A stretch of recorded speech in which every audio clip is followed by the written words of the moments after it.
Thank you so much for tuning into No Soundbites Allowed today. I'm the political dragon, Michael Voss, and I hope you've enjoyed this conversation as much as I did. Remember, on this podcast, we don't settle for sound bites. We dive deeper, challenge assumptions, and have the conversations that matter. If you liked today's show, don't forget to subscribe, share, and leave us your comments. Your support helps us reach more people and continue to bring you the hard-hitting discussions you won't hear anywhere else. Follow me on the major social media platforms like X, Twitter, YouTube, Rumble, and more to stay updated on upcoming episodes and join the conversation live on our next live stream. We love hearing from you and we value every perspective. We stream live, responding to your chats and calls starting at 2:30 p.m. every Sunday. Until next time, this is Michael Voss, and you've been listening to No Soundbites Allowed. Stay informed, stay engaged, and as always, don't settle for the sound bites.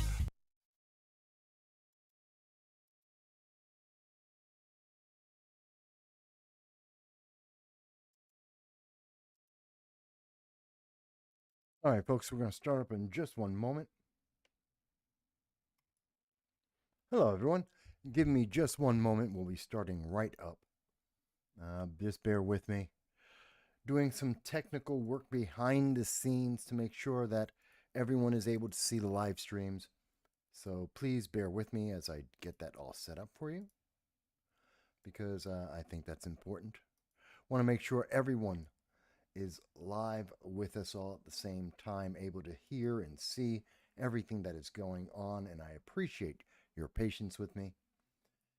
I wish I had more of it's a one-man team here.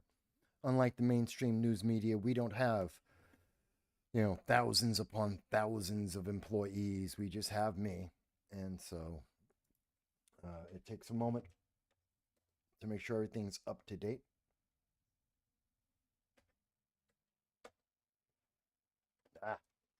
Bear with me.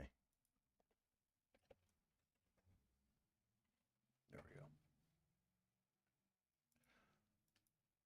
go. All right. So we should be up now on YouTube, on Facebook, on Rumble, almost all the major social media. And with that being said, I want to thank each and every one of you for being here with us. This is No Soundbites Allowed, and I am your host, Michael Voss. I hope everyone is having a great day. I know that we're going to have the Super Bowl coming up shortly. Oh, yeah. Okay, audio is there. Good. Had to check my audio again. I know today is the Super Bowl, so everyone's going to be going to watch that. We'll try and do a slightly shorter show to compensate for that, because I know it is one of the most important events in the nation, in the United States, and around the world. And so I want you to have time to enjoy that with your friends. I know people will probably watch this after the live stream. I appreciate whether you're with us live or afterwards. Just leave a comment. I always appreciate you. Now, if this is the first time that you are seeing our channel, we want you to know that we do long-form political commentary. We welcome you and we thank you for being part of our audience, whether it's for 5 minutes or the entire length of the program. We appreciate each and every one of you. We want you to know that we do this because we believe in free speech. It's not just an American principle. It's a principle for everyone around the world, even if your government may not like that, even if the internet overlords try to subvert that. We will support the First Amendment, hearing your voices here from around the world. And we thank you for our global audience. This is year 8 that we've been doing this. This is season 7, episode 5. And we hope you're going to enjoy. Now, with that said, there is a lot that has been going on. Oh my God. We're 3 weeks in, going on the 4th week of the Trump. Oops. Hang on 1 second, folks. Hang on 1 second.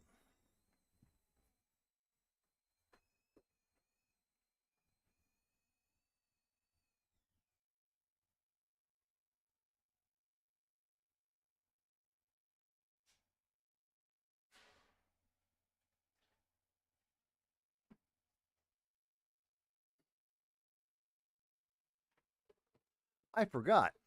I got my timing all wrong, and usually I have my coffee already set so that I can start talking with you guys and I have my coffee. Not that I get to really drink it during the show, but I usually have it and I get like half done and then half when it's cold later in the show. But of course, I got my timing all wrong because I was looking at breaking news and trying to make sure I was up to date. I apologize. But I was saying, we see that right now, the United States is, where are we? We've gone through about 3 weeks into the fourth week, almost the first month of the Trump administration. And many people are losing their minds over this. They are freaking out. And it's kind of funny because we're seeing the pattern that is going to be. They are freaking out. Oops. And it's kind of funny. It's going to be endemic of what we're going to see consistently going forward.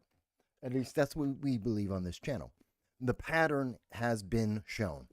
President Trump or one of the members of the administration will go out and they will take an action. Doesn't matter what it is. They'll make a speech. They'll enact an executive order. They'll follow up directives from President Trump. The news media will take it in the worst context that is possible. They will fearmonger. They will explain it as some kind of devastation to the world, to the U.S. economy, to the U.S. people, destroying the fabric and foundation of America, always to the most extreme. It will start World War III, blah, blah, blah. Inevitably, shortly after that, we will find out that that isn't the intent, nor is that the reaction. And President Trump will, more often than not, get what he actually wanted, which is what he was actually speaking about. The leftist news media will be somewhat embarrassed. Democratic politicians will be lost in how to respond. This is what we have seen as a pattern on a daily basis. In other presidencies, this might be a week-long cycle, perhaps in some issues a month-long issue. In the Trump administration so far, in less than 30 days, it has been a daily process of going through this exact cycle, pretty much 24 hours a day, which is insane. Absolutely mind-bendingly insane. But this is the world that we live in right now. So we have to adjust to that. And when I say that, I want people to remember, what have we seen so far? Let's see. Trump was going to invade and take over Greenland. Not true. Not even close to true. The United States did get a minerals deal, or we're working on a mineral deal with Greenland. The United States is going to take over Canada. Not true. Although many Canadians would like America to take them over because it would improve the infrastructure of Canada and reduce prices for them. It would be good for Canada, not as good for the United States. Mexico was going to be absorbed and taken over by the Trump administration. Not true. Although the Mexican government did, in fact, not so much close the border, but made the southern border of the United States more safe by actually taking active roles in reducing the number of illegal aliens, the number of drug cartels invading the United States and negatively impacting our government. That did happen. We renamed the Gulf of Mexico the Gulf of America. No one cares. We were told that was another indication of how the world was going to end. We've seen that Donald Trump now has said that he wants to rebuild Gaza and make it into a Riviera, a resort, to improve the quality of life in that region of the world that all of the Middle East ignores, that none of the Middle East cares about. And let's be honest, and we are honest on this channel, which is why we often are suppressed and we rely on your like, your share, and your subscription to the channel so that we can reach out to you all. The honest fact, and this is a fact, no one in the Middle East, no one in the world wants the Palestinian people. That has been true for hundreds of years, not decades, hundreds of years, and it is true today. Egypt, Jordan, Syria, Lebanon. None of these nations want the Palestinian people, not as refugees, not on a temporary basis, not on a long-term basis. They don't care. They don't want them. They will use them as a means of propaganda and political deal-making, but they don't want the people. They never have. And they don't care what happens to them. That is the honest truth. That is what we have seen in article after article, statement after statement, in meeting and protest for literally decades, if not hundreds of years. And Donald Trump said that he would go into the Middle East, he would go into Gaza, not by force, not to create a commonwealth or territory of the United States, but to rebuild on a commercial transaction, to go in and rebuild the Middle East, to rebuild Gaza, and to improve the quality of life, to provide the infrastructure that is desperately needed there, to provide housing and schools, electricity, water, fuel, everything that is necessary, and turn it into one of the brighter, more modern spots in the entire Middle East. And people are losing their minds. Suddenly we're hearing that Donald Trump is on conquest. He's trying to build up the empire of the United States. He's going to be taking over countries around the world. He is a dictator, an emperor. He is the worst thing that could possibly happen.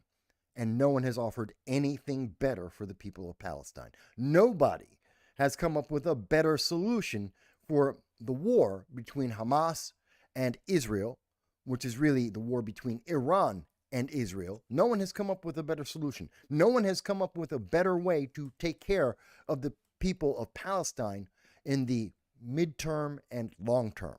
Short term, yes, it would be a problem. Long term, midterm, it would improve the quality of their lives. And not one nation, not one leader in the world has a better solution. Not one. Nor do they care to provide one. They just want to attack Donald Trump. So it's been a very, very trying and interesting time in the world. And I'm going to go into all of this with a lot more details to explain this better for everyone. But I want to make sure that we understand we are in a unique position right now in the world. And that position is that the news media is not in our interest.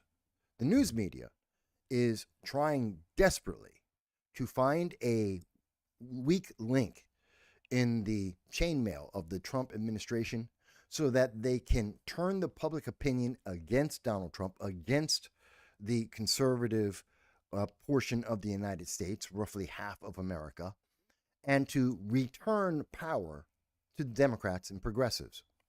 That is the goal of the news media right now. We've seen that explicitly in the last less than 30 days. And it's not working. And Democrats are panicking because they don't know what to do. Now, you may disagree with me. You may think, Mike, you're just wrong. You don't understand, which is the thing that Democrats love to say. Progressives love to say this. Academics love to say, you just don't understand. I'm 57 years old. I speak about 3-4 languages now. I've lived around the world. I've been successful, and I've failed at businesses. I've held really significant positions in various companies and industries. Yeah, I think I do understand.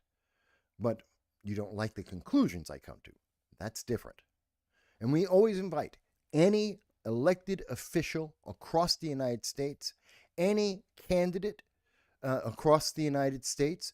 If you disagree with anything that I have to say, please contact us. We will give you as much time as you need to prove me wrong, to explain your point of view, to let the public know how I have misunderstood whatever aspect you think I may have missed or that I have not been clear on. I'm happy to do that. And of course, as you can all always reach us on YouTube, Facebook, Rumble, DLive, and a few other of the chat to reach us. And we are always happy to hear your voices. Please type away from anywhere in the world, whether you agree or disagree, because we are not progressives. We are not Democrats here. We are happy to hear your voice. Just because I'm a black Hispanic man does not mean that you don't have a voice or that you can't say you disagree. That being said, okay, so we've covered a lot there. One of the things we like to do, we always like to start with either breaking news or news internationally, then to get into the domestic, but always with a understanding of how this affects the world, how U.S. news affects the world, how the world affects U.S. So we'll try and do that here. I think it's of interest for a lot of people that you probably aren't hearing about this. Yes, it was in the New York Times, but it's not a big story. Not a lot of people are talking about it. And that is that there are now Maoist guerrillas, in other words, communists. Communist insurgents are in central India, and they are fighting against the Indian government. And now the New York Times says they're Maoist guerrillas. What is a Maoist? They are a communist. It is one of the forms of communism in the modern world, kind of like the Chinese, the CCP, the Chinese Communist Party. They are Maoists. And that is what we are seeing spread. And China and India don't like each other as is. They have several border conflicts right now. The only thing that have kept those border conflicts reasonably calm is because they use, instead of using firearms, which are not allowed in the region of the borders between India and China, the various soldiers carry sticks and stones, and they use those to engage into conflict with the other side. It's very unclear who's right or wrong and where the territorial lines are drawn. It's very murky there. And it is an ongoing, continuous battle between the two nations. But, and India has a lot of suspicion on the Chinese activities. Now we see that somehow the influence of Chinese communism has entered into India, a nation that is the largest in terms of population, the largest in terms of population density, as I understand, and one of the nations that has been a relative beacon of democratic freedom around the world. While not perfect by any means, they're not as good as Britain or the United States in terms of interpersonal freedom. They do have a class system, but they are far closer than people like North Korea or China, the Middle East overall, and many nations in South America or even Eastern Europe. So this is important because they have a lot of trade that they do. If India is suddenly subsumed with an internal battle over whether or not communists will take over that country, well, that would affect international trade, the production of various goods that you and I all around the world buy that are made in India. This would affect technology, as a lot of the tech sourcing for the United States, in particular the H-1B visas that have recently resurged as an issue from 2013 that now has become very popular again. Well, a lot of those individuals that are taking those STEM jobs here in the United States, they're coming from India. Overwhelmingly, approximately 60% of the STEM jobs that are being outsourced or imported into the United States, they're coming from India. So this is a big impact on technology around the world. This is going to impact food, agriculture, people being hungry around the world while we have a food crisis. And of course, the growth of communism in the world is always a concern for any nation that isn't communist or socialist already. So I found that to be very interesting, and not a lot of people are talking about this news story. I mean, it is in the New York Times, and pretty much only the New York Times, but it's not something that people are talking about. And they're using the wording, I love this, dozens of Maoist guerrillas. Why not just say communist sympathizers, communist guerrillas? When they say Maoist, the intent is to try and separate it in some way from communism, to separate it from socialism, because those are progressive ideas. Those are ideas being pushed by many in the United States, like the Democratic Socialists of America, like BLM. They are in favor of communism and socialism. They want America to abandon the Constitution to become more socialist and or communist. And so in mentioning that, well, there are communists in the world that are invading various communities, that they are using acts of terror to try and gain power, that they're not the sweethearts, wonderful, kind-hearted people that Harvard and Columbia and UCLA would like you to think they are. Well, that's why you see the New York Times not say communist, but say Maoist, which is exactly the same thing. There is no practical difference between a Maoist, a communist, a Russian communist like Stalin, a Stalinist. They're all essentially the same thing. Che Guevara, the same thing. Different flavors and shadings of socialism and communism. It's very upsetting. And this is and again, this is something that's been going on for years, but hasn't been spoken about. It is an insurgency, and this, for my Democratic friends here in America, this is yet another example. What does an insurgency actually look like? And it's these armed terrorists trying to take over various parts of a government and forcing the people, the common civilians, to obey a leadership they did not elect. That is an insurgency. What we saw on the 6th of January in 2021, that wasn't. There's just no comparison. And every time that we see and we talk about actual insurgencies around the world, there is no comparison to the 300,000 people in D.C. in the United States. It's just, there is no, literally, I keep saying it, there's no comparison. There's no other way of wording it. But I thought that was important. And I think that this is critical that we understand what's going on. One of the authorities in India said, we will completely eradicate the Naxalism in our country, this being the communist group, the communist insurgency and terrorism in India, so that no citizen of the country has to lose their life because of it. Think about it. This is the truth of how communism and socialism enter into most nations and how they gain power. It is through insurgency, the murder of innocent individuals, and the forced rule, the authoritarian or oligarchy actually being put upon the people. This is what an oligarchy, when you look at China, the Chinese Communist Party, that's an oligarchy.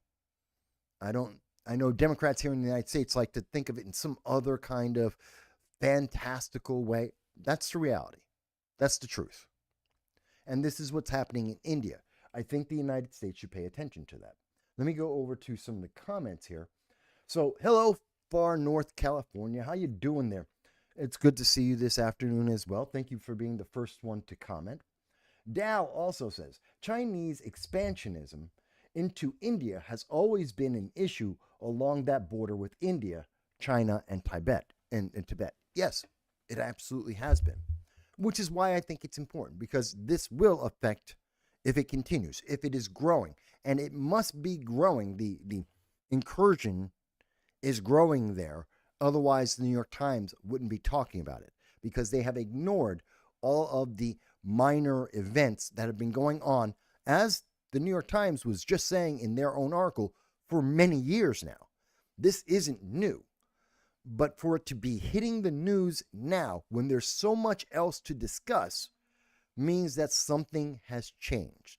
The level of incursion, the degree of an attempt for the communists in India to try and assert themselves and take power is a new development. This is a new level that they have gotten to, that it is now of international concern, and that people are starting to pay attention to it. That means that India, a nation that is known largely for being pretty neutral, pretty even keel, if they are entering into a time of transition, a time of turbulence in their nation, this will affect the economies of the rest of the world. And it could mean we could see a lot of things changed both in East Asia that could affect the Middle East and possibly even Europe in terms of fighting that we could see happening. This is a big deal. Keep an eye out for it. Not a lot of people are talking about it. They should be. We need to be aware of this. We need to pay attention and be prepared. Where will America?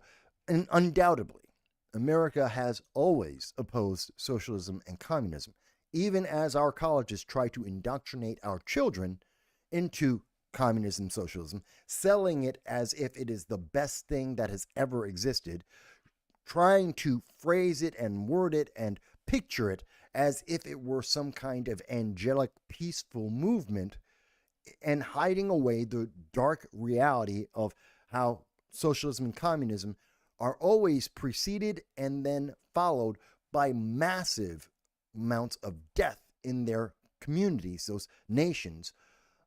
That is the reality. Just look at what happened in the Soviet Union, Soviet Russia, after the czars were taken down and the communists took over there, and how many tens of millions were killed, especially just by Stalin by himself after World War II. Stalin killed more men and women in the Soviet Union after World War II than World War II killed. That's terrifying. In the name of socialism and communism, of course, and making sure that there was equity in the old Soviet Union. Yes, equity. Literally, Stalin decided in the name of equity, because of socialism and communism, he decided to take people like the Chutchuts and would move them from their natural home over in Novgorod and move them over to central Russia. He would take communities, entire villages, and move them thousands of miles to a brand new area. And the only choice was your village either moved or died. That was it. You either moved or you died, but you could not stay on your ancestral homeland that you may have been, your family may have been part of for thousands of years. They had to move because it was equity. They were going to change where you were, to mix up all the peoples that were under the control of the Soviet Union, to move them into all new places so that you were forced under the iron fist of the Soviet Union, of the Communist Party, to integrate with other people that do not share the same language, do not share the same culture, do not share the same background. And that caused tension, which is why we have seen, since the end of the Soviet Union, so much conflict throughout the former communist nations or communist states of the Soviet Union. Why we have so much conflict between Azerbaijan and Soviet Georgia, why we're seeing so much trouble with Moldova, why we see Ukraine obviously in war with Russia. This is all an offshoot of that iron rule of communism finally being defeated, and the consequences of that communist state actually taking its natural consequences on the people. I think that's important. And again, this is stuff that nobody wants to talk about. The mainstream media does not want you to consider the consequences of communism in your life and how it affects the rest of the world. And those impacts, those consequences are irrefutable. They will always happen, and they always have happened. It's just a matter of when are you looking at it? Are you looking while the communists are in power and they are using their military iron fist to suppress the people? Or after the people inevitably always overthrow the communists and the socialists, rejecting their false promises, whether it's decades later or months later, they always reject them. They always try to restructure, and then the consequences of those communist policies, those socialist policies, impact and negatively deter or negatively impact those nations, restricting their ability to move forward. Every time, everywhere in the world, there has not been an example of anything but what I have described that has happened in any nation that became socialist and overcame the socialism. Every single time, everywhere in the world. That's just a fact. I know there are those who loves communism. They hate watch this program. They don't want to hear that. It is a fact. I know there are many leftists and progressives out there that say, Mike, you just don't understand.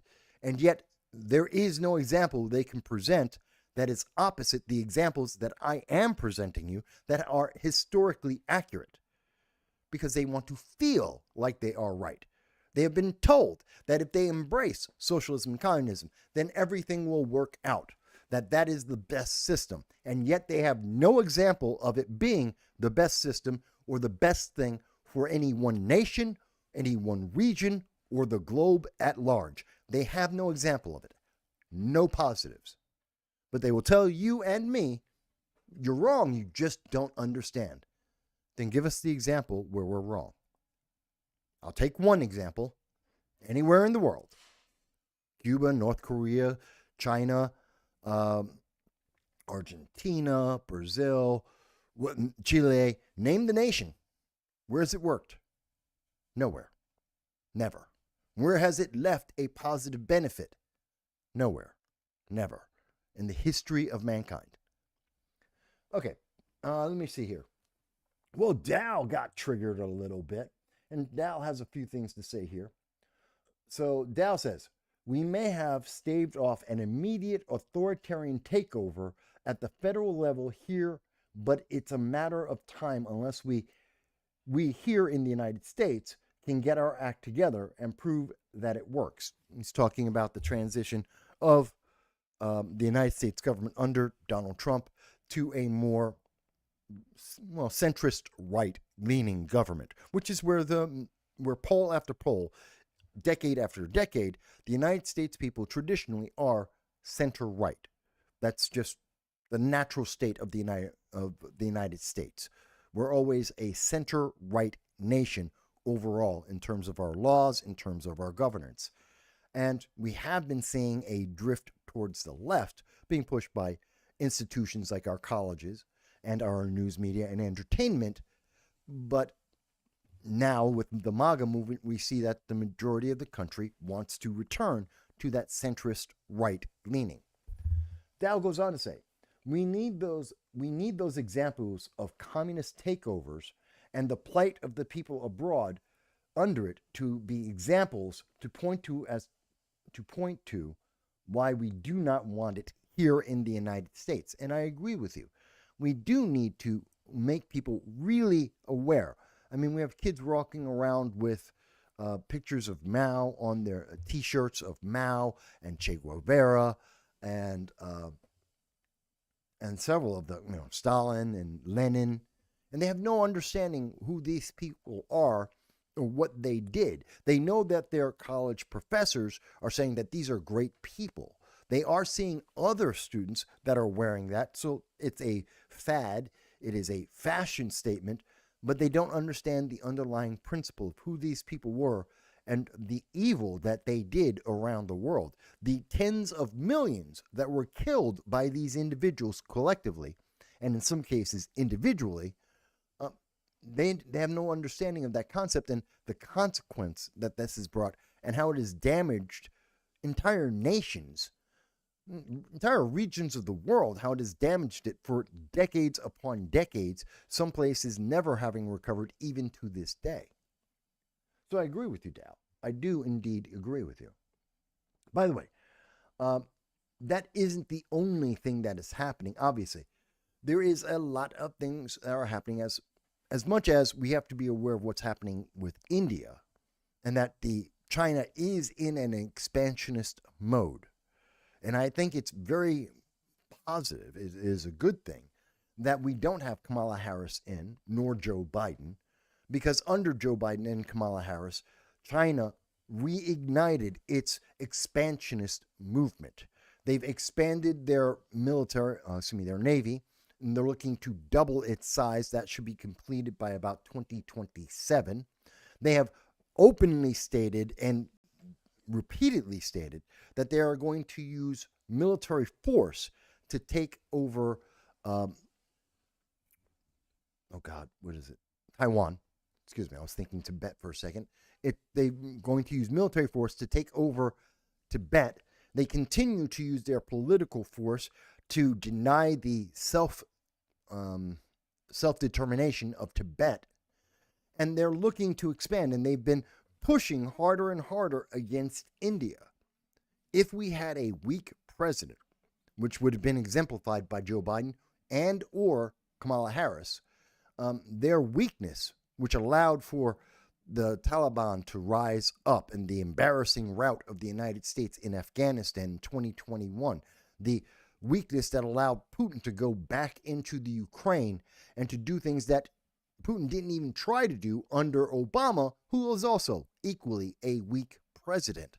To see the moves by Iran to express and spread terrorism around the world through its forces of the Houthis, Hezbollah, and of course Hamas, which led to the massacre in by Hamas on October 7th of 2023. That's led to the ongoing undeclared war in the Red Sea of the United States versus the Houthi terrorists who are using rockets and missiles and drones from Iran to attack U.S. private civilian vessels and U.S. military vessels. That's a war that's going on. That was all under the Biden administration. Now imagine if that's all happening and continuing to happen, and then China is pushing into China as we see. Do you think China would be less likely to continue to push into India or more? So, that being said, and understanding how much better off we are now, even for those that do not like President Trump, even those who oppose President Trump's administration, his policies, which are two different things. I don't care if you like the man, President Trump. Doesn't matter. Donald Trump, I don't care if you like him or dislike him, because that is meaningless in terms of politics. You can feel any way you want about any political idea. That has nothing to do with whether it is effective, efficient, or long-term beneficial to anyone. Feelings mean nothing in politics. They're just a way to manipulate people, to make them think that feelings have some importance. They don't. But we see that Donald Trump is making waves. He is having a large impact around the world economically. In particular, as pointed out here by Bloomberg, thousands are adrift at the U.S. southern border on the Mexican side because they have lost their financial lifeline. As mentioned in the article, stranded migrants and a foreign aid freeze are squeezing Mexican cities that are also anticipating the arrival of deportees. Here's the thing. They were never our responsibility, nor should the United States have to fund Mexico. This is separate of international trade. And this, I believe, is a long-term benefit to North America and the world. Because the United States accepted under the Biden-Harris administration the open border policies of Democrats and progressives. We accepted the burden of the rest of the world. There's a reason why Colombia did not want their people back. In particular, the criminals of their nation. They did not want them back. They didn't want to have to take care of the responsibility. They didn't want to have the financial burden. They wanted anyone else in the world to take that burden except themselves. But it's their nation, their people. It is their burden to handle. And so Donald Trump put the burden back, which will force Colombia to have to become a better nation. In terms of finances, they must become more secure, more capable. They have to rebuild their infrastructure in terms of their physical structures. They have to have better infrastructure. They have to become a better nation to create less future criminals because they can't export them as they had been doing previously. It will force Colombia to be a better nation. It's forcing Mexico to become a better nation, to restrict the rule, if not remove the rule of drug cartels, to reassert itself as being a truly functional government that is responsive to its people, to protect its borders, to use its military to the best interest of Mexico as much as they can, to remove illegal aliens from Mexico, which are a financial burden in that nation that is diverting its attention from its own people, and to better be able to improve its economy. Again, rebuilding their infrastructure. This is being forced by the actions of the Trump administration and the United States. This is not something that is often spoken about. Instead, you'll see many of the news media will say, oh, well, it's those stranded migrants. Not our problem. No one in America asked people from around the world to send their children on a 2,000-mile, very often, a 2,000-mile trek alongside human traffickers and drug cartels to enter the United States by themselves and hope that the United States government, out of sympathy and pity for those children, to take care of them for the rest of their lives. No one has asked for that in the United States. Not one organization in America is saying, please do that, because that is child abuse. Call it what it is. It's child abuse. And we would severely punish any American that did 1/10 of that. Hell, in some parts of the United States, like California, New York, Illinois, in the progressive cities, if you send your kid to the supermarket and they happen to be 14, 15, 16 years old, you will be questioned very often by Child Protective Services. Why are you sending that kid out by themselves to go down the block, to go to a store, to go get whatever you need in the house? Why weren't they accompanied by a parent? We have those questions happening right now in New York City. You have those questions being asked of parents in LA, in Chicago. And yet, those very same organizations, those very same people are saying, no, but you sent, some foreigner sent their child 2,000 miles, again, with drug cartels and human traffickers, where those children very often are sexually abused, in the hope that that child will survive the ordeal, be found by American forces and American personnel, and then get taken care of for the rest of their lives. And we don't call that child abuse? We say that's a good open border policy? Does that make sense to anyone? That's humanitarian. Yeah, we want to take those kids in, and we'll take in more and more. That's the humanitarian progressive idea, to torture those children for months upon months if they survive, so that we can then take care of them away from their family, their friends, their lives. Does that make sense to anyone?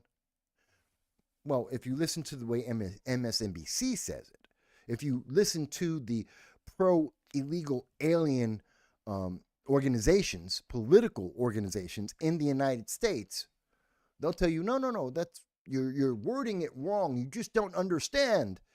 Again, they love to say, you just don't understand. Did I say something that's inaccurate? Is it factually not correct what I have said? Because it is factually correct. Because we have the record, the information internationally for decades proving everything I said is factually correct. But I don't understand, they say. But they won't tell you what the correct way is. How it's not a crime. How it is not an abuse of children. How in having this open border policy, as we did under the Biden-Harris administration, how it encouraged more of these crimes to take place. They won't discuss that. They won't tell you how you're wrong to interpret the empirical data that we have saying that's exactly what happened. No, you just don't understand because they want you to shut up. That's what the answer is. Let's be honest.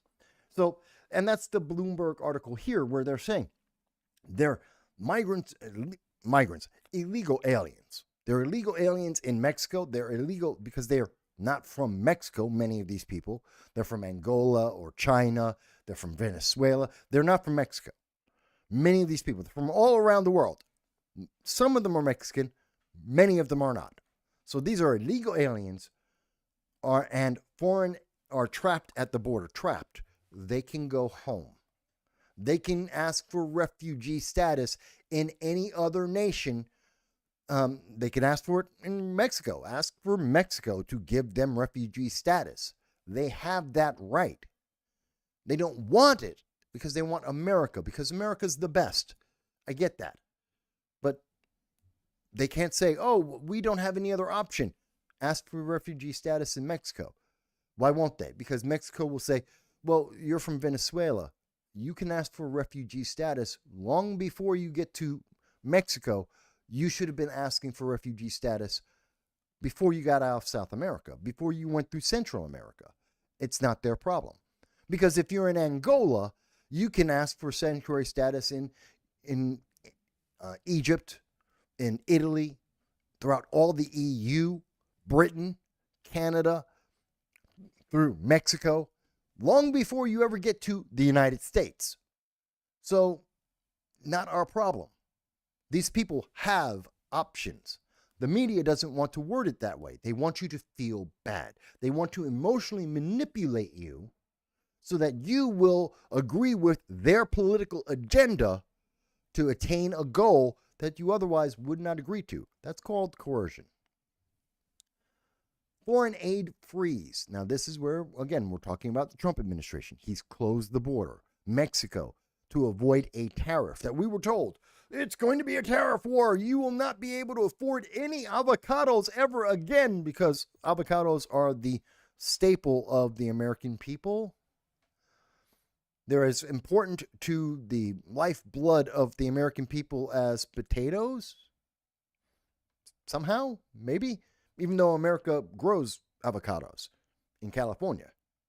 We have a thriving avocado. We have farmers. They grow avocados.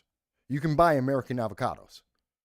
It's not like it's impossible to do. It's something we factually do every day.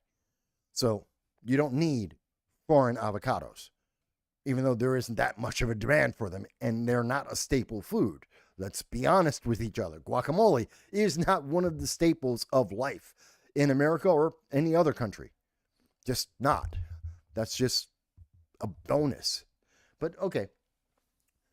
So it is now according to this Bloomberg article, it is the fault and problem of the United States people and our government that Mexico has to deal with the illegal aliens Mexico allowed into their country. That the United States is at fault for the Mexican economy, which is dependent on these illegal aliens, that is dependent on illegal aliens in Mexico or traveling through Mexico, getting into the United States and sending back to Mexico some of the American dollars that were given as charity to these individuals. Why is that the American government's fault? Why is that the American people's fault? Again, I look to the Democrats and the progressives out there. I'd ask the Democratic Party, how is that America's fault? That people we did not invite, entire financial institutions of nations that we did not make a deal with, are relying on leeching money from the American taxpayer, and we're at fault when we say, stop stealing our money. Stop leeching off of us. We didn't invite you. It's a crime to be here. We're enforcing the existing law. Something that's often overplayed. Existing law. Trump didn't make this up. MAGA didn't make this up. These have been laws in place for decades. They just haven't been enforced. We're enforcing the existing law. These are not our problems. We're a generous nation. In fact, America is more generous than most nations have a GDP. Over half the countries in the world do not make as much money as the United States gives away to support every other country in the world, every people in the world. And yet, we're the bad guys. Does that make sense to anyone? I know it's not the way that you normally hear this talked about. This isn't the spin that you would normally get from MSNBC or ABC News or the New York Times. It's not the way that they want you to think about it, but it is the truth, and it is the core question. Why is it our responsibility? Why should we let them leech off of us? Part of the reason why we have $36 trillion in debt, why we have a $7 trillion annual budget, is because we're taking money from you, my audience, my fellow American citizens. We're taking your money that you worked hard for, and we're giving it to criminals and to promote more criminal action. Does that make sense to anyone? Does that make sense? And I know someone will say, but Mike, you don't understand, because they always say that. And they'll say, but you're evil. You don't feel compassion. Sure I do. I think it's more compassionate to tell these people to stay in their own country and make it better. I think it's far more compassionate to say, don't torture your children with child abuse, sending them through 2,000 miles of drug cartels and human traffickers. I think that's far more compassionate. Stay with your parents. Live the best life you can. Build the best nation you can. Go and get into your government in your home nation and ask the American people who are generous to help you to improve your nation. Ask us for either aid or for just general charity to say, can you help feed us as we improve the infrastructure of our country to improve our nation? And the American people will overwhelmingly and in levels unmatched by most nations in the world will say, yes, we'll help you. We will give you all the tools and money and opportunity that you need, because we do it every day and have been for a century. But that's not good enough for some people. I don't know why. Okay, let me go back to some of the comments here. Hey, Teabaggin, thank you for being here with us on a Super Bowl Sunday before the Super Bowl. Let me go back to some of the comments here. I know, as my friend Larry Sharp likes to say, I went a little long on that. I do. Let's see. I am gregarious. You guys know that by now. Where do we leave off? Dow said, many are pushing back using the recent exposure of waste, fraud, and abuse through USAID and the laundering cycle through NGOs, national non-governmental organizations, and government agencies and Congress to finally divest ourselves of the notion that we are required as a nation to be the piggy bank of the globe, which I agree. And that is what is happening right now. People are seeing transparency. For all those people who are shocked right now and going, oh my God, what is happening in America? Transparency. That's what's happening. The American people are being informed of what the government has been doing. This isn't new. This isn't like Trump came in and he started doing these things. These are the programs, the processes, the waste that we have been doing for decades under multiple presidents, left and right, that the American people never knew about. No one ever told the American people that we are funding transgender comic books in, I think that was in Peru. No one asked the American people, is that okay? Can we take your money so that we can push this political idea, not in America, in a whole other country where we have zero benefit? We're getting nothing for that. We're just going to take the money and push this ideology that the majority of American people do not agree with. But we're going to spend your money to push this very partisan idea in another country. We're going to spend your money to promote a trans opera overseas. How is that going to feed anyone? It doesn't.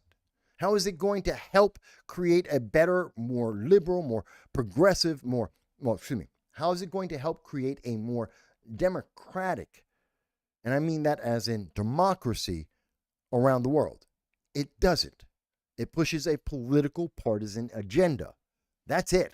And we're using taxpayer dollars to push an agenda that the United States government can't fund in America. The American people have rejected this ideology, this partisanship, especially when they're using taxpayer dollars. We have rejected this. And yet they've been using our money to push this around the world, in Serbia, in Colombia, in Peru, and nation upon nation throughout the world. Billions of dollars. And you were never informed. This is transparency. And the fact is, when you see the transparency, and that transparency reveals something to you that you would never have accepted, that you do not approve of, that you actively reject, well, that's when the powers that be are upset. That's when the entrenched political partisan groups, that's when they feed back. And that's why we're getting all of the news in the media at this time that we are. Let me go on. Dow says, meanwhile, every single group that benefited from mandatory taxation of the populace without oversight as to the expenditure now is yelling, as will the people, is to cut off their funding. That's right. The American people overwhelmingly, and I will get into this a little bit later in the show, but the majority of Americans agree that this is wrong, that this is not what they wanted for the American government, that they didn't approve of this, and they had no knowledge of this, and they're okay with cutting these things off, stopping this program, this partisan push of ideology internationally. Yep, they're cutting it off, and they're happy about it. It's the progressives that are upset. And the further left you go, the more upset they are that they don't have the partisan influence in the United States and around the world than they had previously, because now they are transparent. They have been revealed to the American people, and the American people said no. And they, the partisans, are upset. The far left are upset, not the American people. But let me go on, because we have user has been banned is with us. Hello, I'm getting to everybody in the comments. I try to get there as fast as I can. User has been banned says, they're lucky we don't have deep North Korea border policies. We really should. Well, yes, North Korea has some of the worst border policies in the world. And that's because over 100 countries around the world have walls. Because walls work. As much as the left in the United States would like to say, oh, walls don't work. Why would we put up a wall? Because over 100, and I believe it's 102 out of 120 nations in the world have walls. Yes, that's true. 102 out of 120 nations in the world have walls because walls work. But they wanted to tell you that, no one would have a wall, except Nancy Pelosi has a wall. Chuck Schumer has a wall. Mitch McConnell, name the politician that's been there for a decade or two. They all live in walled-off communities. Hell, AOC, who has not been in a decade yet, and she lives in a gated community. She has walls. Gee, that's funny. And in America, the representatives of the American people are walled off from the people. The DNC, the Democratic National Committee Convention in Chicago in 2024, walled off Chicago, their portion of Chicago, when they had their meeting to anoint Kamala Harris as the presidential nominee to go up against Donald Trump. They had walls there too. Walls work. And they weren't separating Republicans from the DNC. They weren't separating the general public from the DNC. They were separating the roughly 3,000 to 5,000 Democrats from the DNC. That's who was there. And I know that because there was a lot of independent news media coverage on this, in particular by Hard Lens Media, my friend Kit Cabello, who was there live streaming and showing These were the left that were being separated from the DNC, who said they represented the left.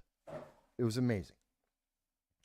User has been banned. Goes on to say, use port of entry or a pound. Use a port of entry to enter into the United States, or pound sand. Don't come in. We do have access points. People can still, even under Trump, even under MAGA, even in closing down the border, if they go to an entry port, then they can still request refugee status, which will be evaluated, and if approved, they can still come into America. Refugees have not been abandoned or prevented. America still takes in refugees. We still have legal migration. It's just the illegal portion of it that has been stopped. That's it. So people go, oh my God, it's so evil. Oh, Trump just doesn't like migrants. He doesn't like brown people. Yet they're still coming into America. Just they're coming in legally now. Oh, Trump doesn't believe in refugees. He hates people around the world. He doesn't understand the difficulties in the world, except we still take in refugees.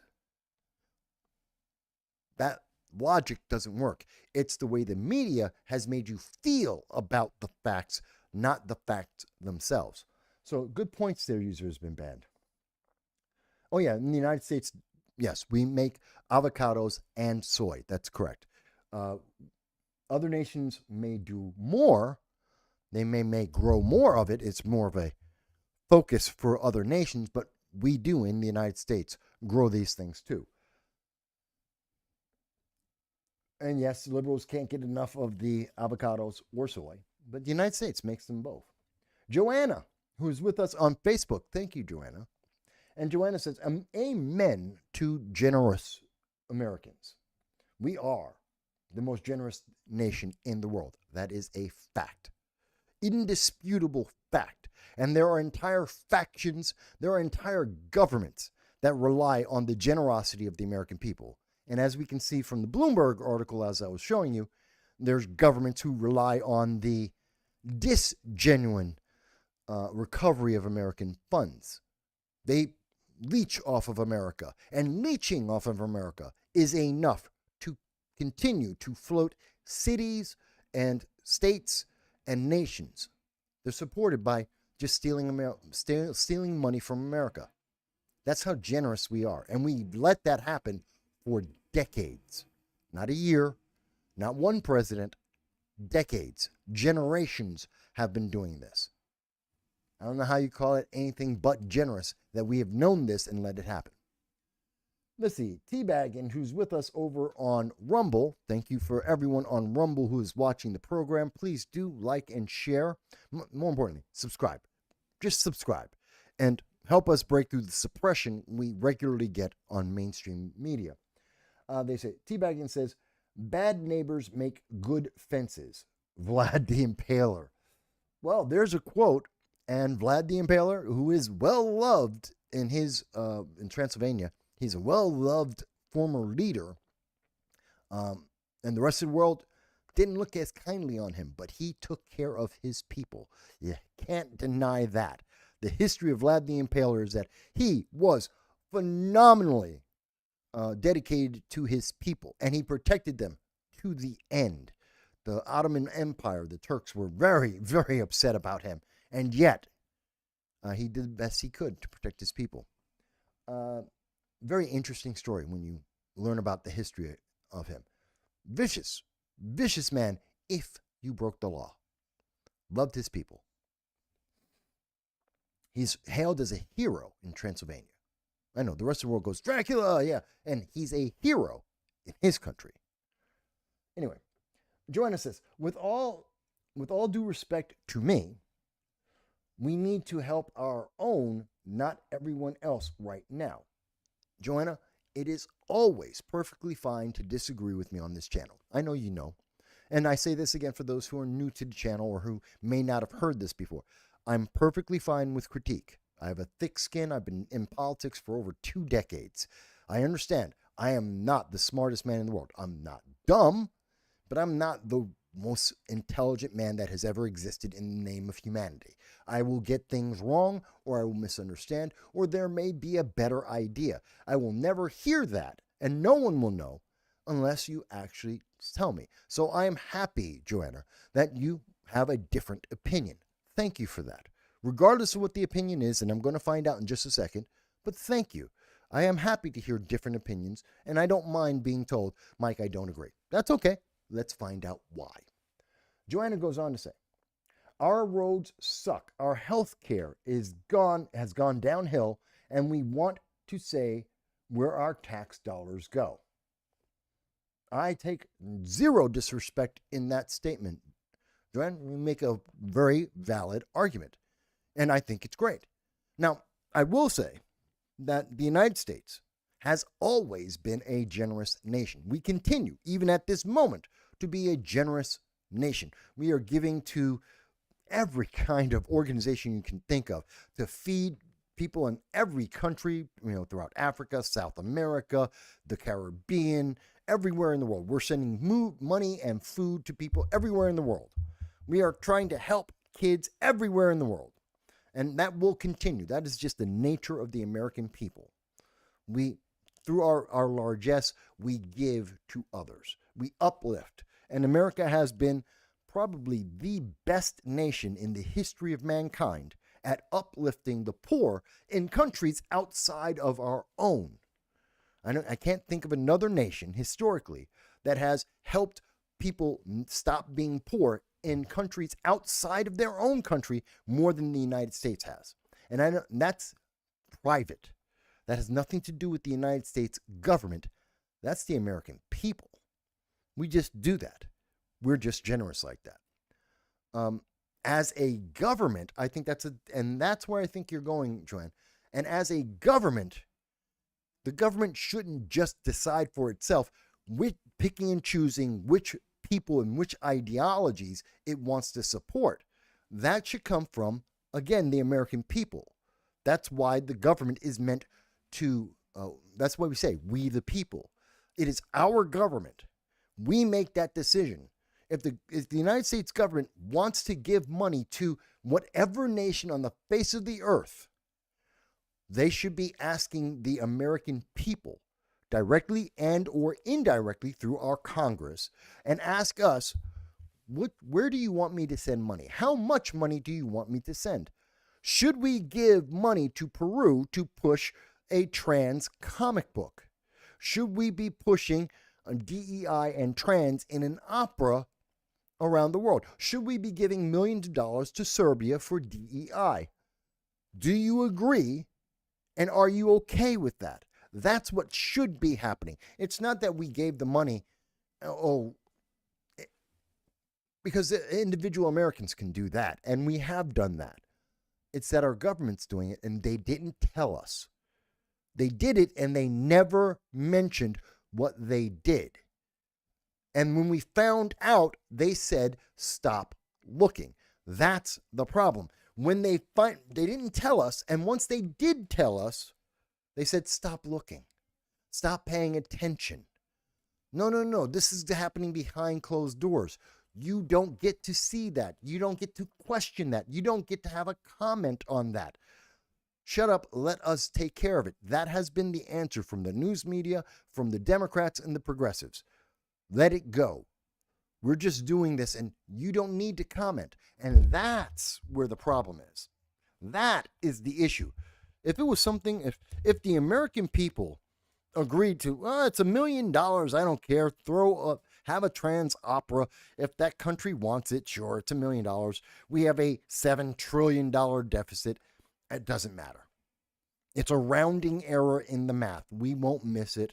It's like the shrimp that was on cocaine on a treadmill.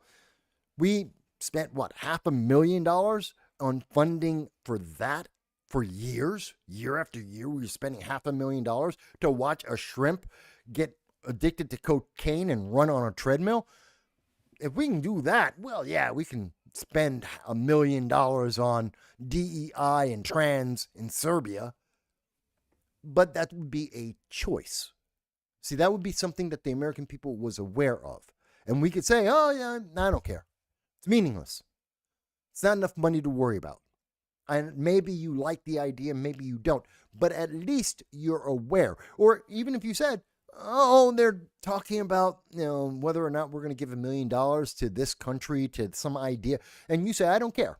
Because, the housewives of dumb crap is somewhere, is playing on some TV. And those entertainers are bouncing a ball somewhere. And I want to pay attention to that instead. That's still an American citizen's choice. It's still transparent. They want to take away that. And when they take away the transparency on purpose, because they want to do something they are pretty sure most people would have a question about, that is authoritarian. And that's where the problem is. It's not the generosity of the individual Americans. I don't care. If you got $1 million and you want to make a comic book about trans or DEI or anything else, knock yourself out. It is your money. Go do it. Do you want to do it in another country, this country? I don't care. Go ahead. It's your money. Spend it however you want.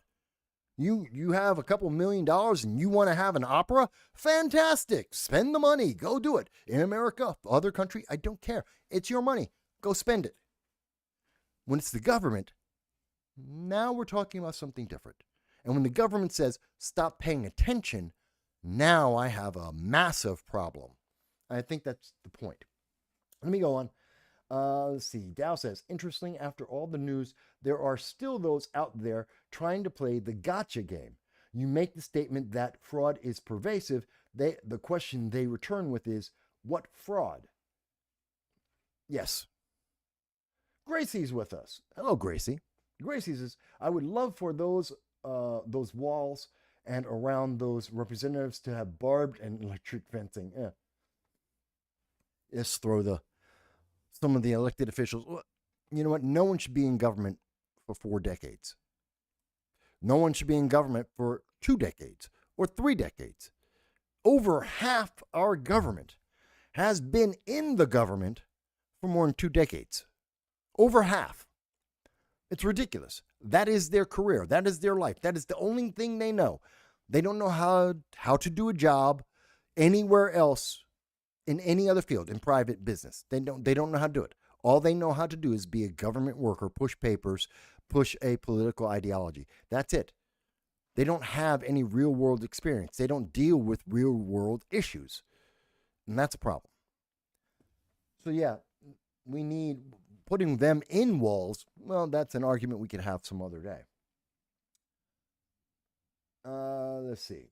Dow says, I would love to ask, is it not fraudulent to force taxation and then laundering money to not only enrich members of Congress, government, bureaucratic leadership, and international groups while lying by omission to the public? Yes, it is fraudulent. And by the way, this is a fraud. You were unaware, and money has been taken and pushed through the system to fund a partisan political ideology that is not the norm for the American people. Yeah, there's a lot of problems here. Yes, it is criminal in my understanding of the law. Joanna says yes. I love it. Joanna's like, yes, sir. Hey, it's true. I don't mind people telling me when they disagree. And I know there's more than a few out there that do disagree from time to time on different degrees to different issues. That's okay. One of my good friends is, and I mention it sometimes, is Larry Sharp. And people may or may not know he's a libertarian, well known. He's run for governor of New York a couple of times on the part of the Libertarian Party. He's very, very much into third party politics and the libertarian values. He's also a Marine, like myself, and like Kit Cabello. Kit Cabello is also a Marine, a man that I know, and I've known now for a year. I've talked with him several times, and Kit is part of the left. He has leftist ideology for the most part. Not part of the Democrats, but kind of independent leftist. Fair enough. And yet, I am on very good terms with both of them. I mean, Larry's a friend of mine for a decade now. We get in arguments, we have our conversations, we disagree. has nothing to do with our mutual respect and our mutual wish for benefit for everyone. We're not going to hold each other down. We try and lift each other up. We're more than willing to investigate the ideas each of us say and have a conversation about it and try to improve America, because each and every one of us, Kit Cabello on the left with Hard Lens Media, Larry Sharp through his programs and his run for elected office as a libertarian, me as a conservative Republican. Guess what? We're all trying to improve America. At the end of the day, each and every one of us had sworn an oath to die for America. Each and every one of us love America. We have different ways we're trying to get there, but that is our end goal. And you know what? Why can't I respect that? I may disagree. I may have issues with some of the process, but we all understand we're on the same path. I respect those men. Why wouldn't I? So it's always good to have a different voice, because sometimes each and every one of us can be wrong. Teabagging says, Teabagging's talking about Chelsea Clinton also being a product of the deceptions that are out there. Okay. That's funny. Teabagging on Rumble says, to be fair, if they live stream the shrimp on Coke, they could have funded the study themselves. Yeah, imagine if that science project decided to put up a live stream, says, and here's our shrimp, and he's hooked onto the treadmill, and now we introduce the cocaine. Let's see what happens to the shrimp. And I guarantee you, they could have that thing on 24 hours a day, and they would have an audience 24 hours a day. That thing, what people watching how often this shrimp gets hit with cocaine and how fast he runs, that thing would probably get more views than The Acolyte. I mean, well, that's not fair. The Acolyte really doesn't have that many views. But, you know, most Disney TV shows, most things on Netflix would not get the same kind of ratings as that. And they would make enough money that, you know what, they could fund that experiment all by themselves. I guarantee it. If I had the money and I had the equipment, I would put a shrimp on a treadmill and occasionally give them cocaine, just because I am that confident that would make more money than The Acolyte. It would make enough money that I would be able to buy a house. I agree with you, Teabagging. Joanna says, why are we helping any trans in Peru, any trans person in Peru, over the Cuban people and the children of Peru that need food and clothes? Well, you know, I had this. I was going to save it for a little bit later in the show. Let me bring this up. Nope, that's the wrong one. Bear with me, folks. I want to bring this up. So I was speaking. Where's the comment? Come on, go. Where is it? I was responding to someone. Where is it? No, I want to show you the response I had. No, that's... Here it is. Bernie Sanders. Pretty sure this... Yep, this is it. Bernie Sanders. So Bernie Sanders decided to say, Elon Musk, the richest guy in the world, is going after USAID, which feeds the poorest people in the world and does a hell of a lot of other things too, as we have transparently learned. Now, Bernie only wants to toe the Democratic progressive line. He only wants to talk about the emotionally impactful thing of feeding kids. He wants you to think that there is no other government agency, no other vehicle in America that is donating money and or food to children around the world to feed them. It's only USAID, apparently, by the way that Bernie Sanders is speaking about it. And that as soon as that is shut down, there is no other vehicle for the United States government to feed kids anywhere else in the world, whether it's by individual donations or by a government. No, it can't happen, which is a lie. Point blank, that is a lie. That's not true. But Bernie Sanders wants you to feel that way. He wants your emotions to boil and to be sympathetic with those children so you will do what he wants, which is to support a political agenda, a partisan political agenda. Bernie goes on to say next, he'll go after the programs that impact you. Now, this is fear-mongering. Now that he's got you upset about children, thinking that children are now starving because USAID has gone away, even though there are many, many hundreds of programs and organizations in the United States under the government to feed kids around the world, and private civilian charities that feed kids around the world every day. So disregarding that, he now wants to fearmonger you and say, well, you're going to lose your Medicaid, your Medicare, your community health centers, Pell Grants, and affordable housing. And yet he doesn't mention, where is he getting that from? What legislation has been mentioned or offered or suggested that any of those things are going to be affected? Where is his evidence for this claim? If he's going to say this, how should you believe? He just said it. He said it's going to happen next. Really? Why do you think that? Because nothing like that has ever been said.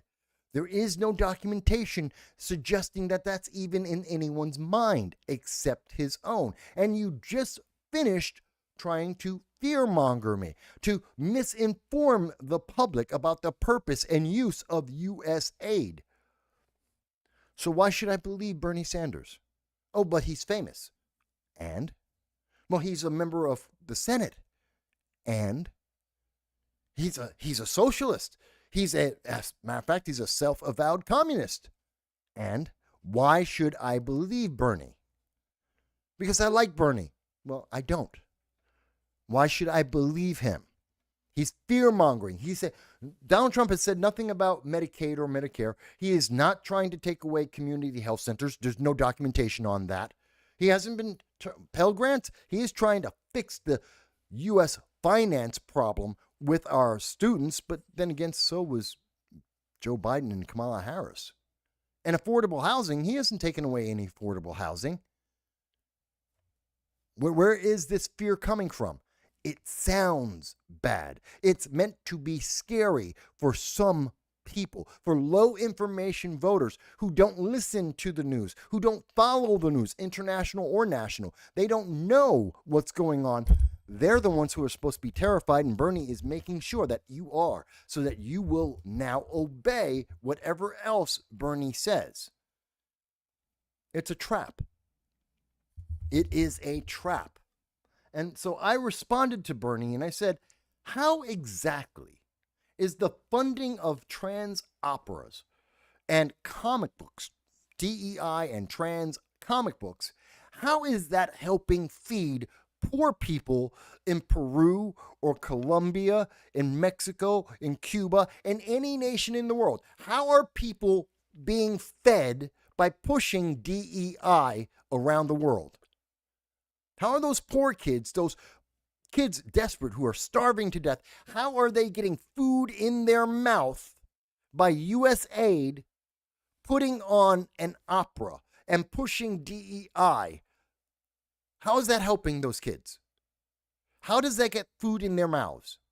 See, that's the part that Bernie and Chuck Schumer and the Democratic Party and the far left, they don't want you to think about that. That's that whole first part of Bernie's comment. That's his statement. Oh, see, USAID is so essential to feeding the poor kids, and then doesn't tell you how they're feeding the poor kids. They're telling you they're ignoring the fact that they're not even trying to feed the poor kids. They have billions of dollars and they're spending it apparently on everything except feeding the kids, to push a partisan political agenda, which doesn't feed anyone. It changes governments. It helps get influence with political parties in different governments around the world, but it doesn't feed anyone. It doesn't help any individual. Bernie doesn't want you to think about that. No, no, no. Bernie wants you to obey. Bernie is emotionally manipulating you. And I know there are people on the left who are angry with me right now. They're very angry because they like Bernie Sanders. Notice, I didn't tell you don't like Bernie Sanders. I don't care if you do. You may love Bernie Sanders. You may think he's, a wonderful person. And he could be. I don't know. And I don't care. Because I don't care if he's a nice guy or not. I care that he's a politician. I care that he's trying to emotionally manipulate the public to push a partisan agenda. That's what I am upset about. I am upset that he is trying to take away the transparency that we have finally gotten on what a government agency is doing. We finally found out what USAID is using our money to do. And people are upset about that. And Bernie wants you to stop looking at it. He wants you to shut your eyes and just do as he says, to obey blindly. To suddenly say, I know you saw the truth. Ignore the truth. Throw the truth out of your mind and just obey. I go on to say to him, you want to avoid details to protect the status quo, and you want to demonize anyone and anything that shows the transparency of what in fact is being done with our money behind our backs. It's emotional manipulation. I also suggested to Bernie Sanders, sell one of your houses, not all three. Mind you, I'm a capitalist.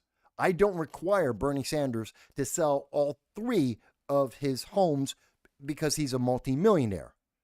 I'm a capitalist. I don't care that he has those houses or that he's a multimillionaire. But Bernie is a self-avowed communist. He should care that he has 3 private houses, not open to the public, not communal homes. They're just his private residences, and he is a multimillionaire, and he is still acquiring more wealth and more power. And he's not sharing it with the people. So as a communist, Bernie has an issue that he needs to deal with, and whether or not his followers bring it up to him, I don't know. But I'm only going to suggest, why don't you sell one of the 3 houses and donate the money from that sale, not his multi-millions that he already has, but just the money from that sale, separate of his multi-millions, so he will remain a multi-millionaire as a communist. Take the proceeds from that one house being sold and donate that to feeding those poor kids that you're telling me so much about. Bernie Sanders could donate more money than I make and have made in not in my life, but more money than I make in the last 5 years. Bernie Sanders could easily donate that tomorrow to any program to feed kids anywhere in the world without the government ever being involved. He doesn't. He never has. And apparently, he never will. He doesn't care. Let's call it what it is. He doesn't care. You can be a Bernie bro. You may like Bernie's politics. Fantastic. He's hypocritical. Because he won't do what he's telling you to do. He won't obey the rules. He wants you to obey. He's not trying to increase transparency. He's trying to obfuscate the facts. He's doing it right in front of your face. So are the other Democrats. They are fighting for USAID to push partisan political agendas, not to feed anyone in the world. And they're telling you, you just don't understand.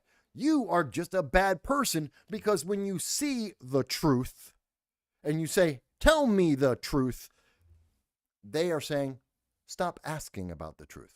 Just believe whatever we say. Don't ask for any empirical facts. Don't ask for the numbers. Don't see the details. Ignore the truth that is right in front of you and just believe. That's a cult. We would define cults by that kind of mentality. Don't believe what's right in front of you. Don't believe the facts that are empirically correct. Believe what we say emotionally. have a feeling and obey, regardless of any fact that might be there. That is a cult. And some people are thinking, Mike, you're calling people who are progressive cultists. Some of them, yes. You're telling people who are part of the Democratic Party that they're cultists. Some of them, yes. You're saying, Mike, that they don't have any power. They have no agency in their lives. That's what DEI is for. You don't have agency if you believe in DEI. If you believe in diversity, equity, and inclusion, you do not believe that human beings exist. You believe that we are all check boxes and we have no more power than the check box that we exist in. We are nothing but controllable peons, serfs. In other words, slaves. That is what DEI is about at its core. That is why it exists, to categorize you and to take away your humanity, to take away your agency, to take away your individuality. You don't have that under DEI or intersectionality. You are nothing more than the component checkboxes. Oh, what's your gender? What's your race? What's your sex or sexual preference? We have these checkboxes for you. How tall are you? Short are you? Are you skinny, fat, whatever? These are your checkboxes, and you are nothing more than those checkboxes, and you will never become more than those checkboxes. That's why we have CRT that tells our kids that, yes, you know what? You're white. You will always, under critical race theory, you are always evil. You are always the bad guy. And under that very same critical race theory, if you are black or Hispanic, a person of any color whatsoever, you are a victim, and you will be a victim for your entire life. You have no choice in these things. You cannot change these things because you are not a human being. You don't have agency. You're not an individual. You are an object, a series of checkboxes, and you can't do anything without the government, which is run by people who have a certain political ideology. You cannot do it on your own. The government must do it for you because you are so infantile, so ineffective, so inefficient, so non-human. This is why I hate DEI. I know this is Black History Month. Ooh, screw you. I don't care. Why? I don't need accolades because of the color of my skin. I don't spend an extra $3,000, $5,000 every year to get a suntan. Fantastic. And that has nothing to do with anything else. Mind you, don't treat me worse than anyone because I don't need to get a suntan, but I don't need to be treated better either. Just treat me as a human being. I have agency. And I don't need the government to step in and say, oh, no, we got to protect Mike. We got to protect the black and brown and all those other people of all those other shades. We have to do it for them. And by the way, women, you're not left out. They say the same thing about you. That's why they have the ERA, Equal Rights Amendment. That's why they have the women's movement. Because women don't have agency unless the government is standing over them saying, no, you listen to that woman. Because they assume you will never be able to be heard. You will never be acknowledged without the government standing right there saying, no, you better listen. We're going to force you to listen to that woman. They don't believe in women either. I know, no one's ever said that to you, right? Many people on the left, you've never heard that before. You've never thought about that. You've never seen it from that point of view. That's why we need to change things so much. That's why they're fighting against the MAGA movement. That's why they're fighting against President Trump. It's why they are so befuddled right now. Bernie Sanders is losing his mind on behalf of his party because he can't understand why people are saying, yeah, but USAID doesn't feed poor kids. They push a partisan political agenda that I don't like and I don't believe in. And he's like, well, stop thinking. Just obey. You used to obey. Why aren't you obeying now? Orange man bad. And that is exactly what Bernie Sanders has said. And he wants you to donate money to him so he can help take away your agency, take away your rights, take away your choices, and to do things behind your back on behalf of the Democratic Party. That just doesn't make sense. Just doesn't make sense, folks. If anyone disagrees with me, if there is a leftist out there, if there's a member of BLM or Antifa, the Working Families Party, Progressive Leaders of Tomorrow. Yes, that's right. I didn't forget about you guys out in the middle in central New York. Progressive Leaders of Tomorrow, otherwise known as PLOT. If there is an elected official, New York State, California, anywhere in the United States, you're an elected official, you disagree with me. If there's someone who's a candidate running for an elected office in any state, anywhere in the nation, I am more than happy to take your call. I am happy to talk with you. I will go and make a live stream for you to debate with me and tell me how wrong I am and to show me the facts, not the feelings, the facts about how I am wrong. Mind you, you will be held accountable. You will have to answer the question, not dodge, no emotional gamesmanship. You will have to factually answer the questions, and we will go and have that debate. I will do it anywhere. You want me to go to California? You want me to go to Washington State? You want me to go to Michigan? Hey, no problem. Let's talk about getting that deal. Give me the plane ticket. Make sure I can fly out and fly back. I'll go to any college, anywhere in America, and I will have that debate with any politician, elected or not, anytime. I'm not afraid of it. I've done it before. I'll do it again. Okay. I know I get a little excited. We're getting closer to a football game, so I got to speed up a little bit here. I know we're talking, and I know it seems like, Mike, you got off track. No, we're still talking about MAGA. We're just talking about the consequences of the Trump administration. We're talking about the consequences of Democrats fighting against all of that. The type of obfuscation, the way they're trying to put smoke and mirrors in our way as we are observing what is happening with our government.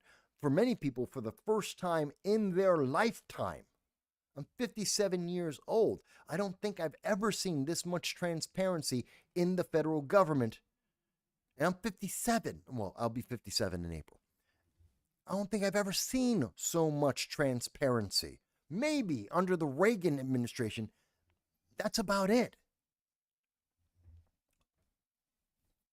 They want you to think that Trump, let's go to Gaza.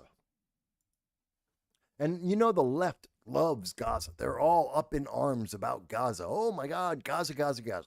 I mean, we've been hearing that about from Harvard and Columbia and Cornell University and UCLA. Many of the students are converting to become members of Hamas after going to school at Cornell University. They're actually committing to a international terrorist organization. They're dedicating themselves to being terrorists because of the education they got in Cornell University. That's just insane. And so when we talk about Gaza, the left wants you to only think Israel bad, America bad, which is exactly what Hamas and Iran say. America bad, Israel bad. But they don't want you to think about the terrorism of Hamas. They don't want you to think about the opportunities that are required, the infrastructure that are required there. They want you to hear Donald Trump he shocked the world. And everyone's upset because Donald Trump has said that he wants to go into Gaza and he wants to rebuild it. Oh my God, that's so terrible. Who is rebuilding Gaza? Take Donald Trump out of it. Who has offered, what nation has offered to rebuild Gaza? You're right. Zero. Not one nation in the world. I mean, Israel kind of, sort of, but that's Israeli land.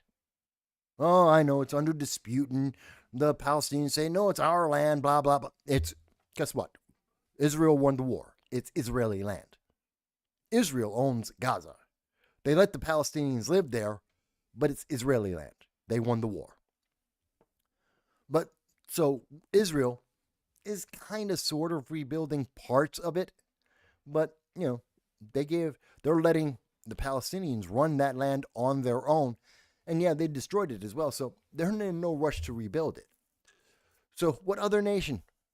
England, France, the far left movement in France, the progressive socialist leaning Macron, are they offering to go into Gaza and to rebuild it just because of their kindness, their goodwill to human beings, because it's the progressive thing to do? Are they doing it? No. Is China? No. Is any country in the world saying, we're going to step in, don't worry, America, we're going to step in and we will rebuild the entire area, turn it into the Riviera, to modernize it, make it a jewel among the Middle East. We'll cover it. We'll cover the cost. We'll do it. America doesn't have to do it. We'll do it. None. And they have never offered to fix the Gaza. No one cares. Egypt doesn't care. Egypt doesn't want refugees. Egypt is a bordering nation with Israel and Gaza, and they will not take in Palestinians. The United States, which is roughly, I believe it's something like 12,000 miles away from Gaza, and the United States takes in more refugees from Palestine, from Gaza, than the Egyptian government, which is right next door. Many of the Palestinian people share a culture, a bloodline, a language with Egypt and Jordan. The United States, on the other side of the world, takes in more Palestinian refugees than Egypt and or Jordan, and those nations actually culturally, language, physicality are exactly similar to the Palestinian people. They share commonalities religiously, and yet they won't take them in because they don't care. Let's just be honest about it. They don't give a damn. They never did. And so Trump says, I will go in to Gaza and I will give these people the best quality of life in the Middle East, one of the best qualities of life in the world. America will go in and we will help these people. The benefit to America? Oh, we're going to get something out of it. Absolutely. We're going to own some of the money that they will make. Obviously business will step in there. We'll get paid by that. We'll make some rent off of it. Absolutely. We'll probably insist that we get a base, a naval base, which will put us into competition or balance us out with the Russian base that also exists in that section of the Mediterranean, that we'll be able to have more influence in the Middle East militarily. Of course, a strategic base never hurts. And we'll ask for that because we built the entire area. Why not? It's the least that you could do. And Israel said, sure, why not? And who else is competing? Who else is offering anything else? No one's trying to uplift the Palestinian people. Even the countries that are saying, hey, we want Palestine to be its own state, will not give Palestine anything, the infrastructure it needs to be a state. Think about that. They want it to be a state, but they want it to be in abject poverty, a third world nation. Because as a third world nation, they will have more crime, which will create more terrorists, because terrorists come out of the abysmal environment that they live in. Terrorists are easiest found when they're starving, when they're hungry, when they have no hope for the future, when they feel like they are abandoned, when they can't see anything better. That's where you get your terrorist recruits. It's the easiest way to get a terrorist recruit. And they know that. And Hamas has been living off of that for decades. They don't want to see infrastructure. They don't want to see people have a choice of, hey, wait a minute, I could send my kids to school. I could I can go to the hospital. I can turn on the lights at night. The water faucet works. I can actually use a stove. I'm not saying these things because the people of in Gaza don't know what those things are. It's that they don't have them because they don't have an infrastructure, because Hamas hasn't been trying to build that. Hamas is busy building an army and recruiting kids. They don't want to fix any of these things. They could have fixed these things for many decades, for several decades. They've had the opportunity to build the infrastructure in Gaza, to build up better living conditions for the people. They never did. They instead built a military. That's why the people live in such squalor. That's why they live in a third world nation. They don't have any other option because their government that they voted for, that is a terrorist organization, doesn't care. Just like Egypt, just like Jordan, just like Lebanon, like Syria, and the rest of the Middle East, including Iran, do not care. They all use the Palestinians as pawns because that's all they see them as. And suddenly, in that environment, Donald Trump and the United States make the offer to give these people a quality of life unmatched by anyone else in the Middle East. The equivalent of at least a second world, if not first world nation. He's the bad guy? I want you to think about that. America's the bad guy for raising up the quality of life. Well, you have to move. There's 2 million Palestinians, and they would have to move as we rebuild everything. Yeah, okay. Temporarily, yes, they have to move. That is what Trump said.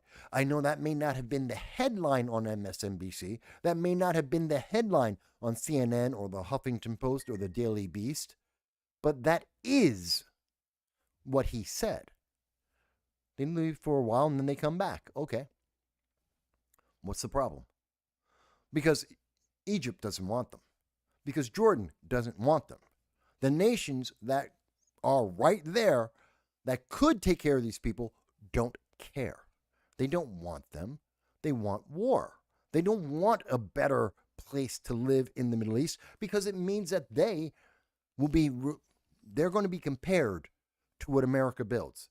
Because the Egyptian government could do the same thing for the Egyptian people as well as for the people of Gaza. Jordan could do the same thing for the Gazans and the Jordanian people. Lebanon, Syria, Iran, they all could do these things. The very same things that Donald Trump is saying that America will do, given the chance, these countries in the Middle East could have already done for their own people and for the Palestinians, and they refuse. This is why they're saying no. This is why they're upset with Donald Trump and America. It has nothing to do with whether or not we're going to rebuild and recoup some of the losses that we've been taking, get something back for all of the torture that has been done to American citizens by Hamas, the terrorist organization.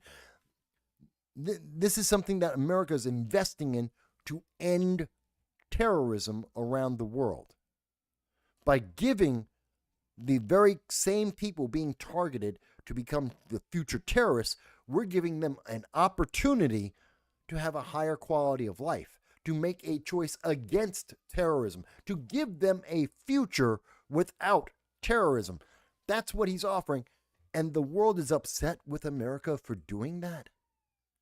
Donald Trump is the bad guy for doing that? For trying to save lives? Now and in the future? For trying to end terrorism without dropping bombs? And he's the bad guy for that? Does that make sense? Does that seem logical to anybody?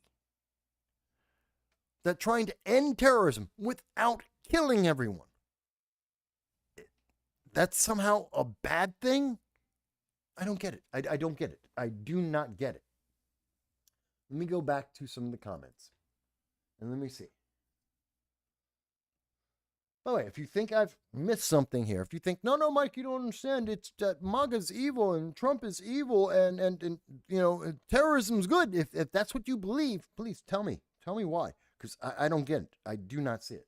But let me see here. Where did I leave off? I know I've covered a lot of stuff here. Oh God, we got a lot of comments here, folks. I love when you guys give me lots of comments. Okay,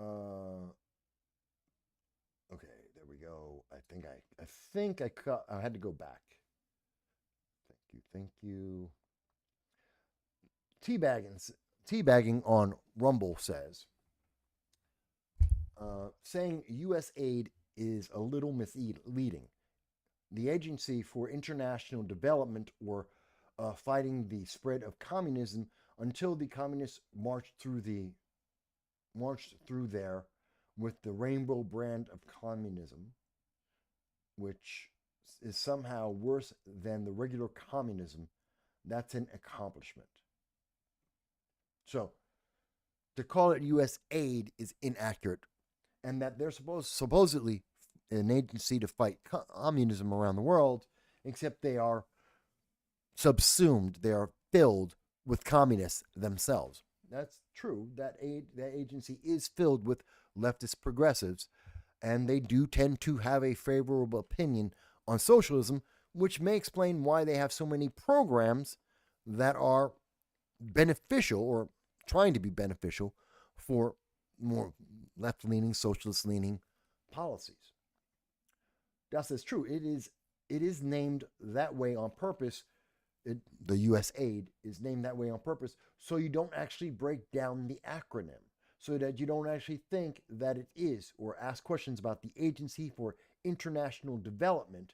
You don't ask about what are they developing. Are they developing independent nations? Are they developing and uplifting the individual people? Are they instilling a socialist communist government, or pushing the people further to the left than they naturally would be? Good question. Let's see. Teabaggin says he believes the leader, like Jim Jones, who still holds a boxing record of 500 knockouts. Jim Jones, who was responsible for the cult suicide, was not the boxer. Two different people. Teabaggin says the most oppressed minority is those orange people liberals always say orange man bad. Yes, the liberals always say orange man bad. The Democratic Party, their race for 2024 for the presidency, for all of the elected offices, was orange man bad. I mean, seriously, if you summed up all of the policy, the ads, the commercials, the arguments, it was orange man bad. That's it. Orange man bad. They had no plan for the future. They had no plan to change anything. Bidenomics was going to stay in place. They had no plan to change that.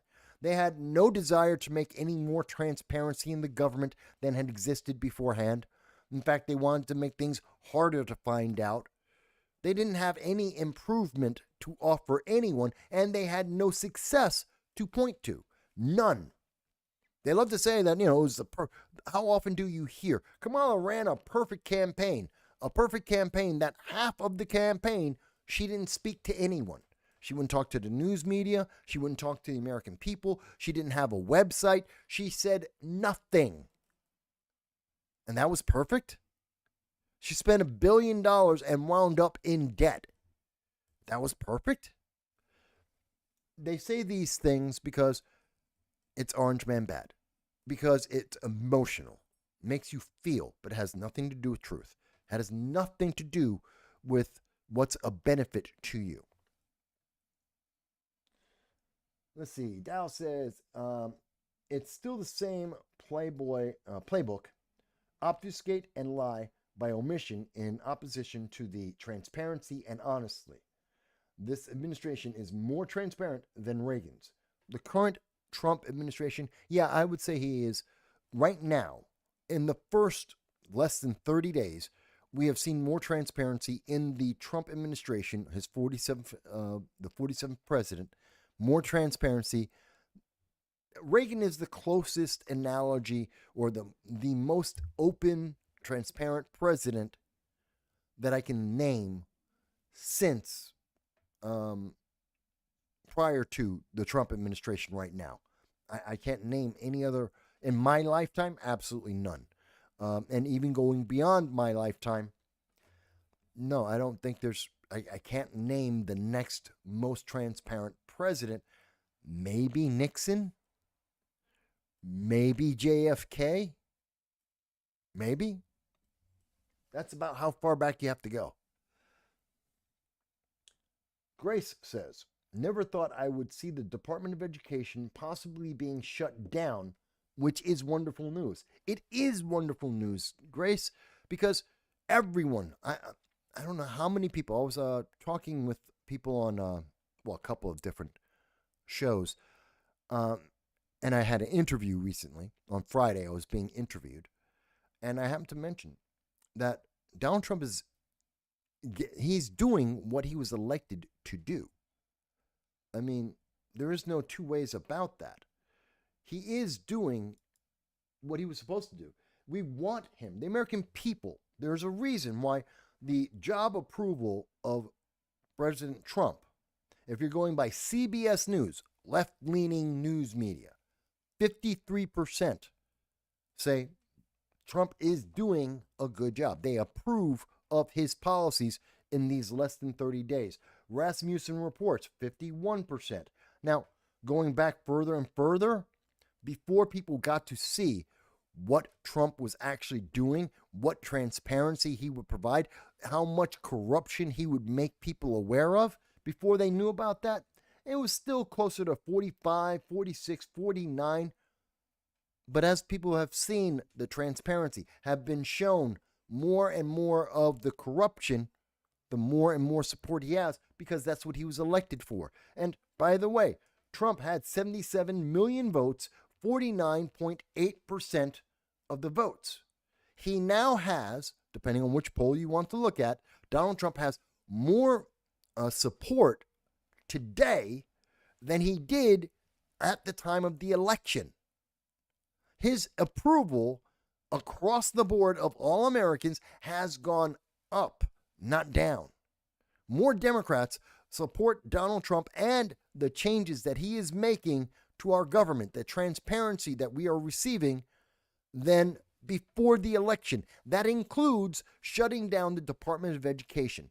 And I can tell you for a fact, the main reason that Democrats are freaking out, I'm talking about elected Democrats, why Schumer and Kirsten Gillibrand and AOC and Pelosi and all of the Democrats, why are they freaking out about the Department of Education and whether or not it gets closed down? Why is Maxine Waters jumping in the face of a guy just doing his job who is told, no, you can't come in?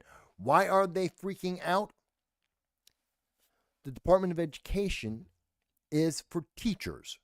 The teachers' union is huge. They make massive donations to Democrats. They are protecting their donors. This isn't about education. This isn't about the future of America. This isn't about our kids. This is about donations to Democrats. It's about them maintaining their voter base. This is about their power. They don't care about you. It's kind of like what's going on with USAID. They don't care about you. They aren't trying to feed anyone. It's the Department of Education isn't about educating our kids. It's about programming them to be good Democrats, to obey the leadership, to not pay attention to the empirical data. They want more people to be closer to AOC than anything else. Remember, when AOC graduated and became a bartender, the most serious job in her life was being a bartender with an economics degree. Okay, that seems problematic, but fine. And then she became a member of Congress because it was a joke and they got lucky. Fantastic. Fantastic. But they want people like AOC, who went on to CBS, onto 60 Minutes, and she said to the world, based on her education, her training, their time at college, she was taught that it isn't important, the empirical, the mathematical, the semantically correct things, in other words, known as the truth, they don't matter. What does matter is her feelings. What she felt was the truth. And she has made an entire career out of having feelings rather than telling people the truth. And they want more of that. That's why they want the Department of Education. Because you don't need a Department of Education. I know a lot of younger people today are saying, well, Mike, you got to have a Department of Education. How could you not have it? The federal government's always been involved in education. No, they haven't. I've been alive long enough. I was in school before there was a Department of Education. I was going through school before before the federal government started interfering with the state government and saying, no, you can't teach that. And remember, when I went to high school, you could go to shop. You would learn automotive, how to be a mechanic, how to fix vehicles. You had wood shop. You have music classes. We had the social liberties, essentially. So, music, shop, home economics, metalwork, woodwork, working with cars. These were things that high schools provided, and they taught you how to do math, and they taught you how to write in English and how to read, English comprehension. They taught you higher level mathematics. They were able to give you the education you needed to go out and get a job and be a productive human being. Today's kids can't get any of that. The more government, the more the Department of Education has imposed itself on state governments in education, kids no longer have shop class. They no longer get taught home economics, like balancing a checkbook. They don't get taught that anymore. They don't get taught the option of having music, learning how to play an instrument, to learn how to compose music. I had a typing class. We learned how to type. In junior high school, we had a class to teach us how to type. You don't get that anymore. So, let's see, we got more government, more federal government at the local level, and our kids are dumber and have less capabilities and have less skills, life skills, have far fewer of them, and are far less cultured than before we had the government involved. And Democrats are fighting for less, not more. Democrats are fighting to take more away from our kids, but get more from their union. And that answers the question right there for you. I know there's going to be somebody's going to say, Mike, you just don't understand. I know there is. Where is it? Give me a second. Because I have data. And here it is. Bingo. I knew it had. Here's some of the data. The United States ranking. This is an international ranking on math, 81 countries. Top 81 countries in the world. We rank number 6. Yay! That's a good thing. This is literally one of the all-time lows for the United States on international exams. This was December 5th, 2023, a little over a year ago. America had scored the worst it has ever scored in the history of the United States, or at least since they were doing the PISA, which is the Program for International Student Assessment, which covers 81 countries. And the United States, here we are, we're 6th overall. Yes, I see you. We're 10th in science. We are 26th in math. So 6th a month countries learning for our kids to be able to read. 10th in science, 26th in the world for math. We need a Department of Education for that? To have some of the worst scores in any country in the world, and definitely among first world nations in the world, we are abysmal. This is why we have a Department of Education. People go, Mike, you just don't understand how great the Department of Education is. This is a lack of greatness. We were better in 1979. Our kids had more skills, more capabilities, and were able to survive better in the world without anything more than a high school degree than kids today. Kids today can't cook. It's amazing to me. Go to TikTok. Don't believe me. Look it up on TikTok. Go look at the YouTube shorts. You will find video after video after video of these kids that can't make spaghetti. This is basic food, folks. This is not hard cooking. You don't have to be a top chef. They can't cook. But you could in 1979. When I graduated in 1986, I could cook.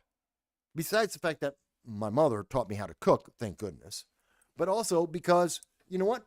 My school. These were basic requirements at Evander. Hi. My puppy's mad at me. He wants me to go out and walk. Yes, I know. Okay, go ahead.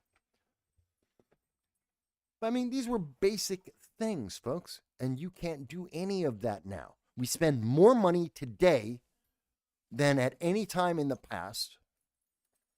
What? Oh. We spend more money per student now than at any time in the past. We're going to take a break in a second to go. I'm going to walk my dog in a moment. But I want you to think about something. When I went in the 1980s, I went to a school called Evander Childs High School. Okay? Not the best high school in New York City. It wasn't, by a long shot. Almost made it into Stuyvesant, almost got into Bronx Science. Didn't. Oh well, life happens. Went to Evander. Evander had 4,000 students. That's total school population. I know, that's the same as some small towns. That was my high school. And that wasn't unusual for high schools. Columbus had similar students. I mean, this is New York City. Not a huge number. 250, I had over 250, no, actually it was 500 kids in my graduating class in 1986. Okay, fine. Just to give you a size, just to give you the large number. And we had music, and we had shop, and we had electives, as well as the basics to learn. And we got all of that done. And I bring that up to you because now today, Evander Childs doesn't exist anymore. In that same exact building, at that same exact spot, without any changes structurally to the building, there are now 4 high schools. Each high school is 1 floor of my old high school building. About 1,000 students on each floor. So it's still 4,000 students. It's just now we have 4 1,000 student maximum schools in the same space. Why did we do that? Because that's 4 different administrations. That's why we did it. They broke it into, instead of having one principal, one assistant principal, and having the administration for one school, we now have 4 principals, 4 vice principals, 4 separate administrations to handle the same number of students and to provide those students with less quality. Not because of the teachers, because of the administration, because of the bureaucracy and the paperwork. We are doing worse. But the union is doing better because they got 4 times as many people that they can take money from that they can use to give to Democrats to control the Democrats on certain political and partisan issues. That's why Evander Childs doesn't exist anymore. That's why there's 4 high schools where I had 1, and they are worse off for it. No one wants to tell you that. No one will make you understand that and show you that comparison. No one else but this channel. Please remember to subscribe. Okay, so my dog's losing his mind. I'm about to take him out. we are going to be back. I know I'm rushing. I got to fight against the Super Bowl, but I've been a little bit all over. We're going to come back. I'm going to talk about my interview on Friday that I did with Jason Murillo. Matter of fact, you're going to see me talking to Jason in just a moment. That interview I did. We'll talk a little bit about RFK and his confirmation. What are the odds? Let's follow up. How likely is it for RFK Jr. to be the Human Health and Human Services Secretary? Let's talk about Pete Hegseth and what happened with him as Secretary of Defense, because there's a scandal, or potentially a scandal, coming up about that. We'll talk a little bit about that. We'll talk about John Fetterman a little bit. We will talk a little bit about what's happening in New York State as well. Anthony Weiner is back, believe it or not. Okay, we're going to talk about all of that when we get back. Let's say it's now 4:30, 4:40. Let's say we'll be back at 5:30. About 45 minutes. We'll be at 5:30, picking back up with your comments.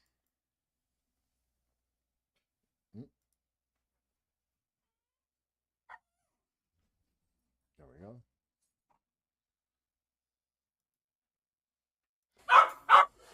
Hey, what's up, everybody? You know what it is. You know who it be. It's Jason Morello, also known as DJ Loudmouth, here on WPAT 930 on your AM dial. And Who's Next NYC Radio, Who's Next NYCRadio.com. And we got something a little different today. We're going to have a mashup here between the Who's Next NYC Radio and I believe No Soundbites Allowed. That's correct. So we got a very distinguished gentleman here with me today in the studio, live in the building, Michael Vasquez. Hey, how you doing? I'm good. And by the way, some people know me as Michael Voss or Michael Vasquez. Yeah. It's okay. I have a federal alias. I am both. Okay, there we go. All right, there you go. So how's it going? Let's talk to me here. What's going on? Oh my God, we've had quite the start to a year, haven't we? Yeah, we have. I mean, we've got Donald Trump has come in, and nobody in news media is able to keep up with him on this. He has been hitting the mark on 75% of all of his promises. Mm-hmm. He's pretty much in action right now, and he's delivering. Yep. On promises are made, promises kept. Yeah, and Democrats can't stand it. They don't know what to say because they're like, "Aren't you angry?" It's like, no, that's why I voted for him. Yeah. Of course I'm happy he's doing it. You know, let's keep it 100. A lot of Democrats voted for Trump too, but they're not going to tell you that. Well, no. But the numbers say it for themselves. Yeah. I mean, it's just straightforward. He was elected to do exactly what he is doing. Mm-hmm. And the public's happy. I mean, he's got great approval numbers. And he's being effective. We were promised for how many decades? You can't get all the illegal aliens. You can't find them all. Mm-hmm. Seems that every state government knew exactly where they were. Exactly. We're rounding them up, mm-hmm. the violent ones, very quickly, and we're deporting them. Like you would think that we always should have been. So the only thing that's been stopping us are Democrats who didn't want to do it. Yeah, because they're getting financial gain out of it. They have a whole multi-billion-dollar industry for the migrants. You know, they created this mess, and you know, they've been profiting off of it. But Daddy's home now, yeah. And that ain't happening no more. Well, don't forget, there's also what I know. Kamala Harris, when she did the ABC News interview mm-hmm. in Philadelphia, she told them when they asked, open borders is about getting the illegal immigrants in and a path to citizenship. Mm-hmm. And why do they want illegal immigrants to become citizens? Well, now they're second-class citizens. They are dependent on Democrats to maintain their status. Mm-hmm. And therefore, they're going to be loyal subjects to the Democrats. They're going to vote Democrat every single time. And this is a way to block out, you're talking about 8 million votes dedicated to Democrats. No Republican could ever win. What happened to the from 2020 to 24, the presidential election? Biden had over 80 million votes or something. They said 81 million votes. What happened to those 20 million voters? Did they just disappear? In 24? Where were they? They watched him talk and fall on flat stages, and they watched Obama guiding him off stage because he didn't know where he was going. We listened to his speeches where he didn't know what he was talking about, and we found out that since January of 2021, according to White House aides, now reported by the international news media, we know the truth. Biden has always been a part-time zombie president. And it was like Weekend at Bernie's the past 4 years. Pretty much. And I still would love to have the answer to who, in fact, was running the government. Let's give him the best credit. We know who was really running the government, who was really president the last 4 years. It wasn't Kamala. It was the third term of Barack Obama. A lot of people say that, and I don't know. But I do know this. Biden, according to internationally credible news agencies, have been saying after the debate with Trump that Joe Biden was only working 5 days a week. He was only available between 10 a.m. and 4 p.m. on those 5 days a week, assuming he was in good shape each of those days. So that leaves 18 hours a day, plus the weekend, that Joe Biden wasn't in charge. Who's handling everything? Is this why Afghanistan was the biggest rout in American history, the biggest embarrassment in the world? Since Vietnam. Well, it was worse than Vietnam. I mean, because of Afghanistan and the fact that we enabled an entire terrorist army to take place in Afghanistan, well, that showed so much weakness that Putin said, hey, time to go. The reins are off. The light is green. Go. And he went into the Ukraine. And at the same time, we had China turn around and say, yes, we're actively going to go into Taiwan, and they're going to take it by force. That's what they said to us at the time. Why? Because Joe Biden's going to stop us? No. He couldn't stop the Taliban. He gave them helicopters and cash and weapons and bullets. He's not going to stand up to anyone, and he didn't. So now the Taliban is stronger than ever. Yeah, and all those. Oh, remember the promise? Don't worry, the Taliban's going to be different this time. They're going to treat women okay. That's why they were poisoning schoolgirls. That's why women don't have the right to go to work every day. Why women are abused right now. This is according to the International Women's Conferences. I don't have to make these things up. These are the facts being reported. It's out there. The facts are the facts. Yeah. And so I'm not surprised that the world is reacting as they are. They finally see a strong U.S. president who has a focused plan, and he's living up to the promises that he made to the American people, literally to the word of what he said he would do, and everyone's happy about it, except, a couple of people who have a political agenda that isn't being served anymore, namely the progressives and Democrats. Yeah. So, what else you want to talk about? We had a few interesting discussions prepping for the show. Yeah. You want to talk about it? Oh, we can get into it. I know that you're running for a New York City Council, the 2nd District seat. And congratulations. Thank you. I'm looking forward to seeing your run. And I know we'll go a little tit for tat on some questions about that. And I'm happy to talk about that. There's a bunch of things that have been bugging me about what's happening here in New York and across the country and internationally. But there's a lot of races going on. But I suppose let's get one of the big elephants in the room out right off the bat. Let's. I want to talk about Gonzalo Durant, a friend of ours.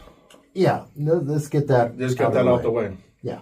I want to talk about Gonzalo Durant, and he released a statement this past Monday, pretty much calling out the New York State Conservative Party, and including the state chairman, Jerry Kassar.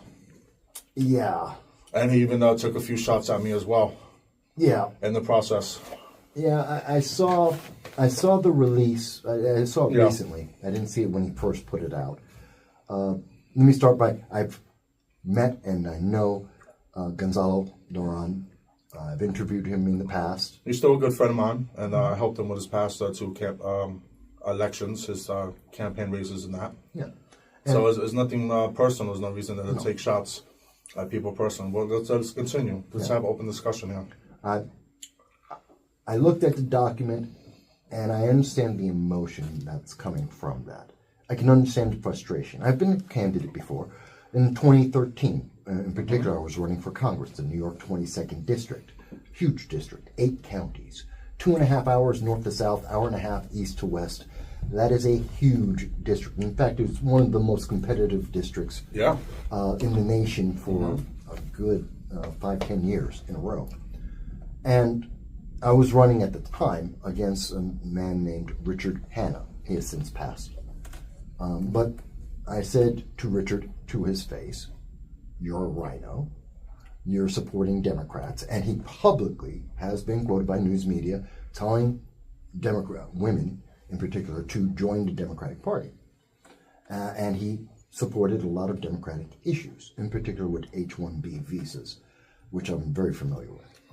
I know it's come back into the media, but I'm familiar with it from that. But I said it to his face, and I said, "I'm going to run against you." And I did, because I had very specific issues to run on. Republican values that he was not supporting, even though he was saying he was the Republican candidate. In fact, he got in saying that he was the Tea Party candidate. That's how he got elected into office. He was saying he was that to the right. He was that strongly a supporter of individual rights, minimizing the government. And he didn't. And his record did not equate to that. Reflect that, yeah. No. And his words publicly did not reflect that. So I said, "I'll run against you because no one else will." Made some enemies. He's incumbent Republican, and he was openly telling people to register to vote and join the Democratic Party. Yeah. On the record, absolutely true. Into multiple news agencies in the Southern Tier covered that. And Central New York. And so I did run against him, and I pissed off a few people because I'm going after the incumbent. Yeah. And here I am, this guy who most of them had not heard of at that time.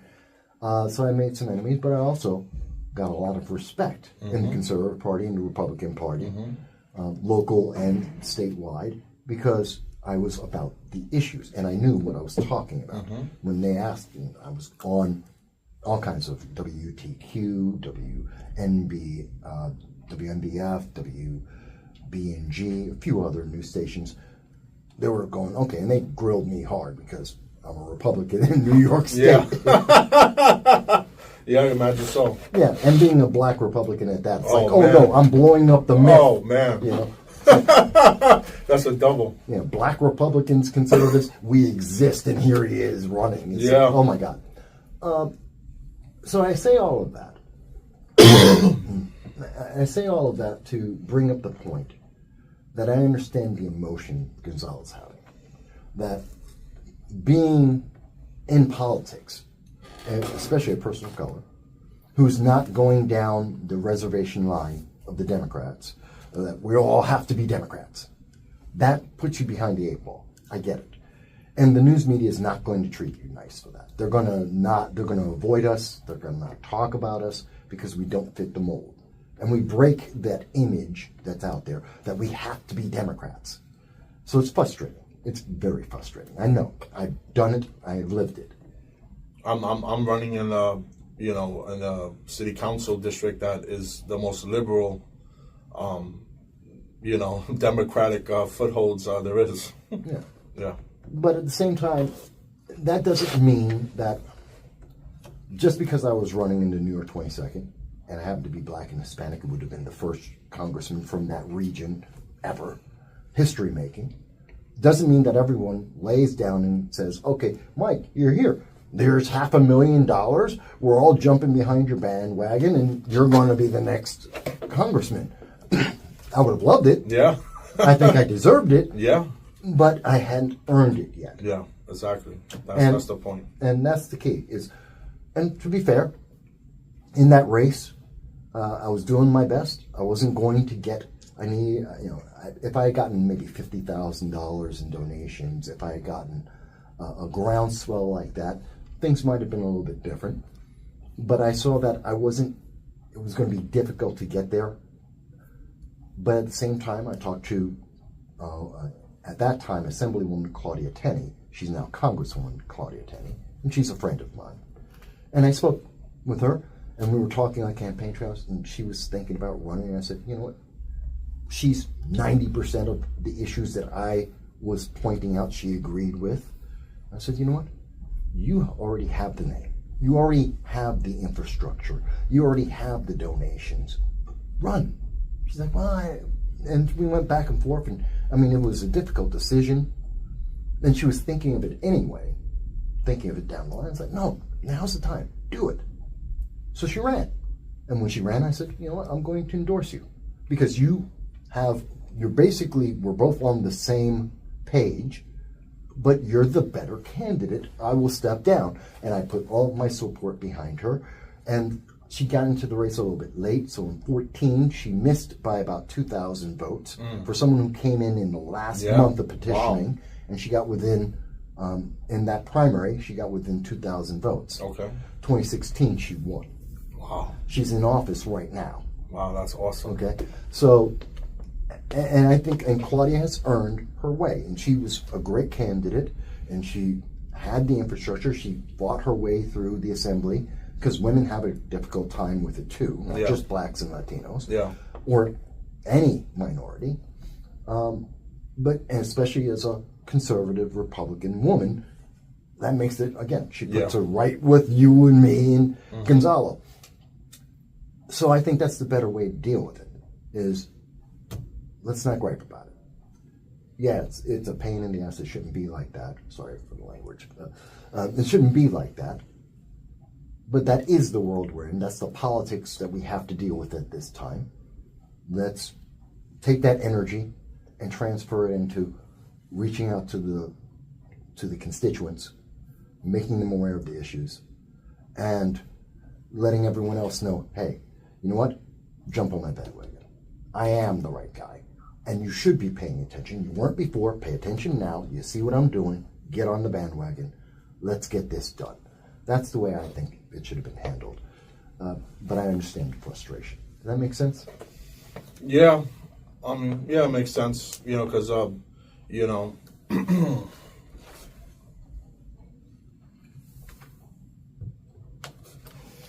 yeah, because people want to, if certain people don't get what their way, get what they want to use race as an issue. They want to throw the, race. They want to use the word diversity, equality. Okay. All these big words. But, the bottom line is this. If you want to be on that grand stage and take the next level, then raise some money. If you're running for mayor of New York City and you raise nothing, and everyone else is raising hundreds of thousands of dollars or millions of dollars, Well, you got to raise some money. You got to raise money. That's true. And you got to have a real base. Yeah. You got to have a real base, and you have to have thousands, tens of thousands of people behind you. Well, I think, and I say this about all races. And I'm not taking discredit from him particularly. He got 36,000 votes last year for Congress. In a losing effort, and that's a huge accomplishment for someone the year before that got 182 votes for city council in 23. Right. 182. Yeah. So 182 to 36,000, that's a huge effing jump. And that's a huge accomplishment, Absolutely. And it deserves to be acknowledged. It doesn't mean, necessarily he deserves to be on the stage at a state national platform. We're going to give him an award, an honor, Well, but it's politics. Yeah, nobody gets everything's an award not for being involved second place. around him. It's not involved around me. It's not involved around you. Nobody. It's politics. Nobody gets an award for second place. Yeah, you win or you're not. Like whether either I'm going to win or lose this year. It doesn't mean I'm going to go and complain and write a letter, a statement. Pretty much put, F the conservatives, Republicans. They didn't support me. They didn't back me. I could have, Yeah, I get the emotion. I didn't take personal shots at people that are his personal friends of his, like myself. I truly believe that. And actually supported him when I other people haven't supported. I understand, but I think not knowing the mindset at the time, I can understand the emotion. I could think, and I know how high pressure it is to run a campaign, your campaign, anyone's campaign. It's not easy to be a candidate. People don't realize the pressure that's on you to do that. So I would imagine, I understand. the emotion, you say stupid things sometimes, you do stupid things sometimes. It happens. We've seen that with people who've been running forever, and they wind up doing something stupid and saying stupid things, sometimes in a campaign. I think it's that more than I said anything some, else. stupid things too, it happens. It happens. Just move on. Well, what you do is you go back to Yeah. your party, you go back to your people, you apologize and, and then you move forward. Yeah. And you make your campaign even better going forward. That's what I hope to see happen, is Gonzalo moves away from this moment and, and the party takes the time to say, hey, it ain't over. Because our real enemies is not ourselves, it's the Democratic Party. Yeah. That's who we have to try to unseat. And it's already, they already put obstacles against us. They challenge our petitions. They get a lot of candidates thrown off the ballot, whether they come with 100 signatures, 500, 1,000, look at Cara Casanova.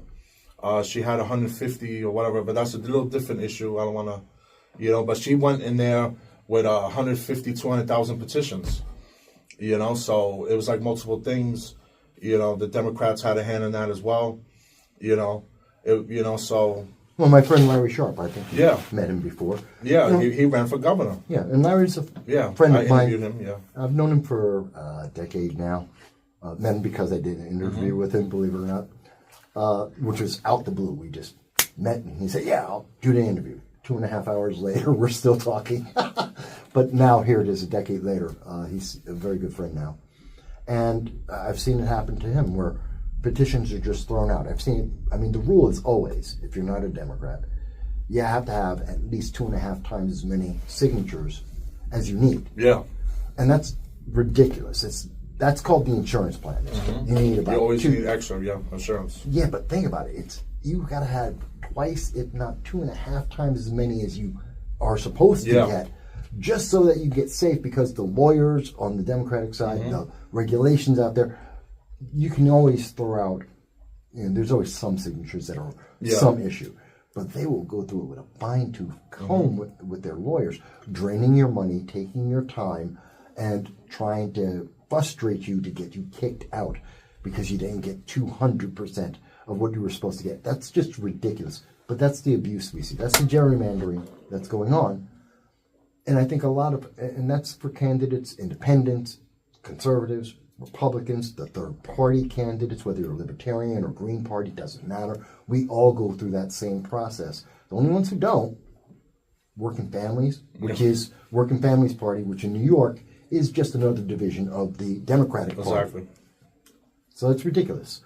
But that makes me wonder, in your race, it's an interesting race. I don't know if a lot of people looked at it. In your race, you're going up against Anthony Weiner, a convicted sex offender. Yeah. Multiple times, by the way. He had his disgrace that got him kicked out with the Clintons. Yeah. Congress and the whole thing. And then he started sending out images to a underage girl. There was multiple, I heard, but yeah. Yeah, he's a mess. And he's in the race. Yeah. He's got like $27,000 said. He claims to have 150 and everyone sees only 27. Yeah. I don't know where I can't imagine why. Well, he said on the radio on WABC, one of our other stations, that he raised like 50,000 in under 30 days. That's what he says. And he's still playing the game, to saying that he's not officially in. He's exploring it. But meanwhile, he's building up a nice war chest at the same time. Yeah, he's trying to see if he can get enough money to make it worthwhile. Well, he's trying to see if he can get the support of the Democratic Party. I can't see, why would they touch him? He's toxic. because of this isn't like Trump. There's a difference of opinion about whether or not, where the money got allocated from. This is a guy who sent a picture to a underage girl. It's documented. It's a fact. There's a big difference between a grown adult and an underage child. And I draw the line there. But he's in your race. And you also have Sarah Bachu. That's how it's said. Sarah Bachu. She used to work with in the Blasio administration. Yeah, which is ultra progressive. Oh my God, not good for New York. And she's part of my community board 3. Yeah, and she's running the race. And in 2023, she was getting special advice, as she said, advice on how to run and her political career from de Blasio directly. Now, mind you, this is right after he had his divorce, so everyone was talking about it. I heard rumors. They were in the news media. New York Post was particularly pointing at it as like it's a sexual thing. But I'm going with what she said publicly, and she said no, it was just about her political advice. So she's advised, and that would make me think you're part of a very progressive administration.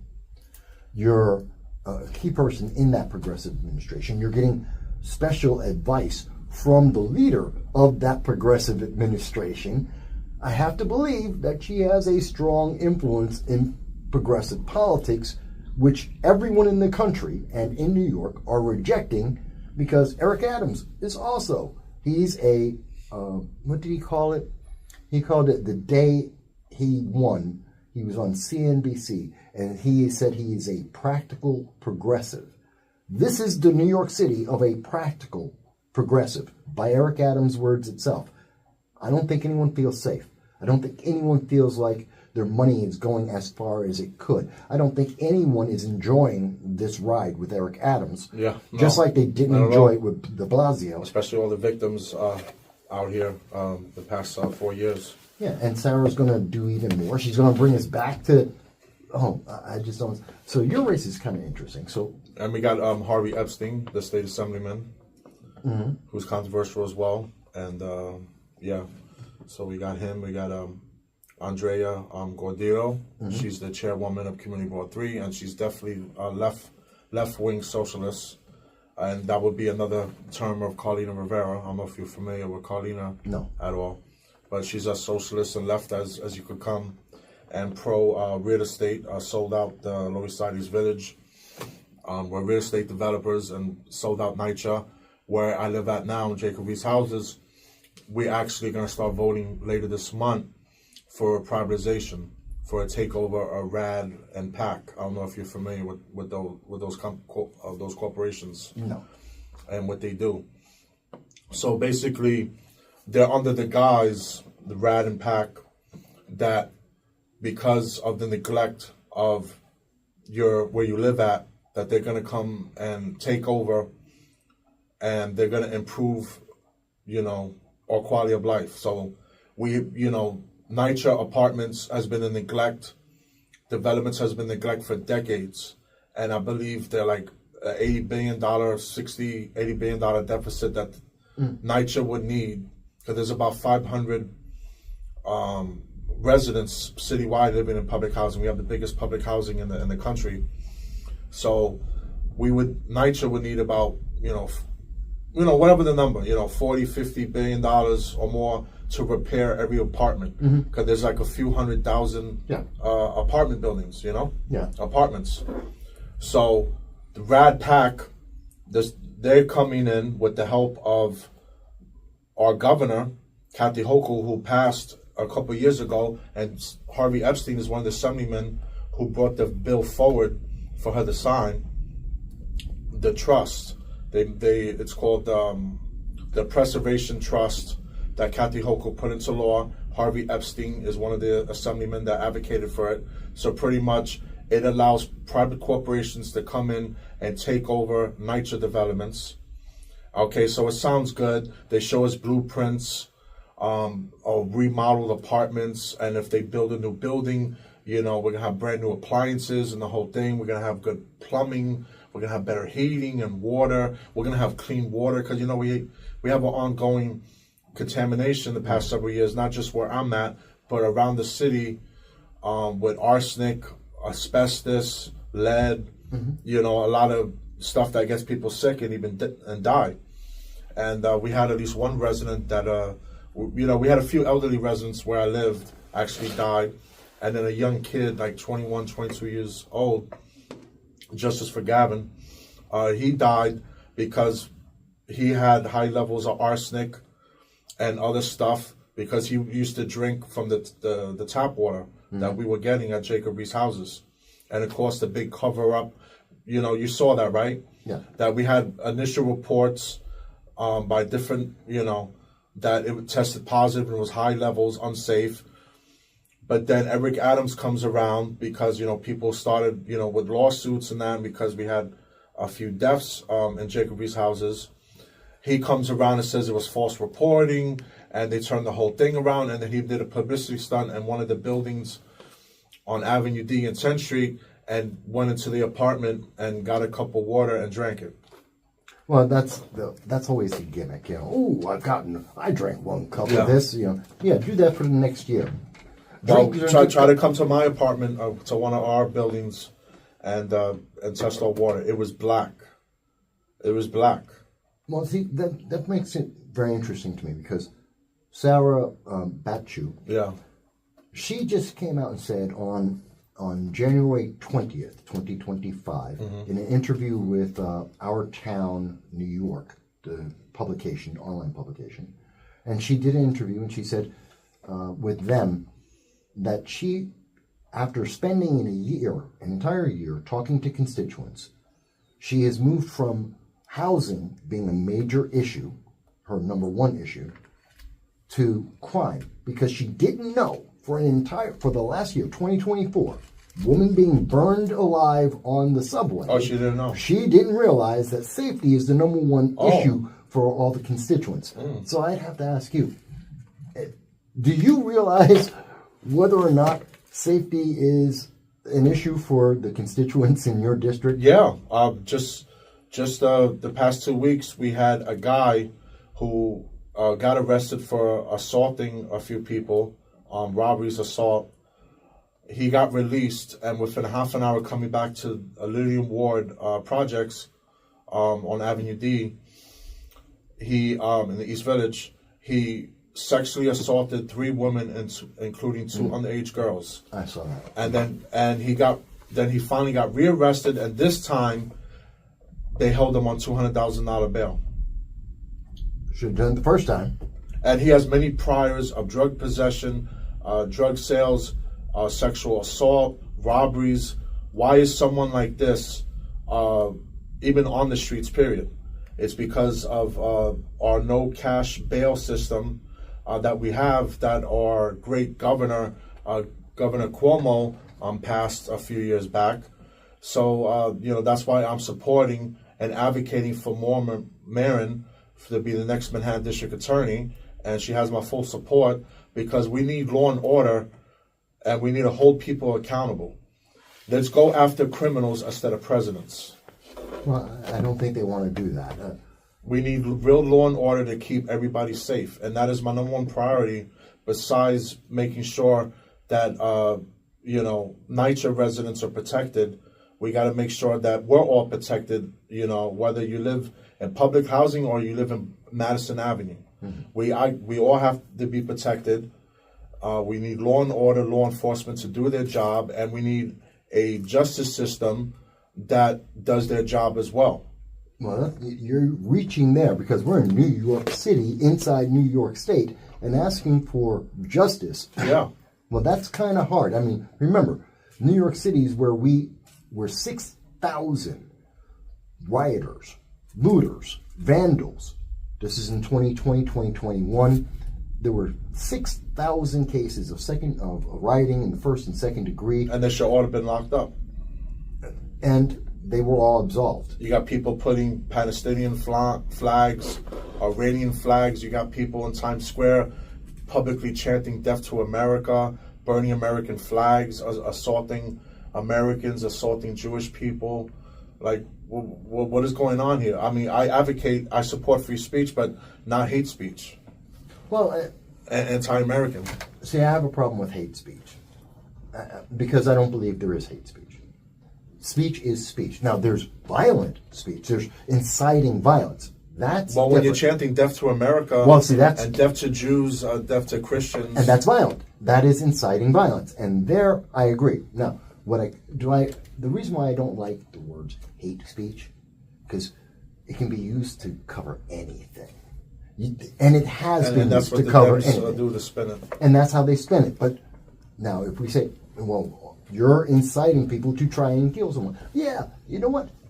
That's crossed the line. That's something that isn't covered, because I'm a near absolutist when it comes to the First Amendment. But that breaks it, and I think that's a big problem. So I agree with you there. Again, that's my one caveat about that, is that hate speech. It's a way to give someone an out. It's an out, and I think it's useless. And it's a way to silence people like you and me, just because, I don't like it, I'm offended. You being offended does not mean that I can't speak. It means, you don't watch, you don't listen to me, you do whatever else. You come out and say, I disagree. But that doesn't mean I have to shut up. And that's the way the Democrats are using that, which is why I really can't stand it. But I understand the reasoning.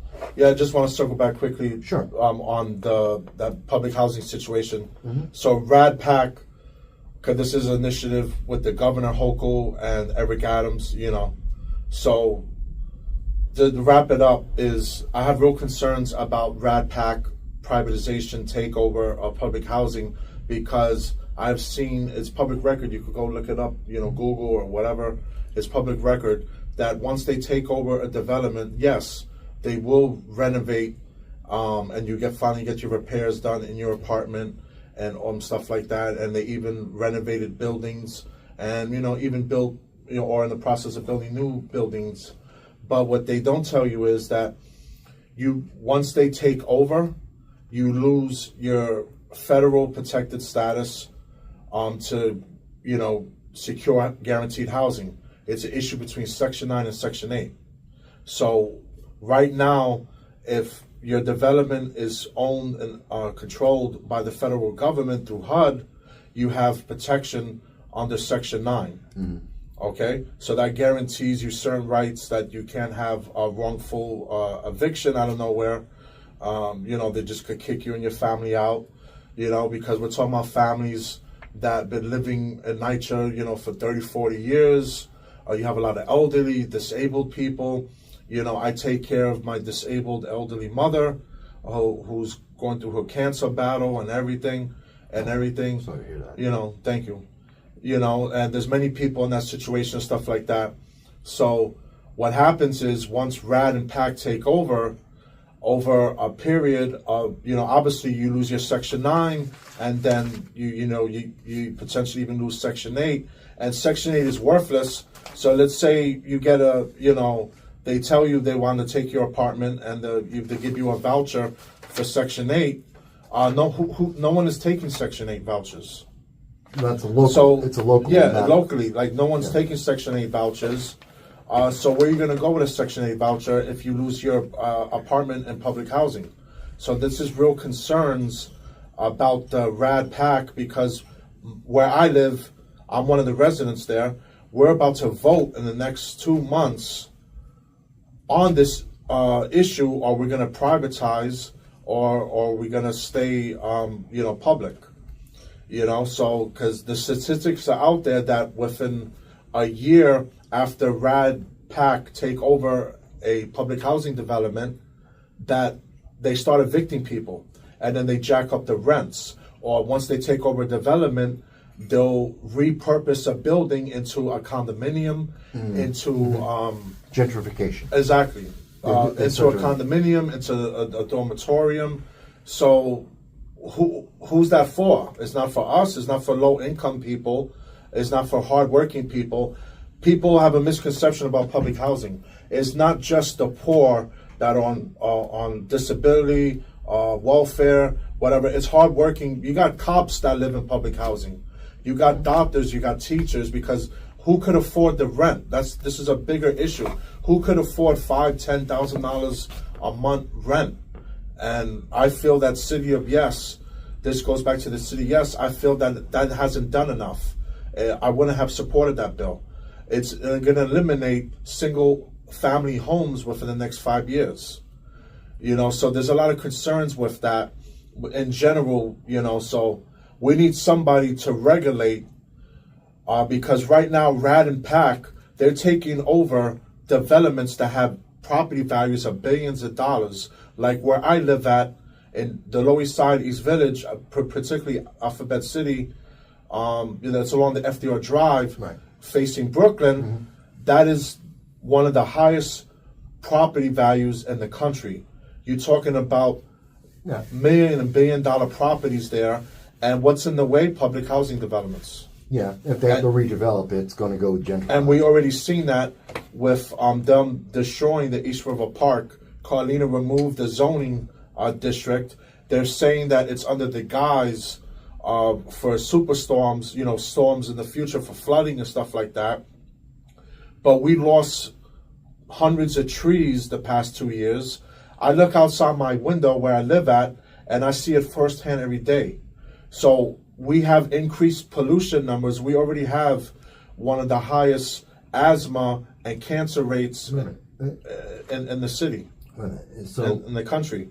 Aren't one of the purposes of having the trees? Is to combat the carbon dioxide from the traffic from the highway. That's one reason, which would help for asthma, but it also helps to prevent flooding.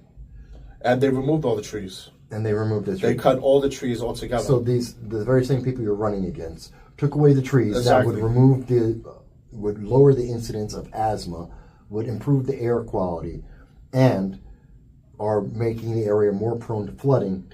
And also environmental disaster because they get into our ground and they actually made it worse. They contaminated our water system and our soil even worse. And this is the people who are running. Yeah, this is the people that is currently in office, like Harvey Epstein, who's running for city council. He's in part of the environmental protection for the state of New York. He's on the committee, and he approved this. He is on the committee, yeah. And Carlina, she's outgoing councilwoman, but she approved this. And my opponents, not all of them, Ali Ryan is on the same side with me against this. But my opponents, Andrea Gordillo, Harvey Epstein, and Sarah Pachu all support that. That's just crazy. I mean, when you only Anthony Weiner, I can say that. The one of the few things, and I've been coming out a little hard on Anthony Weiner on attack ads about his past and his credibility. Well, he earned it. But he is the only one that spoke out against what's going on. He brought it up recently about the increase in asthma rates is increased between 20 to 30%, especially now with the congestion pricing. With that has now increased traffic even more. So now we have more, carbon dioxide and all that with the increase of traffic flow that we have on the FDR Drive and of trying course, to avoid pricing. So yeah. But again, that goes into what we see often with Democrats, that they don't think about the consequences of their actions. Elections have consequences. Well, their policies have consequences, and they stop talking about the policies when the consequences start happening. Yeah. And then they switch to the next issue. Exactly. We see it all the time. And that's one of the key reasons why I'm in this race, so I could bring up these issues and I could confront them on it. Because, they want to talk about all the good things they've done, and they gave out millions and millions of dollars, like Mr. Monopoly and all these things, but they're not going to talk about the damage that they've done to our communities. They're not going to talk about so that's what I'm here for, to bring that all to light. Well, they love to talk about the feelings. Yeah. Didn't it feel good to do this? And then it's like, yeah, but what's the consequence? Because I don't care about your feeling. I care about the facts and what's happening to people in reality. So, I mean, it's like when we were talking about, and I want to go back to law and order and protecting people, safety. Well, that's crime. That's illegal aliens. There's a couple of And components also the to that. e-bikes too. All those e-bikes have to get regulated. All scooters, mopeds, they all have to be regulated. I support Priscilla's law because they're a danger, and a lot of people have been killed.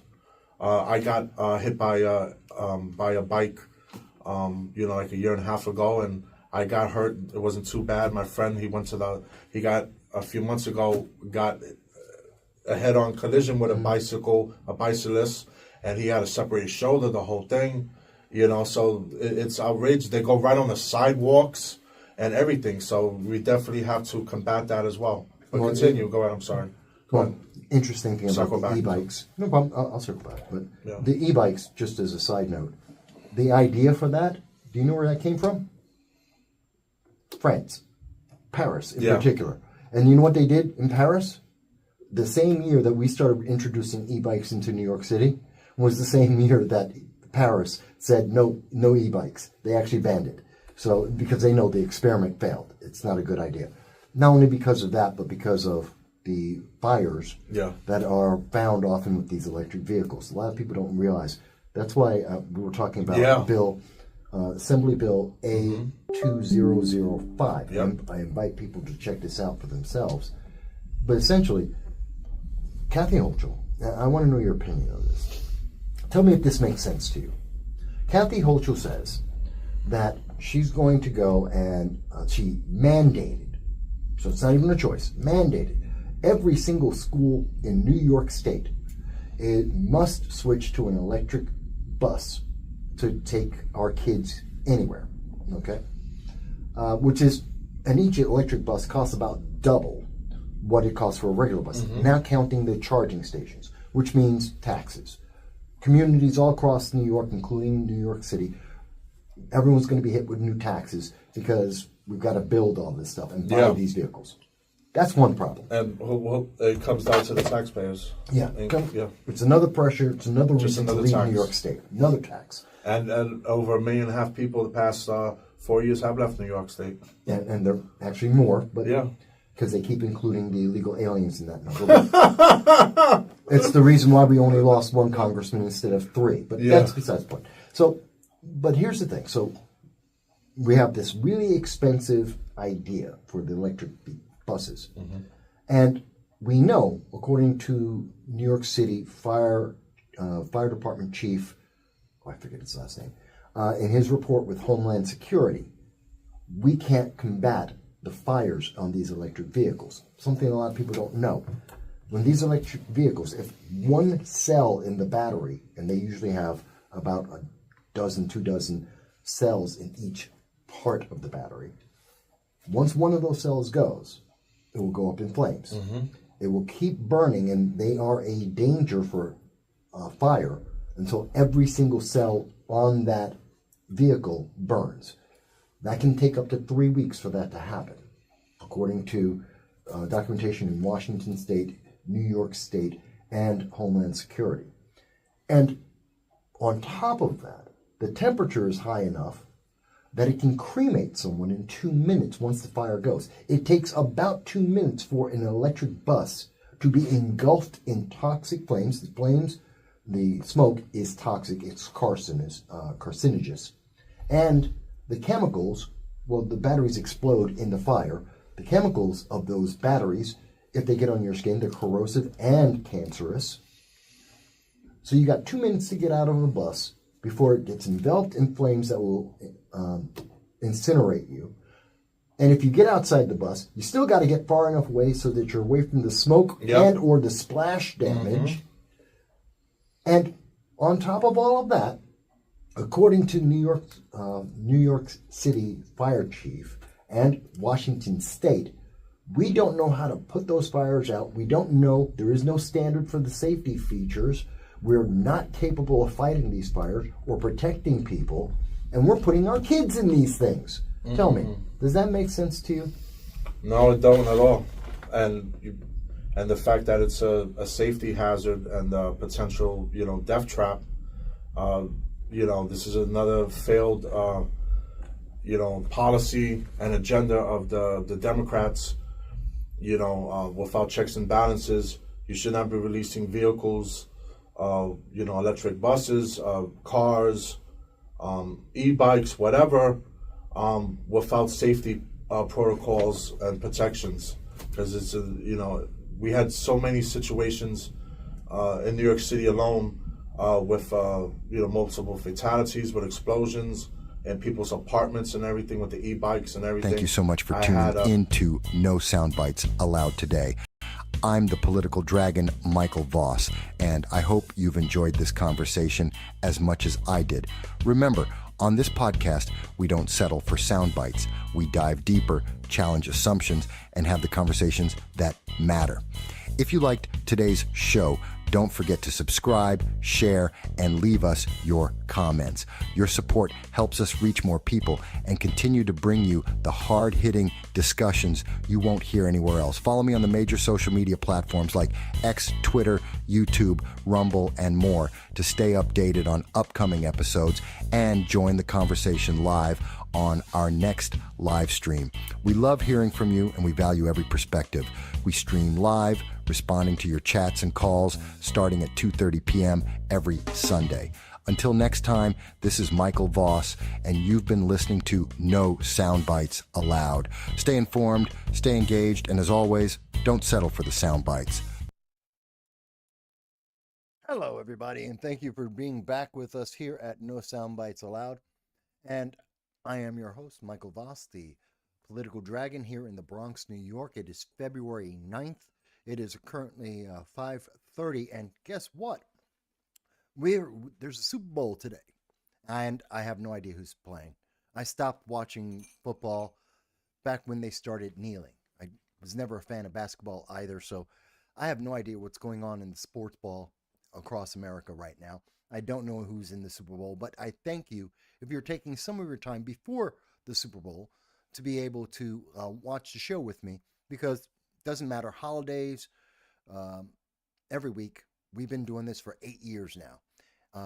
The Sunday live stream, we've been political commentary for 2 decades, so we appreciate each and every one of you taking some time out to be here with us. You were just listening to me with my interview on Friday with Jason Murillo, who is running for the New York City Council seat for District 2. And I was on his program, which is broadcast on WPAT. It is 9:30 a.m. radio. And I thank him for bringing me on. The program is the Who's Next program with Jason Murillo. And as I said, he is a candidate. And it was really great to have a conversation with him. It's about an hour and a half long. I do recommend, if you found that to be of interest, do check out the rest of the interview, either on WPAT, which I believe is on iHeartRadio, but also you can listen to it on Rumble or on YouTube. I appreciate that. By the way, let's try to get to 100 people live. I know it's right before the Super Bowl, and we're about 72 people who are watching this live just on YouTube. So for the YouTube audience, I'm saying, hey, let's get to 100. I know we're at about 100 on Rumble. Let's see if we can get to 200 people watching on Rumble before the end of the show, which will be about an hour, hour and a half. We're going to go and end this so that you can watch the Super Bowl and forget about politics for a little while. But I want you to be prepared for Monday and what's coming up. All right, all of that out the way. Now, we've been talking about the Department of Education. Why should it continue to exist? It shouldn't. There's no reason for it. And we were talking about Gaza and the fact that there is no one else in the world who is looking to uplift the Palestinian people besides President Donald Trump. No one else is asking to rebuild their homes, to give them infrastructure, schools, plumbing, electricity, the things they need to make a choice separate of terrorism. No one's doing that. And the reason why you're seeing Hamas reject this is because they know it will weaken their power. Iran is against it because it will weaken their power in the Middle East. It will reduce the net sum of terrorism in the world. And I don't think Trump made a bad offer to them. But by the way, if they refuse, if the people of Palestine, if Hamas, the government in Gaza, if they decide, no, they don't want to improve the quality of life of any of those people, then the United States, Europe, the United Kingdom, all the world powers should not give them any humanitarian aid.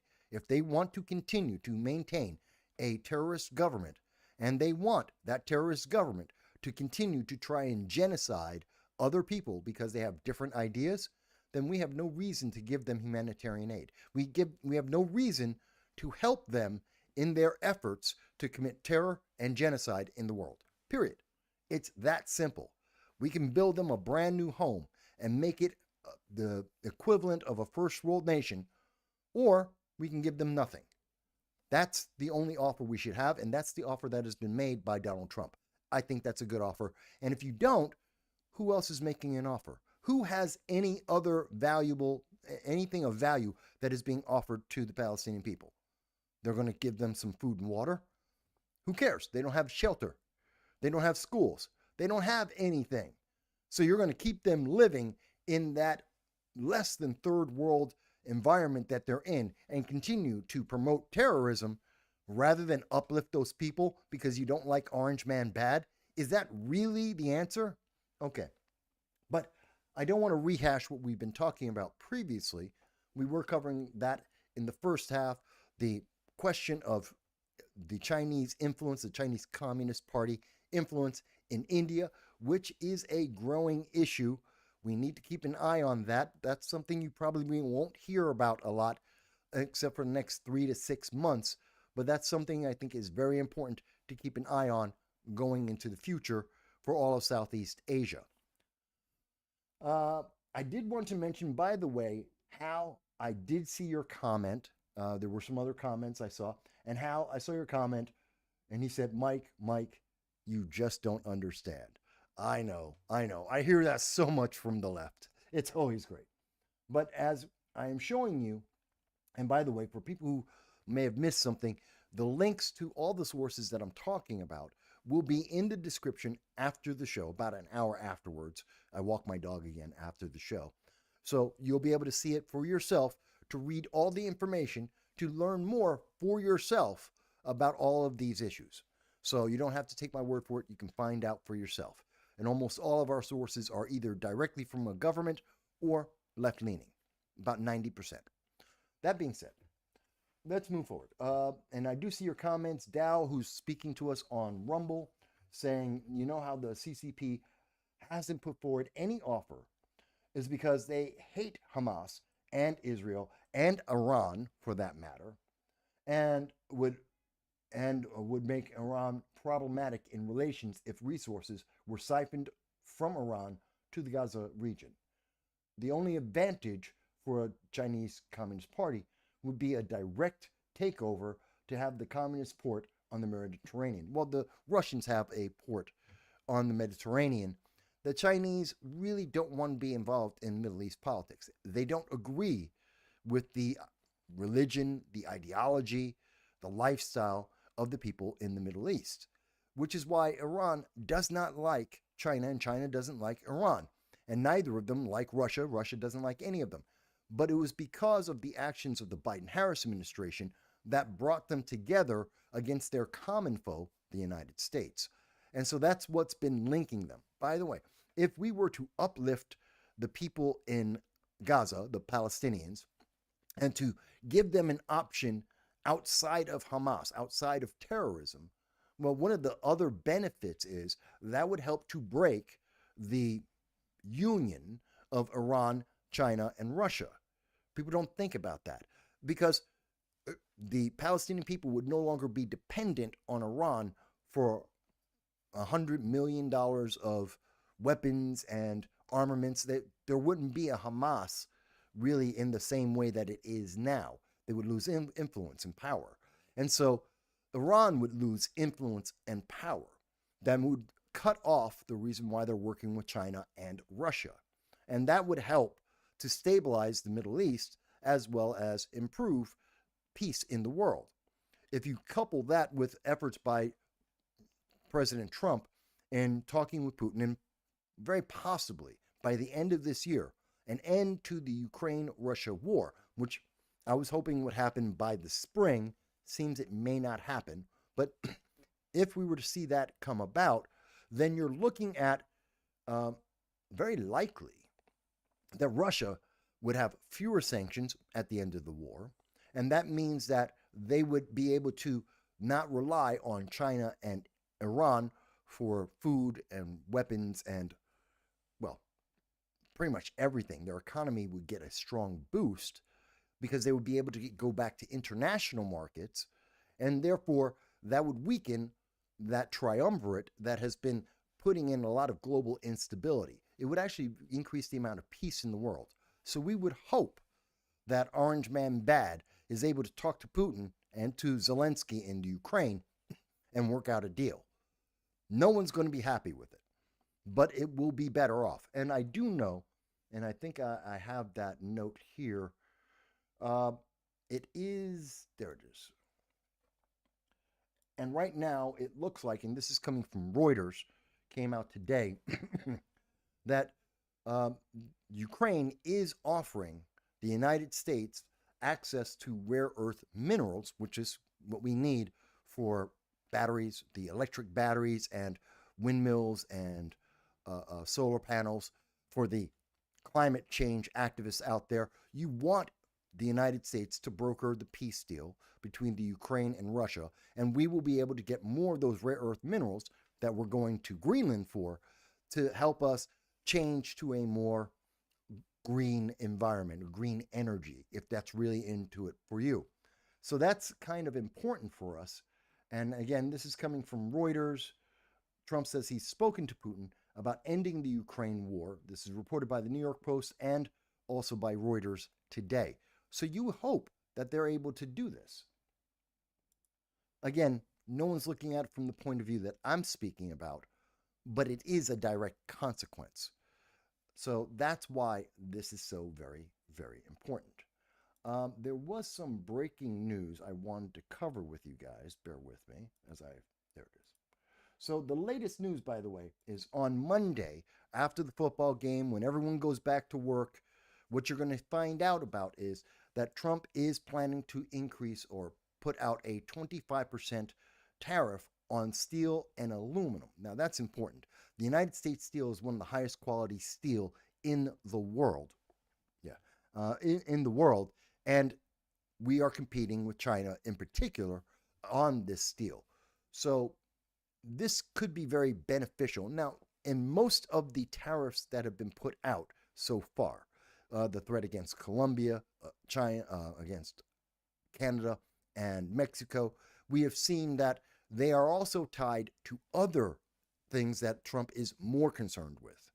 It wasn't so much that we wanted a tariff against Mexico. We wanted to secure our southern border. We wanted to reduce the amount of fentanyl and other drugs that have been causing a lot of overdoses against Americans. We wanted to reduce the number of illegal aliens coming into America, which were breaking the infrastructure of cities like New York, Chicago, Boston, LA, and many others across this nation. And he got that. So it wasn't about that tariff. In Canada, we were looking for, again, a reduction in number of illegal aliens coming into America from the northern border, which is completely unregulated. And we got much of that. So, and with Greenland, we were looking for getting access to those rare earth minerals. In Colombia, we were looking for them to take back their people that Colombia didn't want, because many of them were, in fact, violent criminals. And so they didn't want that burden. They didn't want to have to handle that, and they didn't want to improve the infrastructure of Colombia for the Colombian people.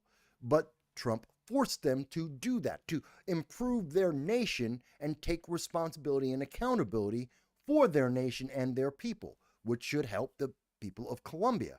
So Trump isn't doing tariffs just to have a tariff. He's doing it to get things, other things that America needs to be a better nation in the future and to have more global stability. So we should hope he will be able to succeed. And these tariffs, I think, will be another piece in that effort long term to create more peace in the world and to make America more self-sufficient and self-resilient. And I hope he has great success with that. Again, it's not the way that most of the news media are talking about this, but it is what's going on. One of the things I thought that's really interesting is that this is the first time, what you're going to see right here is CNN, for the first time since the 2024 election, they're finally talking about a second American revolution. Now, if you remember, throughout 2024, there was a growing feeling that America was going to break apart, that there was going to be a second civil war in the United States. And many people felt that we were right on the edge of that. But with the victory of Donald Trump and his majority win and his mandate from the American people and the current support, majority support, according to many polls, of Americans for his America First policies, well, we're seeing that no one's talking about civil war anymore. No one's talking about the United States breaking apart. Yes, last week we did talk about one individual who's trying to get a petition out there to have a vote for California to secede from the United States. And my answer is, please take California. You want to be your own country? Go for it. We will save money. It will save $153 billion for the American people and reduce the headaches that America has. Please, California, become your own nation. I dare you. I dare you. But they won't do that. That's not realistic. That's a gimmick. That's a marketing gimmick to get progressives active again after being resoundingly defeated in 2024 and seeing that the agenda of the Trump administration is focused and effective. They need something, and that's the best they could do. So realistically, there is no one who is talking about an American Civil War anymore. Trump was released the pressure that was building to divide America and to destroy it, which DEI was helping to put that wedge between Americans and to fracture our nation. And so he's been resolving that, and that's been a benefit. But CNN wants to put that same momentum back into place. They want people to think about, oh, America's breaking because of DOGE, because of the Department of Government Efficiency, because the United States government is being more transparent now than perhaps almost any modern president in the 19th, 20th, the 20th and 21st century, that CNN is upset about this.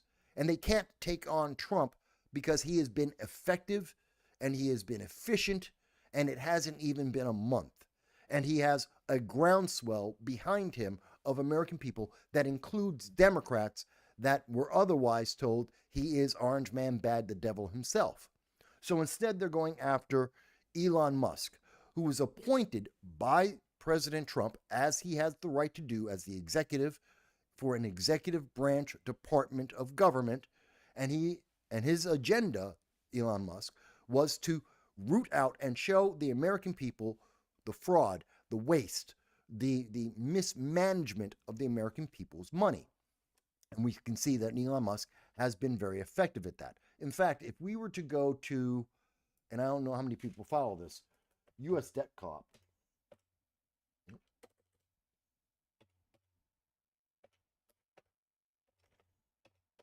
US Debt Clock.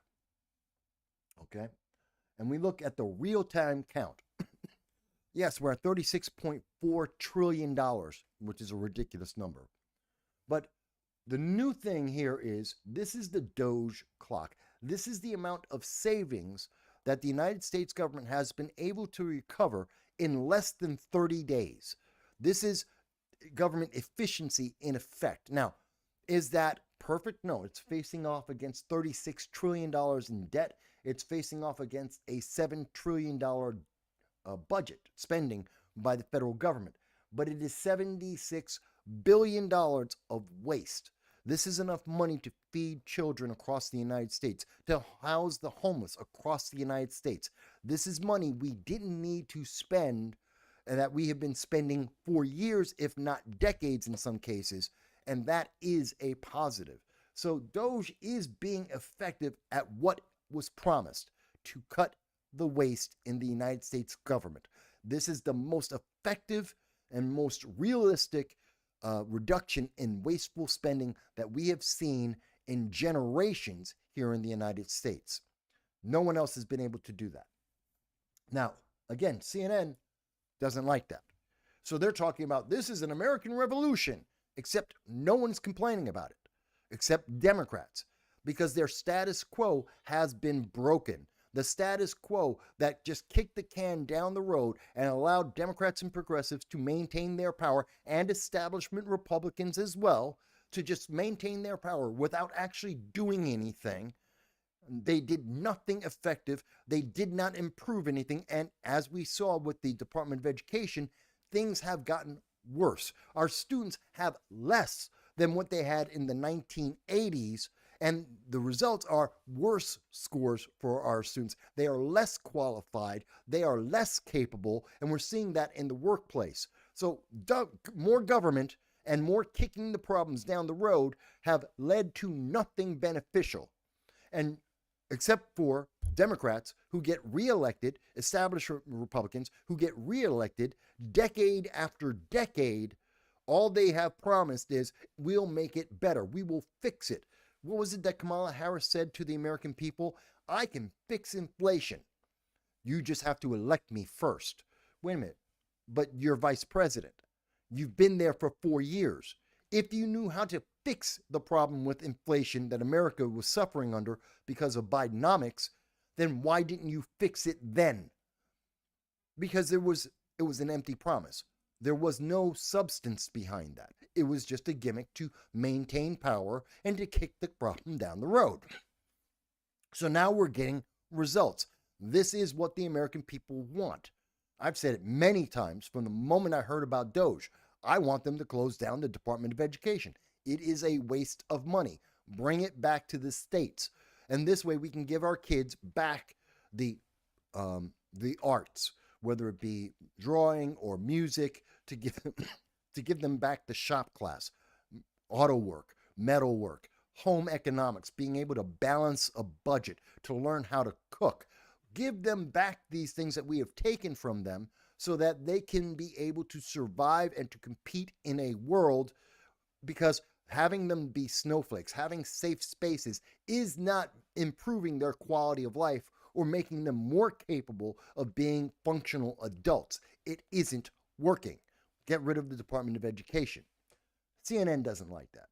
CNN thinks that we're going down the wrong road because other progressives have a feeling about Elon Musk, because he was a former Democrat and now he's helping Republicans, and that is just traitorous. That's evil. That's bad. Oh my God, how could he do that?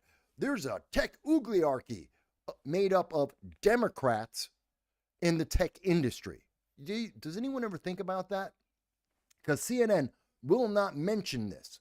They'll talk about, oh, Elon Musk, he's got all these people who they then doxed.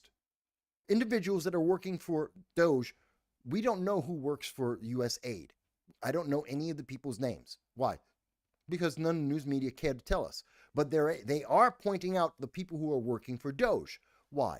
Because they want to embarrass them. They want to pressure them. They want, like Maxine Waters has said in the past, to go out and to find these people in the real world, to pressure them to make changes that are beneficial to the political agenda of CNN and the Democrats and progressives and establishment Republicans. This is a means of coercion. And that's why CNN has doxed the employees over at Doge, and why they are demonizing Elon Musk and Doge, because it is taking away from the establishment status quo power base that has been in effect for literally decades upon decades, if not a half century at this point, perhaps even further than that. So I wanted to point that out because it's just really funny to me. There is no American Revolution being planned. There is no second Civil War. Yeah, you may hear about it from people like Plot, the progressive leaders of tomorrow. You might hear a word or two about that from Antifa and BLM, who have lost their influence and power, as the American people have seen that they are only after the money, like BLM, who went out and bought 6 mansions with your $90 million in donations and did nothing for black or poor people across America.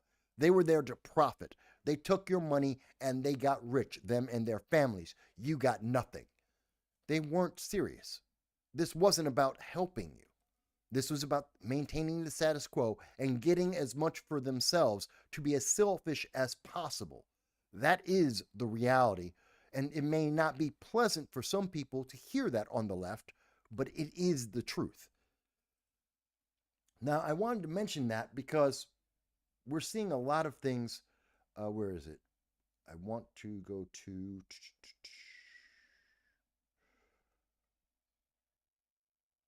Bear with me, bear with me. I got way too many news articles. RFK. So they're after Elon Musk, but they're also after RFK Jr. Now, in RFK Jr.'s case, the question is he going to be confirmed? And I truly believe he will. I don't think that we will see Tulsi Gabbard get confirmed, but I do believe we will see that happen for RFK Jr. Mind you, this is coming on the heels that John Fetterman says he will not vote for Gabbard or for RFK Jr. Now, Fetterman is on the verge of switching parties to become a Republican. This man, after his stroke, has become more of a Republican than he was a progressive. And he ran as a progressive to get into the Senate. And then he had a stroke. And since then, he seems to have had his moment of clarity. And he realizes that the progressive movement, either because of politics or because of their policies, aren't the best choice for the American people. So I find that kind of interesting. But he won't go all the way, at least not yet. And he seems not willing to vote for RFK Jr. for Health and Human Services, which I do believe that RFK Jr. is qualified and does have the right intention. As I've said on this channel many, many times, I'm a conservative Republican. If you ask me, would I vote for RFK Jr. for president? Never. He is as progressive as Kamala Harris or Joe Biden. He's as left-leaning and isolationist as any progressive out there. I don't agree with his policies on many, many issues. I would never vote for him for president. But would I vote for him as Secretary of Health and Human Services? Do I believe that RFK Jr. would be a good choice to help make America healthy again? The whole point of MAHA. Do I think that he has the right intention and the right heart when it comes to making sure that Americans have the most information to make their choices with, to return the individual choice to health care in America? Yes, I do think he's that guy. I do think he can make a positive difference in the lives of the American people, that we no longer have to just accept that that's the science, don't ask questions, when science is the eternal quest of questions, of always asking another question. It is never settled science. That is the whole point of science. It is never settled. But hubris and politics often meet, and sometimes science is also in that little square dance. And RFK Jr., I think he's still going to get confirmed. I know that this is a question, and betting odds, now there's a couple of different betting odds in this. But the ones I think that are interesting is, according to, this is from Forbes, there is a 96% chance, according to Kalashi and Polymarket, these are betting markets, say there's a 97% chance that RFK Jr. will be confirmed. I think it is a lock as well. In watching RFK Jr. in the Senate hearings, you will notice the Democrats are just attacking his character. They are mad that RFK Jr., like Elon Musk, like Mark Zuckerberg, like Jeff Bezos, like many of their Democrat billionaires, RFK Jr. was a multimillionaire who was a lifelong Democrat, and he decided to help Orange Man bad. And that is the same thing as treason to the Democratic National Committee. You're the most evil thing out there, perhaps even more evil than Orange Man bad Donald Trump himself. And therefore, it was guaranteed day one that no Democrat in the Senate was ever going to vote for RFK Jr. And that's why it was so essential in the election that the public would vote in a Republican Senate so that nominees like RFK Jr. would have a chance to be confirmed, to be able to help America become more healthy, something that has been prevented by Democrats. And we saw that, especially when Bernie Sanders came out again and once again was trying to put fear into the minds of the public. And he only resulted in revealing that he had a partisan bias. It wasn't about making America healthy. Bernie Sanders was trying to embarrass RFK Jr. because he's no longer working for the Democrats. He jumped off the reservation and he was being punished. We saw that with Elizabeth Warren's questions to RFK Jr. as well. But if we look at the polling, also Predictit, which I prefer to use, and you can see at this time, Predictit believes that RFK Jr. will be confirmed either with 50 votes, which would mean Vice President J.D. Vance would have to come in and he would make the 51st vote, or 51 votes within the Senate itself. I have said that it probably will be 51 or 52. I've said that several times on this channel. I stand by that as well. I still believe it will be 51 or 52 votes. It won't be a split Senate. J.D. Vance will not have to put in the final vote. But this is where the betting markets are. Just about everyone believes RFK Jr. will be put in as Health and Human Services Secretary, and that will begin a path towards a healthier America with more choices for individual health care than we have seen in decades. Easily, at least before the 2009 attempt or creation of Obamacare. So with that said, let me stop. Thank you so much for tuning into No Soundbites Allowed today. I'm the political dragon, Michael Voss, and I hope you've enjoyed this conversation as much as I did. Remember, on this podcast, we don't settle for sound bites. We dive deeper, challenge assumptions, and have the conversations that matter. If you liked today's show, don't forget to subscribe, share, and leave us your comments. Your support helps us reach more people and continue to bring you the hard-hitting discussions you won't hear anywhere else. Follow me on the major social media platforms like X, Twitter, YouTube, Rumble, and more to stay updated on upcoming episodes and join the conversation live on our next live stream. We love hearing from you and we value every perspective. We stream live, responding to your chats and calls starting at 2:30 p.m. every Sunday. Until next time, this is Michael Voss, and you've been listening to No Soundbites Allowed. Stay informed, stay engaged, and as always, don't settle for the sound bites. That makes all the difference. Let me go. Whoa. Whoops. Went to the wrong screen. Sometimes I do that. But this is what happens when you have one guy trying to do the same job as ABC News with 10,000 people, CNBC with 7,000 people. You know, they got tens of millions of dollars, many, many people. I just have me. Let me see here. So we left off. Joel says Canada is stepping up security on the border, which is a reaction from the tariff talk, which is exactly what Trump actually wanted. That was the condition. Yes, they could have the tariff, or they could just secure the border. Either one was good for America. Either one would help America to secure itself, to be self-reliant. And I think that was, Trump is achieving what he wanted. He's being efficient and effective. And he's done that in less than 30 days, better than dozens of presidents before him. I think this is wonderful news. Let's see. Dow goes on to say, make sure you've given a thumbs up on the platform that you are watching the show, and to keep up with No Soundbites Allowed by subscribing. I agree with you. Thank you for the mention there, Dow. Joel goes on to say, the Democrats need a course correction. They're not getting a course correction. They don't want a course correction. Joel, the Democrats, and I know my good friend Larry Sharp has mentioned this a couple of times. He's brought it up. I've brought it up. Even Hard Lens Media has brought this up. The Democrats are doubling down.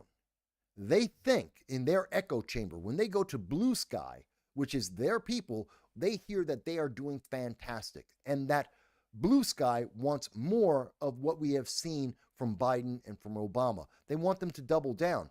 No one else wants this. So when they say they want to go with David Hogg about the Second Amendment, no one else in America is backing them on this. No one else agrees with their ideology.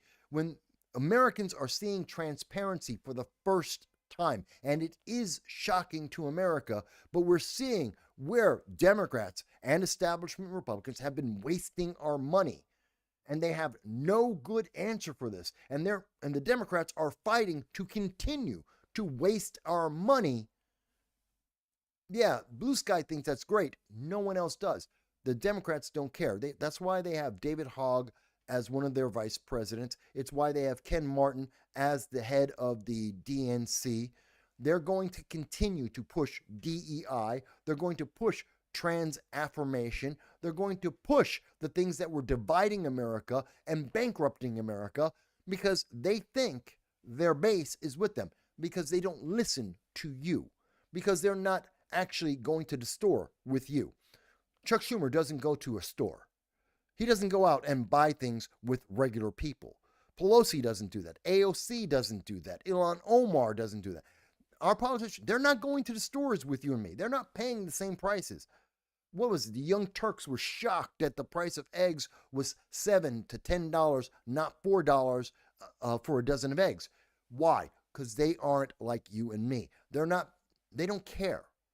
They're multimillionaires living separate of everyone else in gated communities that are filled with people who are either sycophants and sucking up to them, or believe in the same exact things they do, and they have enough money to not live like the poors. That's what my friend Larry likes to say, the poors, which I would say are the serfs and peons that are the American people. That is the big difference. So, no, the Democrats will not pay attention to the people. They have no intention. They were more than happy to become more and more autocratic, to become more dictatorships. And that's why the rank and file Democrats had no choice. They got Kamala Harris not because they wanted Kamala Harris, because they were told to have Kamala Harris, and there was no good reason for it. Let's see. Going on. Grace says, science also needs to exist with ethics. Ethics like found in the Constitution and the market in a free society. And so I think that's fantastic. I agree with you, Grace. Yes, Dal, I did see the error that I put up there. So I got a screen over here to my what looks like when it looks like I'm looking at the comments, I am, but that's on a second screen. That's over away from me, out of my line of sight. So that's why sometimes I don't see the comments right away or see that I missed the screen. So please bear with me on that. My main screen with all the actual sources, that's right in front of me. So it's just, I don't have a studio anymore. I don't have the room. I make do with what I can because this is important to provide to you, and my discomfort is secondary to being able to be here with you guys every week. I wanted to bring up, and I think I just had it. So we talked about RFK. We talked about Donald Trump's approval numbers. We talked about, I haven't gotten to, I wanted to mention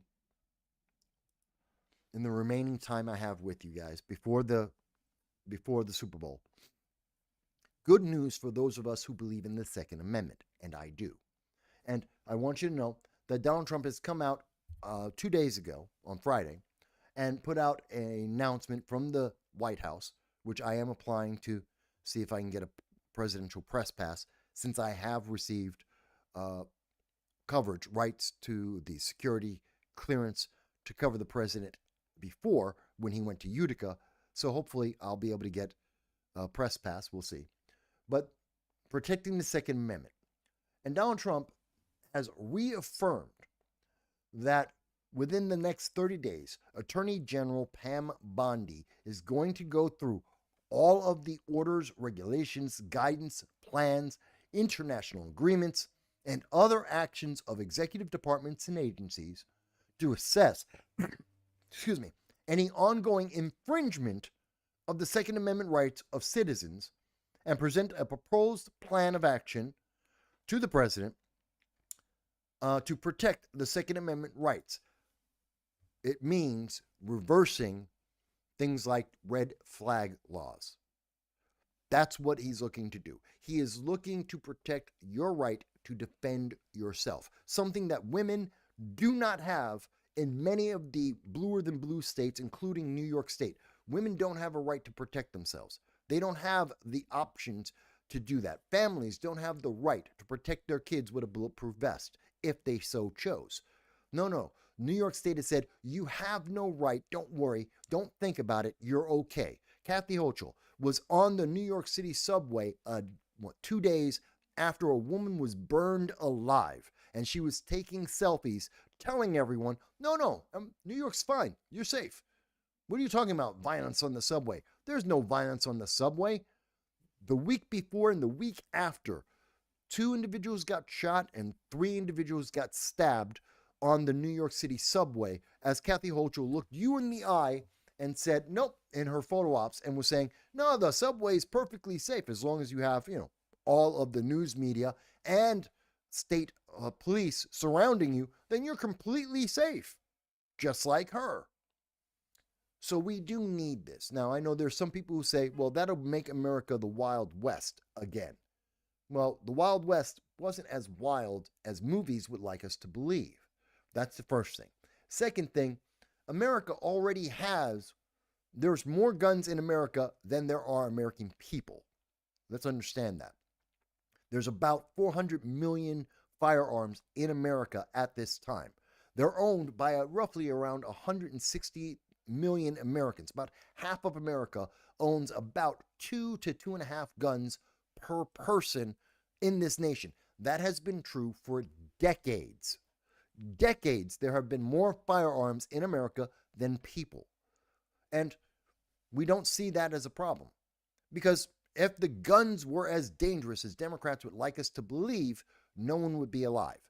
You have the right to own a tank. You have the right to own an F-16. You have the right to own a machine gun. According to the ATF, over 740,000 Americans, almost 750,000 people, own machine guns across America. In New York State, at least 16,000 people own machine guns.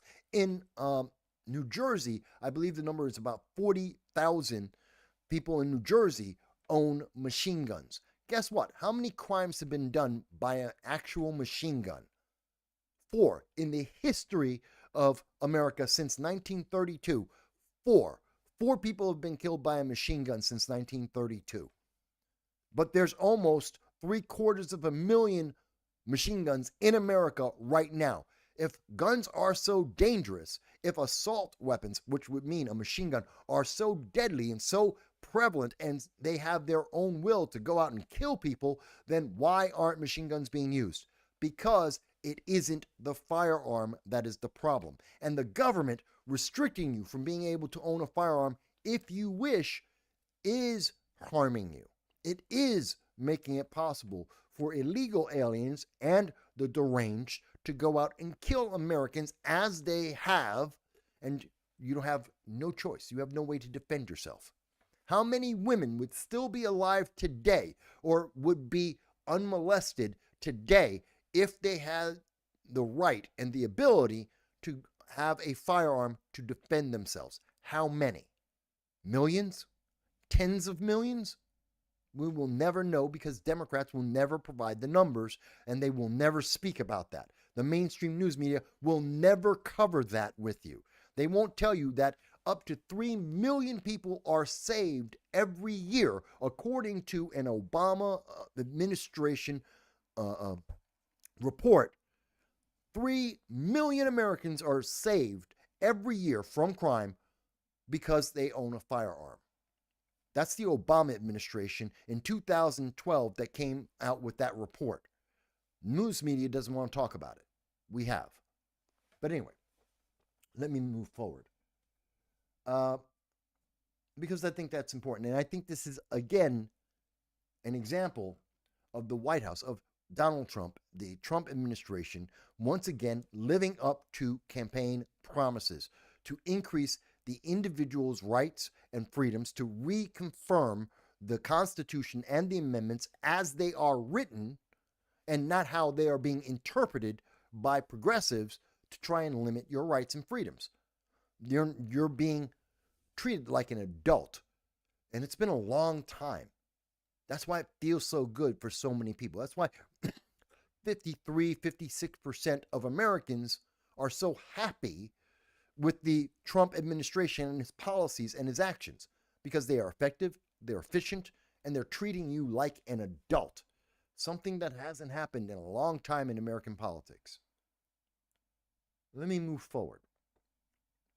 I wanted to cover this because you will probably hear more about this in this week after the Super Bowl, Monday, Tuesday. You're going to hear more about this than probably any of the other stories. You're going to hear more.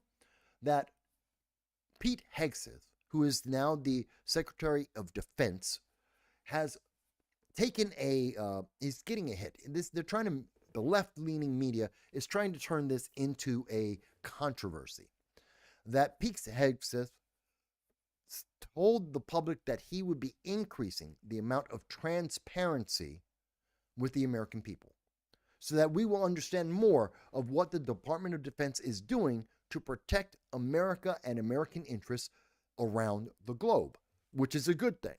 Again, treating us like adults and giving us information so we can make choices, so that we can approve or disapprove of his actions, so that we know how much risk America is facing at any given time. There are limits to that, of course, but more transparency is a good thing, because we have no transparency prior. Biden gave us no transparency. Obama gave us no transparency.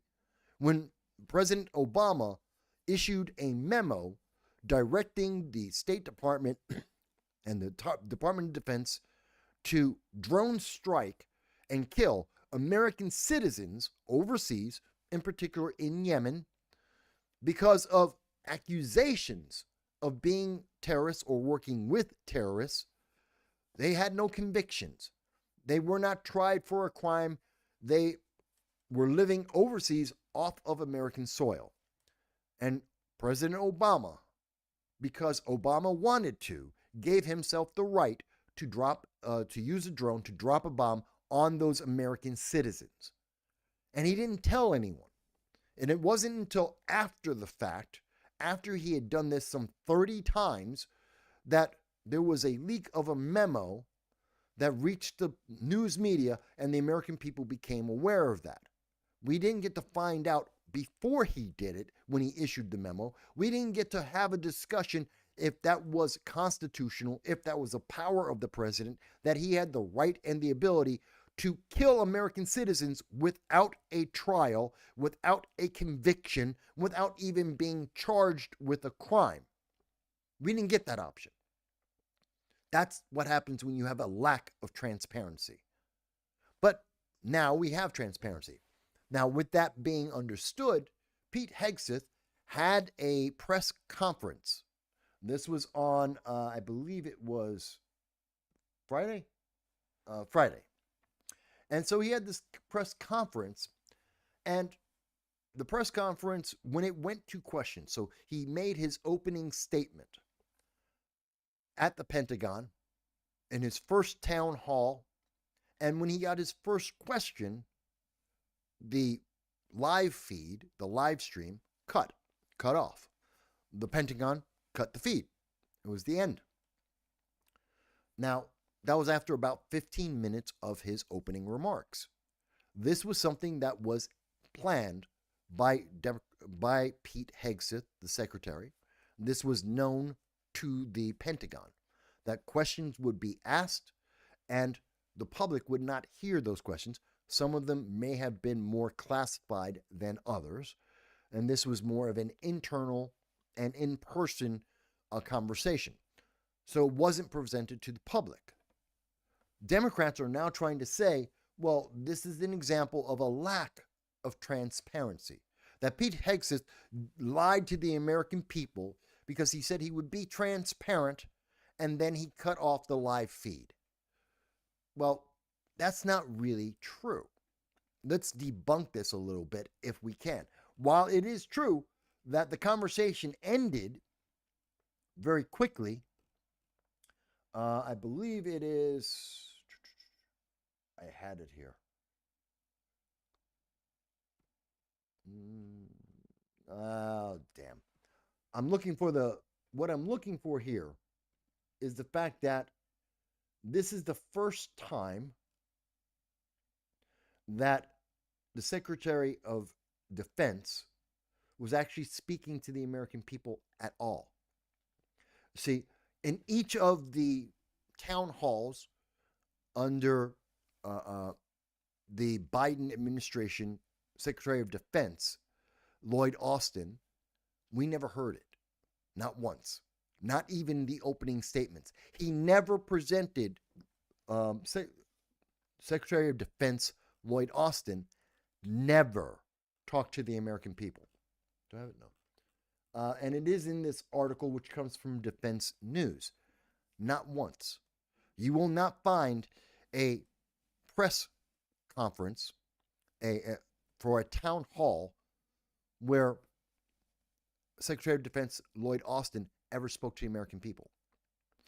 In his one action, in talking with the opening statements, in telling the American people what they can expect in the coming months and years, we have more transparency under the Trump administration with Secretary Hegseth than we have ever had under the Biden-Harris administration with Secretary Austin. That's just a fact. But the news media wants you to feel like you have been lied to. They want to make you angry. They want to manipulate your emotions to think that you somehow got cheated when you are getting more than what you have ever had before. You had 0 before. You may have 50% now. That is 50% more. That is a double. That is more than you ever had before. And the news media wants you to say, oh, but that's nothing. They're cheating you. They're not telling you the truth. They're not being transparent when they have 100% more transparency than they have provided to you previously. And no one complained then. Those very same Democrats, those very same news media organizations had no complaints when Lloyd Austin did nothing to be transparent with the American people. They had no complaint when Lloyd Austin would never speak to the American people at all. Not an overview, not an opening statement. He said nothing to the American people, and they were happy with that. Pete Hegseth cracks open the curtain, and he's actually speaking to the American people, giving them something, treating them like adults, treating them as if they are intelligent, because they are. And the news media is coming out going, see, that's just, they're hiding something from you. They're doing something bad. Pete Hegseth is a bad man because he told you more than anyone else was telling you. He was being more honest and open and transparent than the guys before him. Oh, but that's so bad. That's so evil. You should be angry with him for being more transparent than you have gotten in a generation. I don't get it. I don't get it. Do you see what I'm talking about, folks? This is why this whole month has been so shocking for each and every one of us, because we're getting more than we have ever gotten before. Our government is more transparent and more interactive and more reactive to us than we have seen in decades, if not generations. And the news media is trying to make us feel like we're losing something, that somehow we aren't being treated like adults. It doesn't make sense. It just doesn't make sense. Let me jump over to a comment here. Dow says, we just need the Supreme Court and the Congress to follow suit. Supreme Court to strike down unlawful regulations from the states, and Congress to repeal all federal regulatory controls. That would be nice, but that's not going to happen. That would be nice, but I don't see that happening, because Congress is filled with members who've been there for decades that want to maintain their power. We're talking about people like Mitch McConnell. We're talking about Chuck Schumer, Nancy Pelosi. We're talking people who, Maxine Waters, Duckworth, Senator Duckworth, they've been there for decades. They have absolutely no intention of giving up their power. They will stay there until they die. In fact, in the last election, 93% of all the members of Congress were reelected. 93%. It is about even odds. The likelihood of someone dying in office is about the same as the odds of a member of Congress being beaten. That's how consistent and how sure they are that they will maintain their power. And that's because they aren't being transparent, because we don't understand the process they are going through. And because of that, they're able to maintain their power base. They do not want to alter that average. They want to maintain a 90% reelection rate to maintain their cushy lives, their extreme wealth, and their opportunities, their perks. They want to maintain that by not telling us what the hell they've been doing, so they don't have to be held accountable. The fact that they haven't been efficient or effective, they don't want us to know. Because the more we see the spending with USAID, which was promoted by Congress, well, they're happy. The less we know about it, the better it is for their donors, the better it is for them to get reelected, the less you know. I hope I'm making that clear. I hope I'm making this message clear to people to understand and evaluate what is happening and what we will see coming in the coming months, to understand that this whole process right now, which some parts of it may be uncomfortable for some people, is the best thing that we have received in perhaps decades. It may be we have not had this kind of transparency and freedom and being treated like intelligent adults. We haven't been getting this for decades. It's about time, and that's why it's such a shock to the system, because everyone was so used to the government trying to micromanage individual lives every single day. That includes with Republicans. The establishment Republicans were happy with that system too. I hold them just as much at fault as I do the Democrats and progressives. They were willing to kick the can down the road as long as it meant they had control over you. And that's why it's so refreshing to see the difference now. Dow says, of course, he understands that I think that this Congress won't remove the regulations on their own. They have to be pressed into that. And Dow understands that, but he thinks that we never thought that we would get this far with this much transparency, with this much effectiveness and efficiency. We never expected it. And to be fair, you're right, Dow. I never expected this. I had an argument with a good friend of mine, Frank Johnson, who's part of the Liberty First Foundation. I do a live stream with them every Wednesday. And I had arguments with Frank many times saying Congress is just not going to be transparent. They're not going to change. We wouldn't see a change in our government. We would be lucky if Doge was only able to close down the Department of Education. And I remember before the election or right after the election, having one conversation with Frank saying, no, I don't think Doge could hit its target, but maybe the only thing they'll do is close the Department of Education. I never expected that they would have this much of an impact on USAID, foreign aid, this much transparency, even in the Department of Defense. I never expected it. But here we are. I was wrong. And I did apologize to Frank in person on one of the Wednesday roundtables, in fact, last week. And I did apologize to him because I was wrong. It is being done, but it is a shock. And even for politicos and pundits like myself, didn't expect it. But thank God it's happening. So you're right, Dow. It might happen. Joel says they need to keep following the money and charge anyone who is guilty of fraud, if any. I hope they have the balls to go all the way with this, to actually do what you said, to find where the fraud is coming from, because obviously there is fraud in many of the transactions. That the fact that our Treasury Department had a permanent approval rate of everything. They were giving checks out to everyone. When they knew there was fraud, they made sure the American government paid, even though they knew that was a fraudulent company. They knew that that individual was a fraud and a sham. They paid out to terrorist organizations. They paid checks to groups that they knew were helping to fund global terrorism. And they paid the checks anyway. They never said no. They never stopped a single payment. Someone should be held accountable for that. Somebody should be going to jail for that.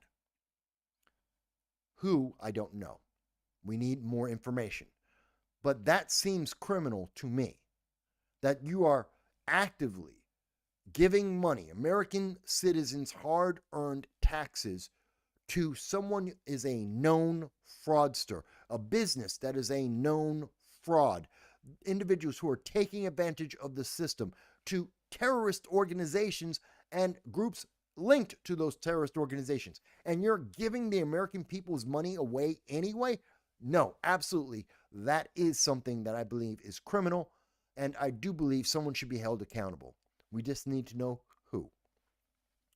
I should also mention at this point, you're going to hear in the news tomorrow, after the Super Bowl, there's going to be a lot of talk about the fact that some people have lost their security clearances. That would include Joe Biden. Joe Biden lost his security clearance. That's a good thing. Joe Biden shouldn't have a security clearance. Joe Biden is not mentally stable. He is not there. He's not sharp as a tack. We know this for a fact. We were lied to for 4 years about his mental capabilities. And so Joe Biden should not be getting access to sensitive documents and information from America. He should not. And therefore, he doesn't need the security clearance because he's not capable of having a security clearance. If it were not for the fact that he was already president, he would not be cleared to have top secret security clearance. He would not. So he should not now because he's not mentally capable of holding on to those secrets. So I agree with that. But he's not the only one. I believe I have the article. Bear with me. I've got a lot of articles. I go through a lot of information.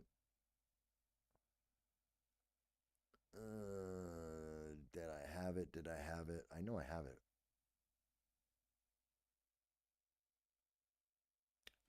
Well, I don't know where I put that article.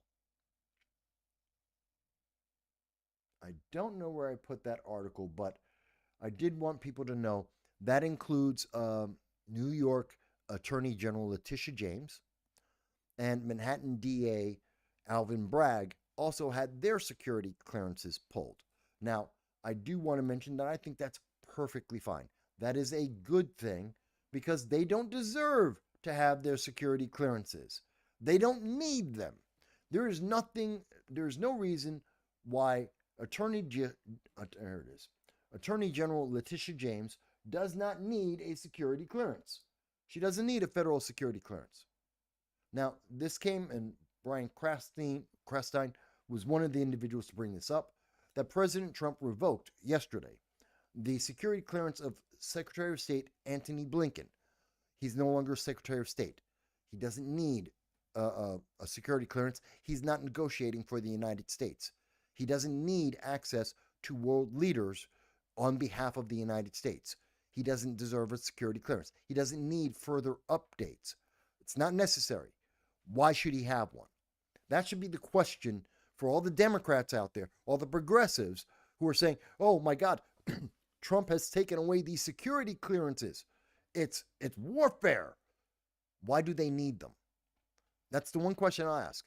Take out the fact that whether it's a Democrat or a Republican, whether they're good people or bad people, whether Trump likes them or not, Why does former Secretary of State Antony Blinken, why does he need a security clearance? Why does Letitia James, the Attorney General of New York State, who is not an international figure, is not speaking on behalf of the United States, why does she need a security clearance? Why does the Manhattan District Attorney, not even a statewide office, not even a city office, a Manhattan DA? There's DAs in the Bronx, there's DAs in Queens, in Brooklyn, in Staten Island.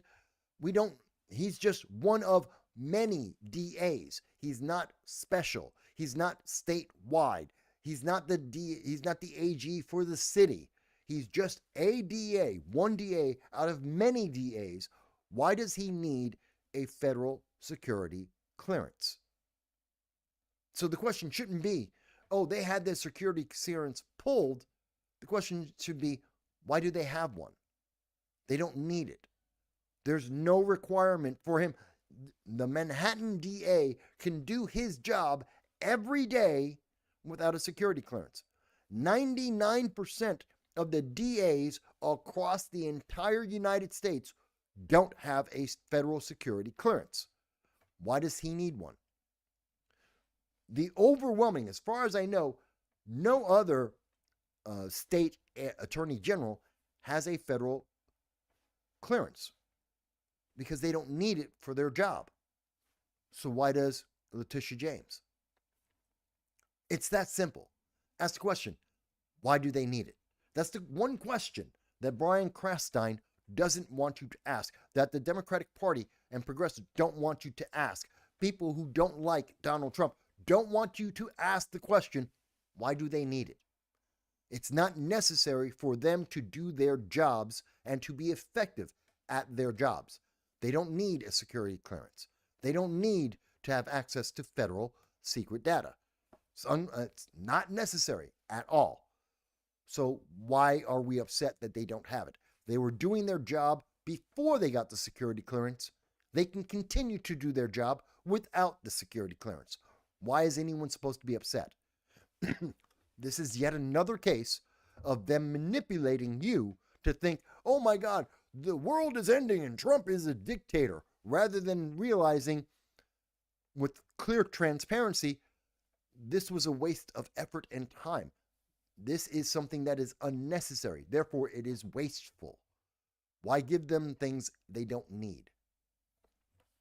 And that's exactly what I said in my response to him, which never got a response, which was, I'm just curious, why do they require it? State level law enforcement don't need, and you got to remember, New York State enforcement, they don't really enforce things. Revolving door, bail reform, social justice.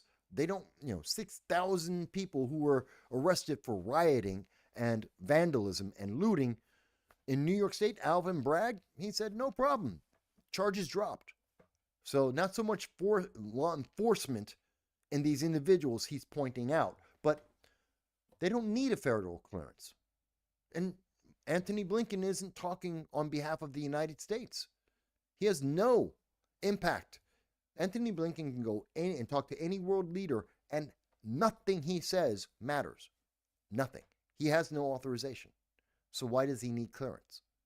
Why does he need to be authorized to know top-level federal information when he doesn't represent the federal government?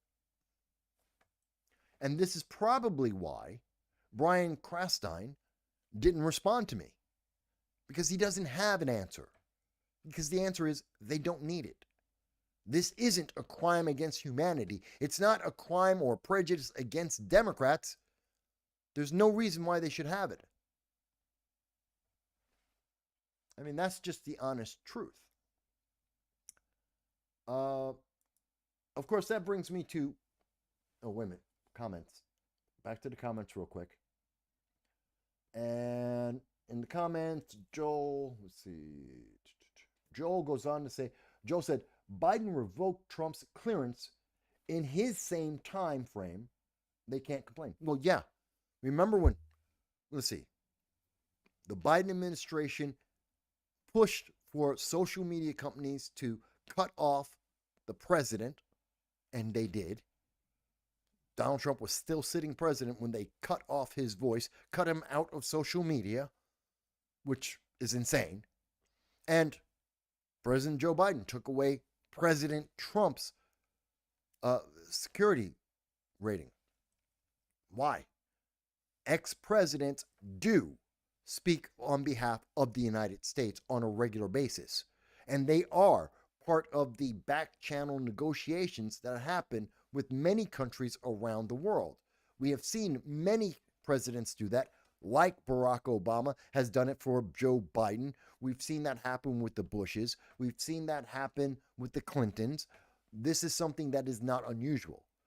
Presidents, even Jimmy Carter, former presidents, will speak on behalf of the United States government in back channel talks, and that helps diplomacy internationally. Presidents, I could see them having it. But again, why does Joe Biden not have a security clearance? Because he's mentally unstable. Joe Biden has dementia. That's why Joe Biden doesn't get to have a security clearance. There's a very specific, real world, easily explainable and understandable reason. It's not because of politics. It's because Joe Biden isn't capable of doing the job. He's not secure. And if it were not for him being a Democrat and a president, he would never get a security clearance in his current mental state. He would never qualify. Let me go on.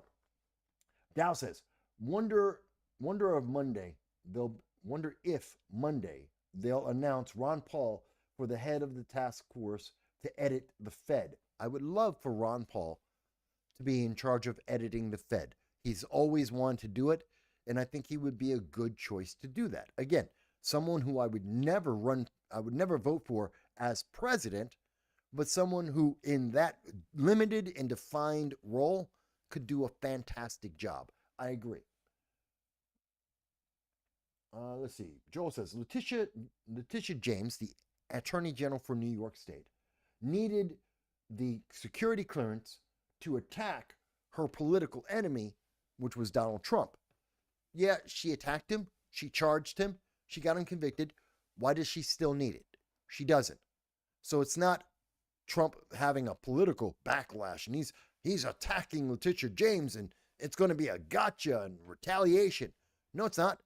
She has no need. So the argument could be said, oh, well, she had to investigate Alvin Bragg. They had to be part of the investigation against Trump. Well, you've had the investigation. You had the trial. He got convicted. You no longer have a reason to have a security clearance. It was for that purpose. You achieved your purpose. In completion, you got it complete. You got the conviction.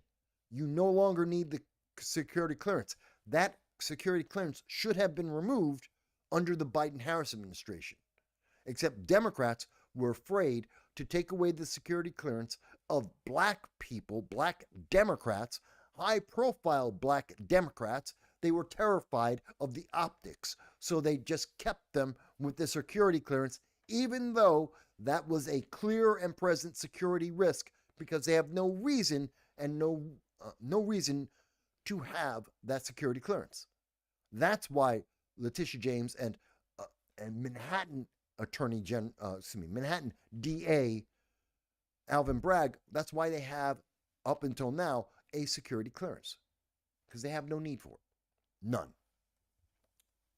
Okay, that brings me to the news about Attorney General Pam Bondi.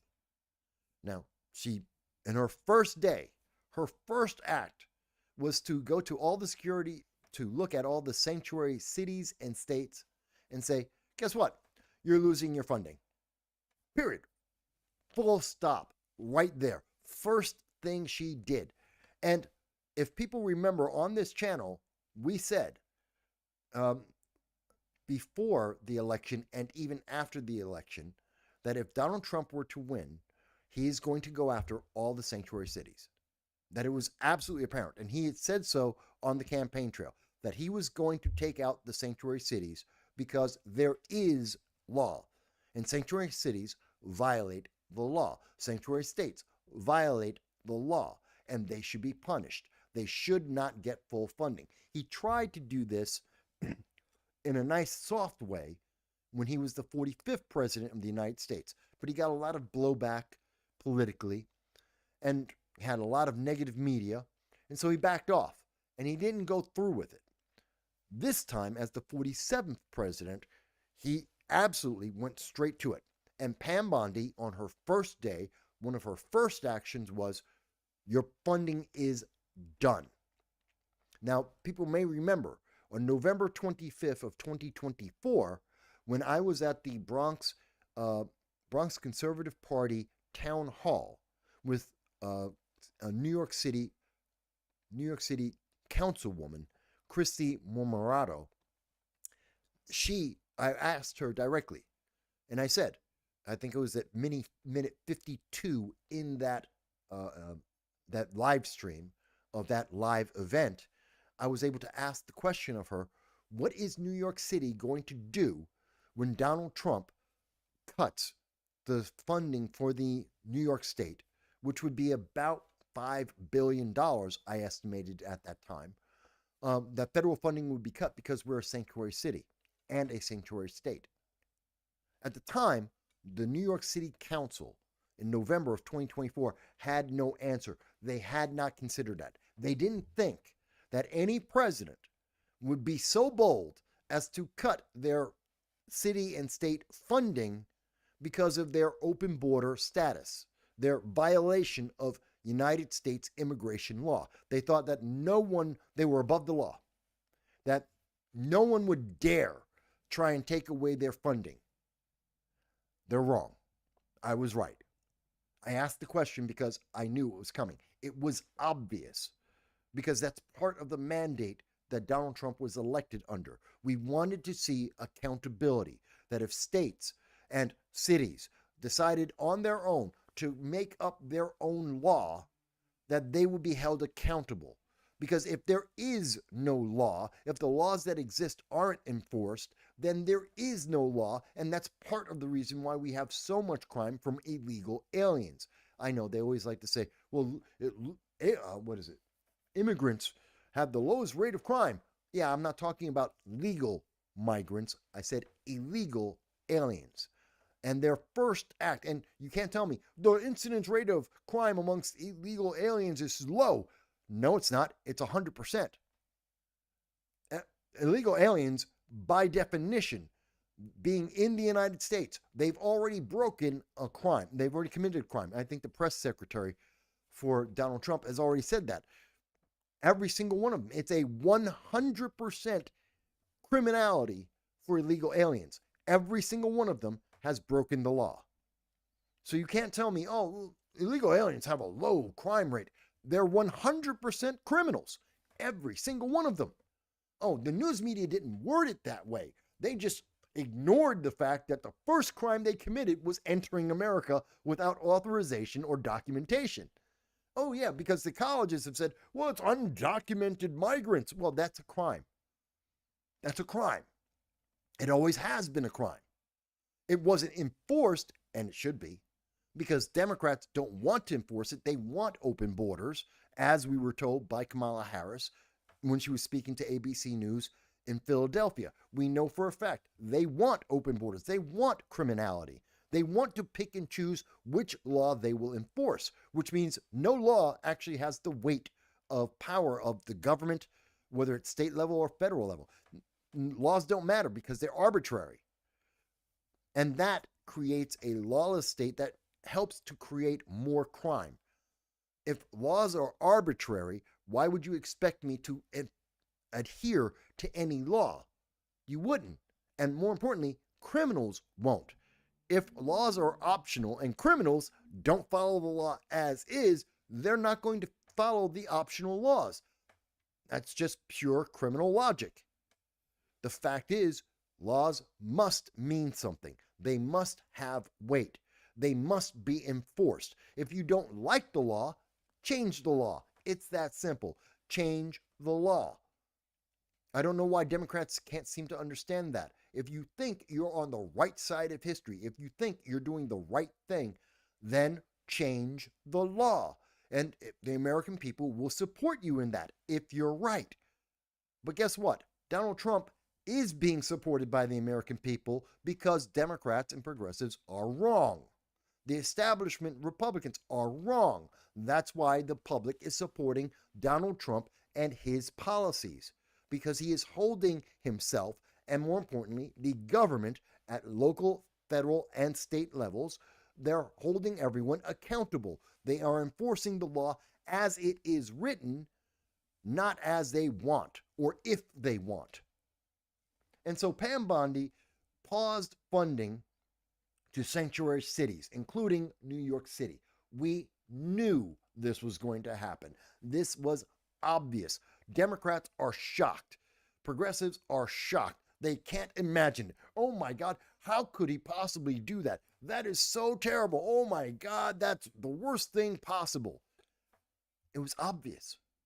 He made it clear. He said so on the campaign trail. He said so after he won the election. We knew this was coming. They're sitting there like, oh my God, this could, how could we have known this? This is a bolt out of the blue. No, it's not. Everyone knew it. I, doing political commentary for 20 years on my own, was able to look at the same news media that they're reporting on, look at the same interviews, look at the same questions and answers as these institutions, ABC News, New York Times. They have tens of thousands of people. They have tens of millions of dollars. They have some of the brightest minds supposedly coming out of Harvard and Columbia, which means very questionable if they are the brightest minds. And they couldn't understand that this was going to happen. These elected Democrats in a purely Democrat state, single party rule in New York State, in New York City, and not one of them could figure out, hey, Donald Trump promised he's going to cut funding, and I think he's serious. Do we have a counter? Do we have anything? Do we know what to do? And the answer is from all of them, he won't do that. Why would he do that? No. That's just election talk. Because if it were a Democrat, that would just be election talk. That would just be campaigning. That's just something you say on the campaign trail to get votes. He's not actually going to do that. Guess what? He did it. And if they were in the slightest, if New York City and the Democrat single party rule of New York State and all the other sanctuary cities, if they were even slightly accountable for their jobs, if they were even slightly thinking about the people they represent, they would have had at least an idea of how to address this, how they could possibly, that if this could possibly happen, even though it was guaranteed to happen, if it actually happened, they had some kind of response. Instead, they have been spending this weekend trying to figure out what they're going to say. They spent this weekend trying to figure out, how will we survive? What should we do? They have no clue. They're running around like chickens without a head because they didn't take Donald Trump seriously. They didn't take the American people seriously. They didn't think they would be held accountable. They didn't think that the law mattered, which means they should all be replaced, in my opinion.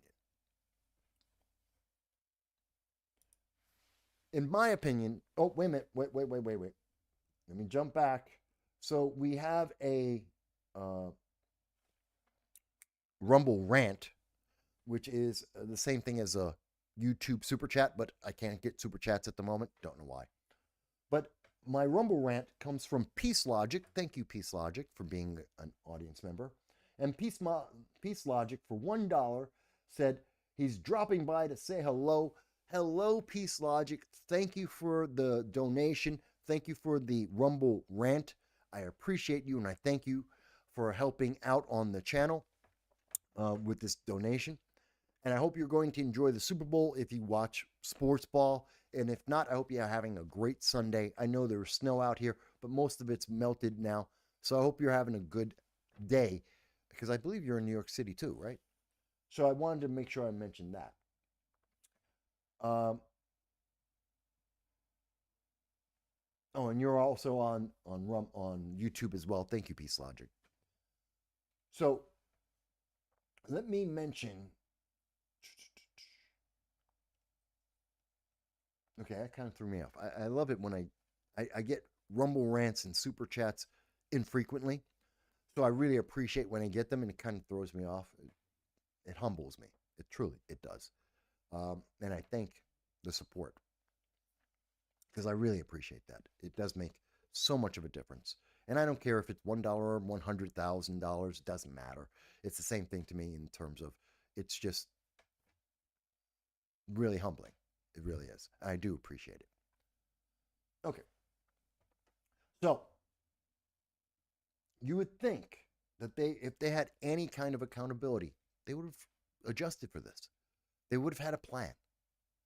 They are every single member of every one of these sanctuary cities that are now turning around and saying, well, you can't do that. It's the law. Yes, Donald Trump can do it. Enforce the law. It's just that simple. It's the same thing we said to Mexico, same thing we said to Colombia, same thing we said to Canada. Enforce the law. This is a crime. This is illegal. You can't just have open borders. No. And so he's just following the law. You can't, oh, he's orange man bad. How dare he do this? You committed a crime. You're not following the law. You're harming the American people, and you have no answer. You have nothing prepared. You are inefficient, ineffective. These members of these sanctuary cities, like in New York State and New York City, they are ineffective. They should be removed from office, every single one of them. Why? They don't have an answer. And that means they're not doing their job. Why are they there? Why are they making $150,000 a year? That's what a New York City councilman makes, $148,000 a year. $148,000. That's about 4.5 times what the average American in New York City makes. The average person makes about $32,000 to $35,000. 148, almost 150. We're talking about 4.5 times what the average person in New York City makes. And why are we paying them this? They don't have a plan. They're breaking the law, and they never thought they would be caught. There's an old saying, a very old saying, and I think everyone's heard it in some form or another at this point, is don't do the crime if you can't do the time. It's an old adage. It was very popular in the 80s when everyone was going out and there was a lot of crack dealers out there, a lot of crack crime out there. And people would go, oh, and they would get arrested for selling crack or having crack. And the answer was, don't do the crime if you can't do the time. It's a very old saying. And just, I'm frustrated by this. But let me go on. There's a couple more comments here. And let's see.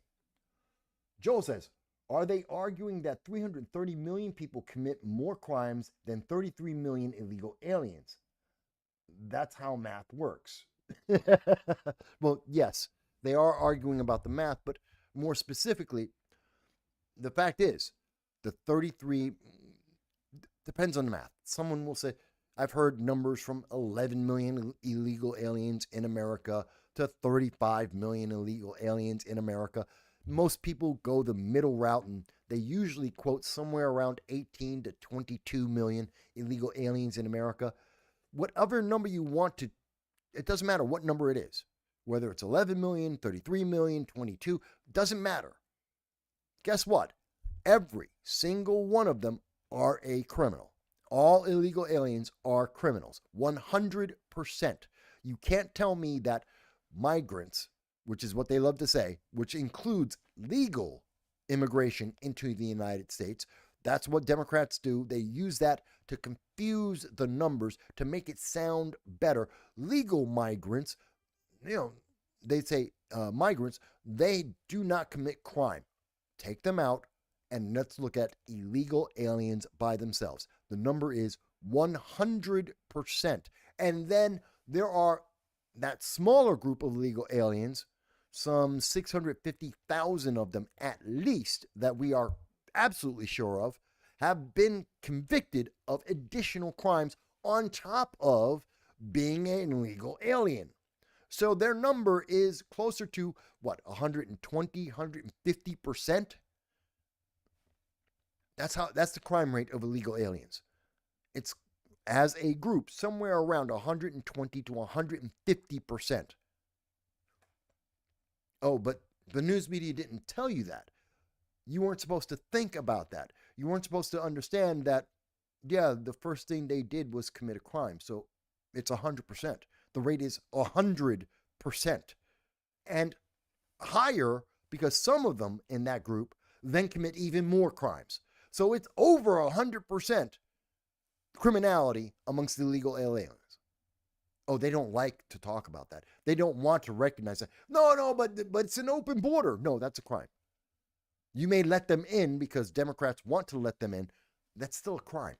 That's even worse because now we have, this is a conspiracy because you have agents of the government that are selectively picking and choosing laws to enforce. That is criminal in and of itself as well. Every single one of these politicians should be fired, if not convicted of a crime. Let's see here. So Peace Logic goes on. It's that simple, Mike. Just change the law. And by the way, this is another Rumble rant from Peace Logic on Rumble. I appreciate that as well. And Peace Logic goes and says, it's that simple, Mike. Just change the law. I agree. Just change the law. If you don't like the law, if you think you are on the right side, if you think the public agrees with you, change the law. It's that simple. The people will stand behind you if you have the will of the people. If the public says, oh, well, we should have open borders, then pass the law for open borders, the public will support you. But if you can't pass that law and the public don't want that, then recognize that you enforce the law as it is. It's that simple. Going on, Peace Logic says, the system of making and changing laws is corrupted. I absolutely agree with you. It is a horrendous system. I've tried to write law several times at the local level when I was living in the city of Binghamton. I've tried it on the federal level, trying to write a bill on limiting the pay of congressional members, and that got nowhere. I even tried it on the state level to try and oppose red flag laws. I've tried to write a couple of bills, and it's not because I can't write the bill. I did. It's just it got no traction because I'm not a big corporation. I don't have the backing of big pharma or any of the other big industries, and so politicians tend not to pay attention. But I've written bills, and you're right. They should have gotten some kind of recognition. They didn't. Why? Because the system is corrupt. You're right. We have to start there first. That dog don't hunt. I agree with you. We do need to change that. We need to pay attention. There are many people. We have a city, New York City has 8 million people in it. New York State has 20 million people in it. I guarantee you that there are more people with bright ideas than are in the state assembly or in the city government of any individual city. We probably have hundreds of thousands of people who understand the local conditions that they live in their local town, their local county, that they are more aware of what is needed by their local community than the politicians who spend their time all the time in Albany or are beholden to unions like the teachers union, and so they can't speak freely. We need to pay attention to the public. Like I said, I've written a couple of laws that I've submitted. One of my most popular is what I call the CAP Act, which is to limit congressional pay. There should be no one in Congress that makes more than 2 times what the average income is of their state. We should not have people making over $200,000 a year in Congress. They don't deserve it. We shouldn't have council members, city council members make $148,000 a year. They're not worth it. They're just not worth it. They can't even figure out that Donald Trump is going to cut the funding because they're breaking the law. They couldn't even figure that out. It's not that hard to figure out. He said he would do it. He told you. And there's no contingency plan. They're scrambling now to try and figure out what they're going to do because they have no idea, because they didn't think it was going to happen. You were breaking the law. Every criminal that breaks the law knows that eventually, as long as they keep breaking the law, they're going to get caught. Everybody on Cell Block D had a great, brilliant plan. They all thought they were a mastermind, and they all got caught. I've known a couple of guys who in their life, I knew this one guy. He was a bank robber. Okay? He didn't kill anyone, but he was a bank robber. He had a crew of people. He would go around, and he had a whole plan, a whole system of how he would rob banks. And the first time he did it, he'd go and rob 3 banks. 1, 2, 3. And he had a plan. He had planned it out meticulously to go in, where to go, when to go, how to get out, how to get away. Had that plan. And the first time he did it, 3 banks in like a day and a half, it worked. And then he went back and did it again. He got lucky. Second time, worked again. Again, no one's gotten hurt, but they are robbing from banks.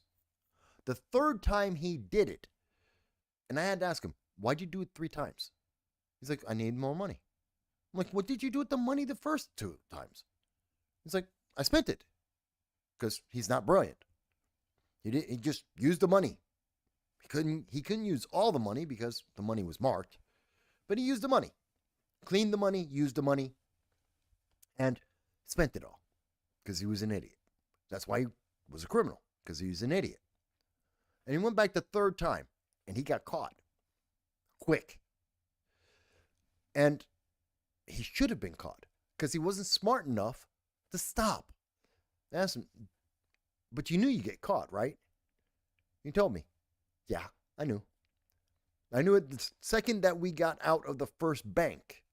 I knew at some point they were going to catch me. That's why I spent the money as fast as possible. Why? They're going to catch me. That's why he didn't have any money, which is why he had to keep robbing banks. Because he was spending all the money because he knew he was going to get caught. It wasn't like, oh, I'm going to live the life of Riley. No one will ever figure this out. He knew they were going to figure it out. It was just a matter of time. How quick was it going to be before the feds came down and they arrested him? It was going to happen. So he spent all the money, which is what led him to commit even more crimes. And he knew they're going to get me. He absolutely was sure of this. And every criminal I have known, and I know many people, I'm from the Bronx, okay? 50 years, my family's been in the Bronx. So almost 60 years, we've been in the Bronx. Not everybody is a saint, especially not all the people. I mean, I lived through the crack epidemic in the Bronx. Not everybody was a saint that I grew up with. Not everyone went down the right path of life. I know some people who aren't good people. I think we all can say that. And I live in a city with over 8 million people. Not everyone's a good person. And I can tell you, every criminal I've known, big or small, every single one knew that they were going to be caught and they would have to be punished. They knew it. They knew they were going away.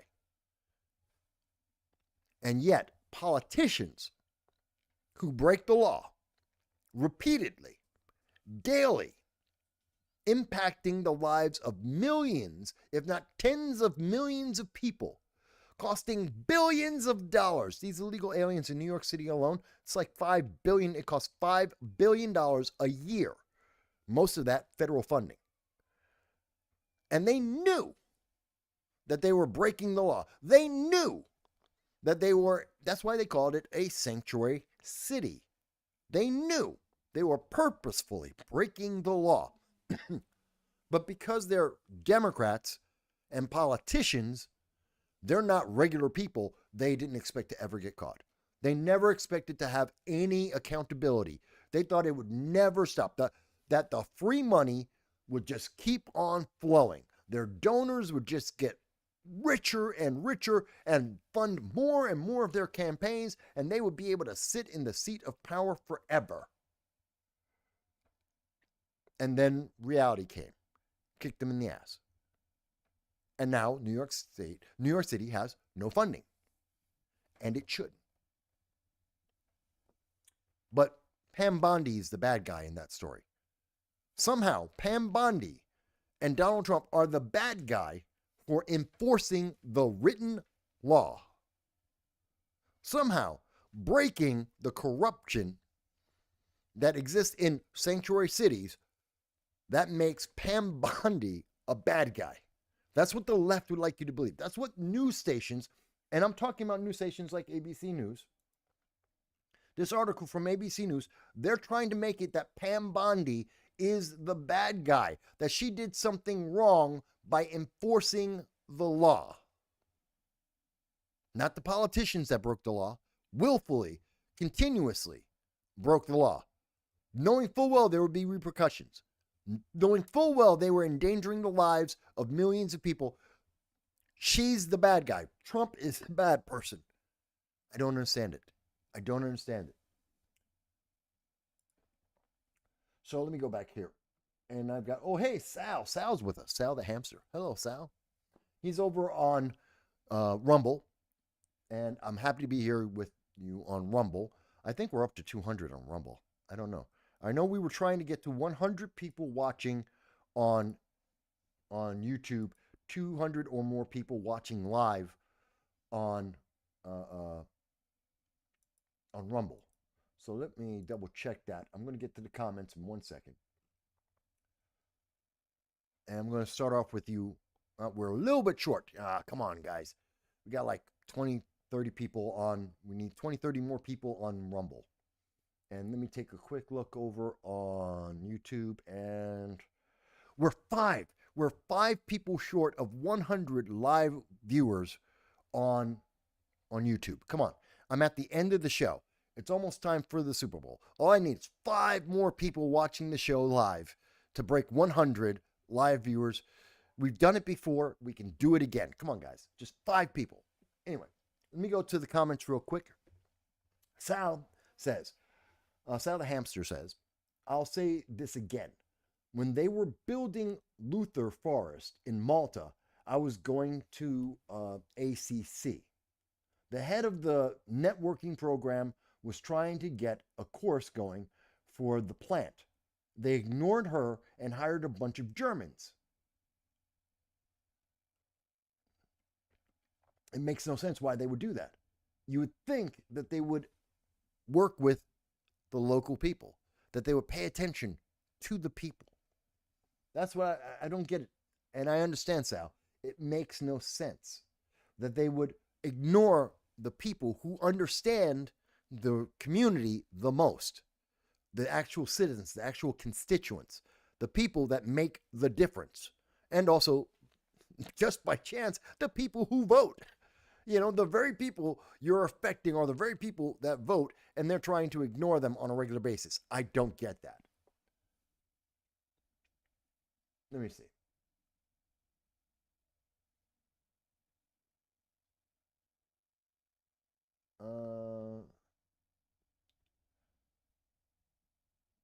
Luther, and for those who don't know, I didn't know. Luther Forest is a chip plant technology. It's at,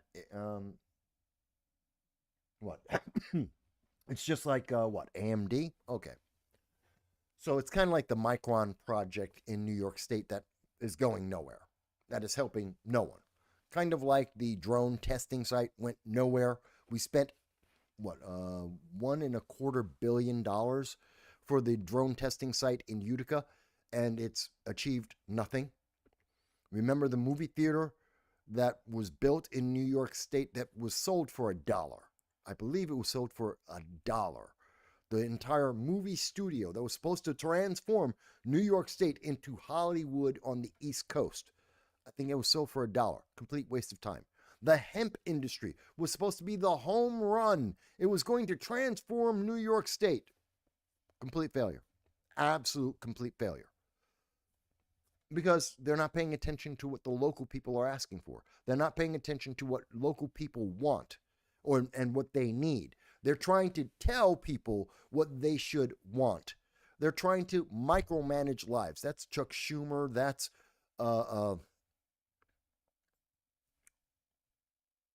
Jermaine Williams, all of them. I'm just trying to think of Speaker Hasty, Carl Hasty. Yes, he went to Evander as well. That doesn't exist anymore because we had to increase the administration so that we could have more people in the teachers union, so the union could have more fees, so that they can tell Democrats more of what they want to do. The corruption cycle. That's the corruption cycle. Carl Hasty was part of, he went to Evander Childs, and now he's Speaker of the state legislature, the assembly in New York, and he doesn't care. Kind of sad. And yes, I've met Carl Hasty in person. He's my assemblyman, and I've never seen him in office, in his office, which is 6 blocks away from me. 6 blocks away from me is his office in the Bronx. And I've gone there a couple times. I've never seen him there. Never seen him in his office. 6 blocks away. I've never seen him on the streets in this community. My family's been here 50 years. I know exactly who he is. We went to the same college. I remember being at the reunion with him. Nope, don't see him. I never see him around. I asked people in the businesses around here. They never see him. He's got nothing to do with us anymore. I'm not saying that Carl Hasty's a bad man. Not saying that. Am I saying he's not connected to the community? Absolutely. Absolutely, I'm saying he's not connected to the community. No one here sees him. Most of the people don't know what he looks like. Most of the people in my community in the Bronx that he represents as an assemblyman, he grew up here, and they don't know what he looks like. That's how connected he is. Oh, it's so upsetting. Joel says, Chuck Schumer shaking his fist and looking over his glasses saying, good paying union jobs. Yeah. Yeah. As everything falls apart around him. It's embarrassing. It's a sad thing. All right. Look, right now it's 7:17. We're 4 people short of having 100 live viewers on YouTube. We're about 15 people short on Rumble. Not a problem. It is the Super Bowl. And I know the Super Bowl is going to be starting, or did it already start?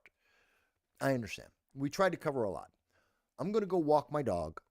I'm not watching the Super Bowl. Again, the NFL lost me when they allowed players to kneel. They lost me. I stopped watching. I had no interest. They don't respect America. They don't deserve the millions upon millions that these players are making. They don't deserve the attention that they are receiving, the international recognition. Oh, you're an athlete. I don't care. You're an entertainer. I don't care. You disrespected my nation. I don't care about your industry anymore. It's also one of the reasons why I see very few movies anymore. They disrespect America. They hate America in Hollywood. And I feel no reason why I need to support an industry that hates the very country that makes them capable of making such wealth, of being able to express such art. They can't do this in other countries around the world. I know Igor Kukarev. Yes, Igor Kukarev, who is a filmmaker out of the former Soviet Union, out in Russia, Moscow. And I've sat with him, I've talked with him. I got to meet Bob Duvall with him when he was making his movie in Moscow. Yeah, and we were talking about this. They don't have the freedom to do what Hollywood does and has been doing. They don't have the ability in other countries to make the wealth that we make here in Hollywood in America. And because of that, we get people like Rachel Zeliger, who tells us how evil and horrible we are for being American citizens. How dare you? They berate us for wanting the laws to be enforced. How dare you? They want to tell us, oh, well, you have to hire me because of the color of my skin or the sexual preference I have or the gender that you assume. Why? That doesn't mean you're good. That doesn't mean you're qualified. And it doesn't mean that I have to give you my time or my money. So this is one of my problems with entertainment right now. One of my problems I have with sports right now. I used to love football. I was a Giants fan for many years. Loved the Giants. My brother, he loves the Redskins. No, I'm not going to call them the new name. It's the Washington Redskins. You don't like it, I don't care. Not my problem. They were called the Redskins for decades. No one cared. It was perfectly fine. Now they're being called whatever it is, and I don't care. Again, you lost me. You brought politics into my entertainment. And the reason why I pay attention to the entertainment is to get away from the politics. That's why you're entertainers.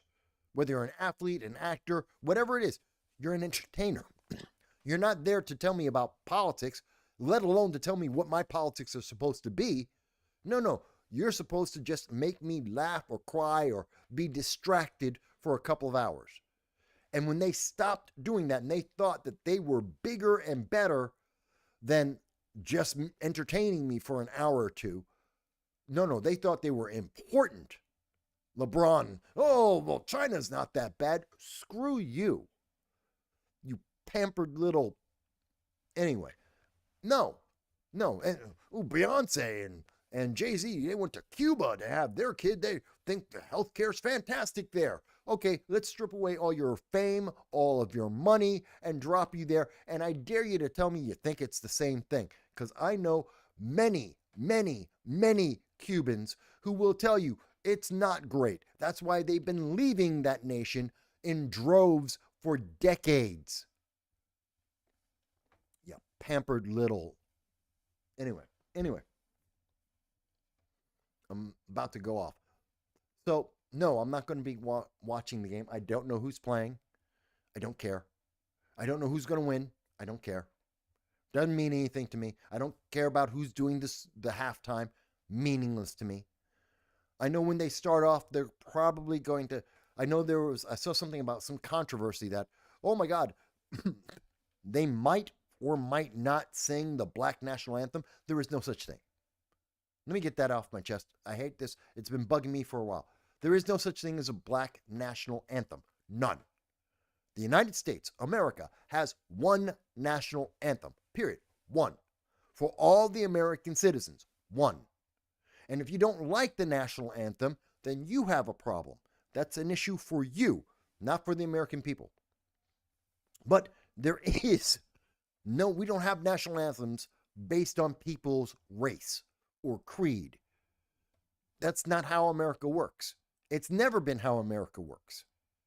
If you're not proud of being an American and you have a permanent suntan, that's a you problem, not an America problem. Oh, but America had slaves. That was in the 1800s. Every country on the face of the earth, if there is a country and it has a name, it has had slaves. And some of those countries, especially in Africa right now, in Central Eastern Africa, still do have slaves. Still do. There are more slaves in the world today than in the 1800s. It's not just an American thing. Never was. Never was. So if you're still hung up on the 1800s and we're in 2025, where American individuals, Black, Hispanic, women, they can run for the presidency. They can be elected president multiple times. They can run and they can be in the Senate. They can be in the House of Representatives. They can be governors. They can be mayors. They are in every part of it.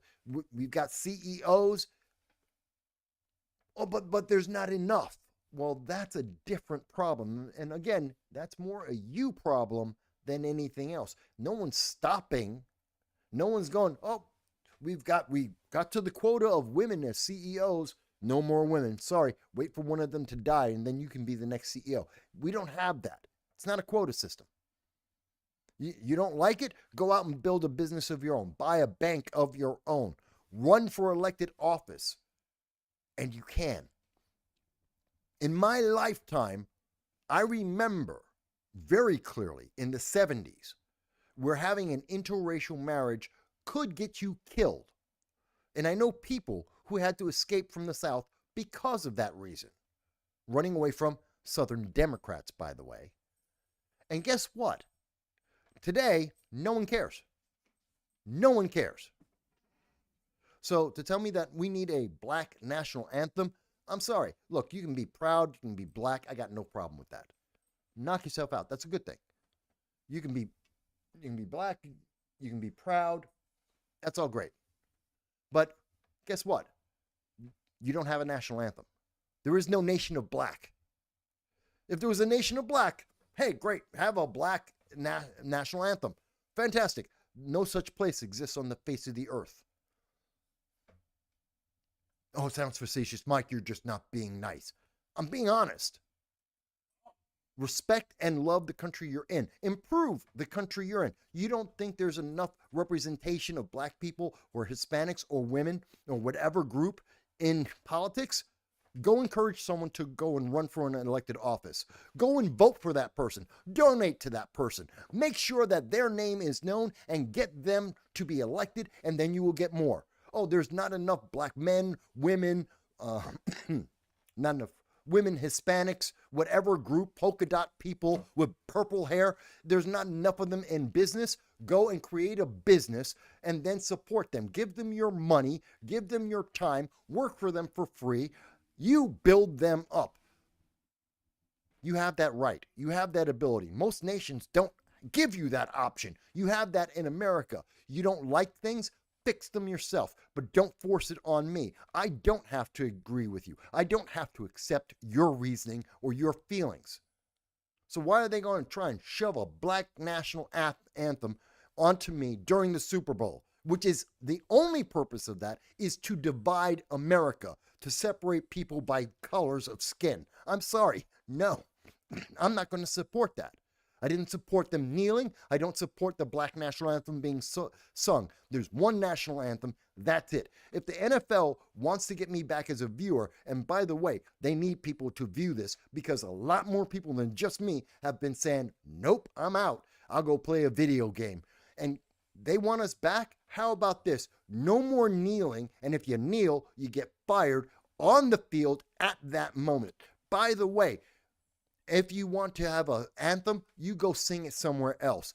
But on the field, there's one anthem like there's one flag. Yeah, put that out there. You respect the nation that gave you the opportunity and the wealth and the fame that you are now celebrating and living very, very well off of. And then if you want to have, and you want to talk about, oh, well, we need more representation, take your silly ass after the game, after the season, on your time and on your dime, go out there and say, I want to improve it. Here's my politician. I want you to support them because of the color of their skin or their gender preference. Go right there for it. You may not get my support, but at least then I'd respect you a little bit. I don't know. That's me. Hey, come here. So, yes, the puppy is bumping into cameras and hi. Yes, I know. Hey, say hi. Say hi to everyone. Everyone's going, I know, everyone's going to go, oh, come on. No, stand up. Stand up. Look into the camera. All right. So while everyone's going to go and see the Super Bowl, I am going to be like, hey, I'm going to play with my puppy and we're going to go for a walk in the snow. Yay. He likes that. Right? All right. Yes, I like playing with my dog. All right. Folks, with that all said, I know there's a couple more comments. I'm going to read them later. I was just going into a rant there because I will, but I'm going to take him out. So I'm going to go get my dog. I'm going to go out, going to walk around. Leave me comments. Tell me what you agree with, what you disagree with, what you want to see in the future. I will be back as soon as I can. I thank each and every one of you for watching the program, from being part of the show, for just being my audience. I love and respect you. Hey, Peace Logic, again, kudos and thank you for being on Rumble, supporting free speech and the Rumble rants. I appreciate every dollar, every dime.